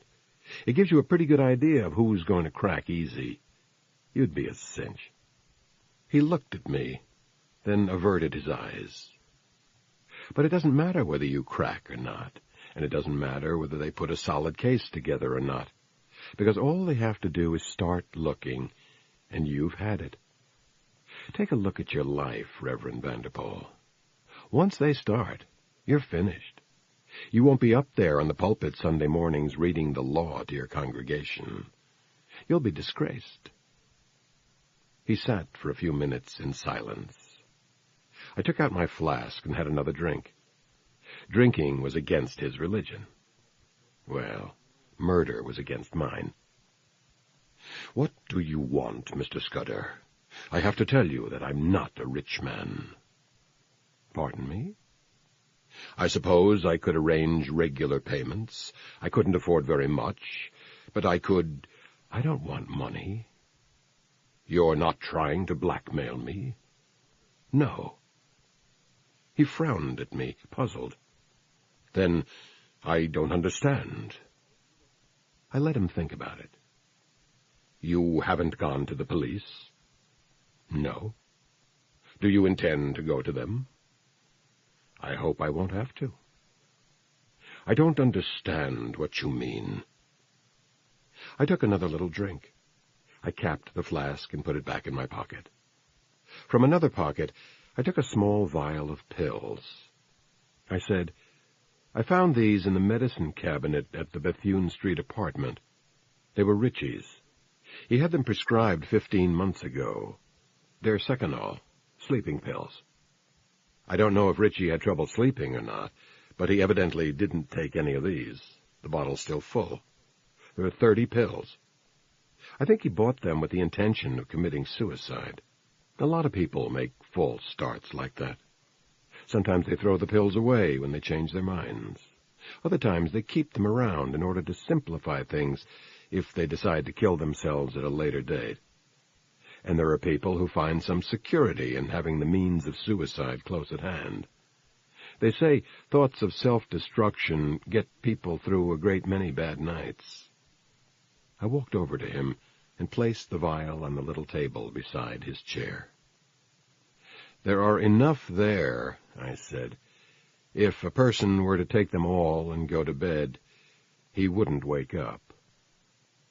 He looked at me. You have everything all worked out. Yes. I haven't been able to think of much else. You expect me to end my life. Your life is over, sir. It's just a question of how it finishes up. And if I take these pills? You leave a note. You're despondent over the death of your son, and you can't find it within yourself to go on living.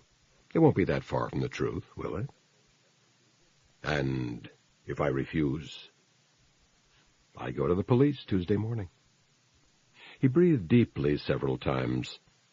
Then he said, Do you honestly think it would be so bad to let me go on living my life, Mr. Scudder? I perform a valuable function, you know. I'm a good minister. Perhaps you are. I honestly think I do some good in this world. Not a great deal, but some.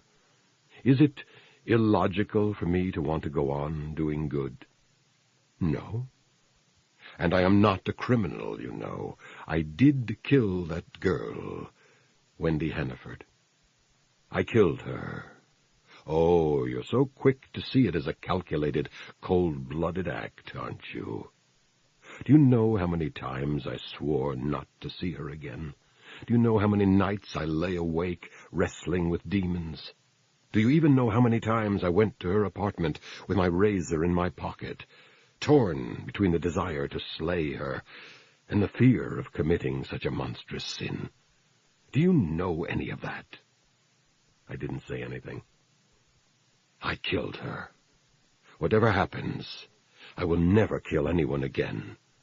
Can you honestly say I constitute a danger to society? Yes. How? It's bad for society when murders remain unpunished. But if I do as you suggest, no one will know I've taken my life for that reason. No one will know I was punished for murder. I'll know. You'd be judge and jury then, is that right? No, you will, sir. He closed his eyes, leaned back in his chair. I wanted another drink, but I let the flask stay in my pocket. The headache was still there.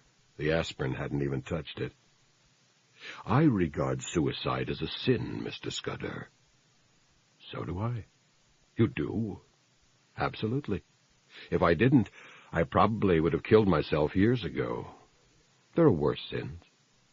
Murder. That's one of them. He fixed his eyes on me. Do you think I am an evil man, Mr. Scudder? I'm not an expert on that. Good and evil, I have a lot of trouble figuring those things out. Answer my question. I think you've had good intentions. You were talking about that earlier. And I've paved a road to hell. Well, I don't know where the road leads, but there are a lot of wrecks along the highway, aren't there? Your wife committed suicide. Your mistress got slashed to death. Your son went crazy and hanged himself for something he didn't do. Does that make you good or evil? You'll have to work that one out for yourself. You intend to go to the police Tuesday morning. If I have to. And otherwise, you'll keep your silence. Yes. Ah. And what about you, Mr. Scudder? Are you a force for good or evil? I'm sure you've asked yourself the question. Now and then. How do you answer it? Ambivalently. And now, in this act, forcing me to kill myself. That's not what I'm doing, isn't it? No. I'm allowing you to kill yourself. I think you're a damned fool if you don't, but I'm not forcing you to do anything. Chapter 17. I was awake early Monday morning. I got a Times at the corner and read it over bacon and eggs and coffee. A cab driver had been murdered in East Harlem. Someone had stuck an ice pick into him through one of the air holes in his partition. Now everyone who read the Times would know a new way to score off a cab driver. I walked over to the bank when it opened and deposited half of Cale Hannaford's $1,000 check. I took the rest in cash, then walked a few blocks to the post office and bought a money order for a few $100s.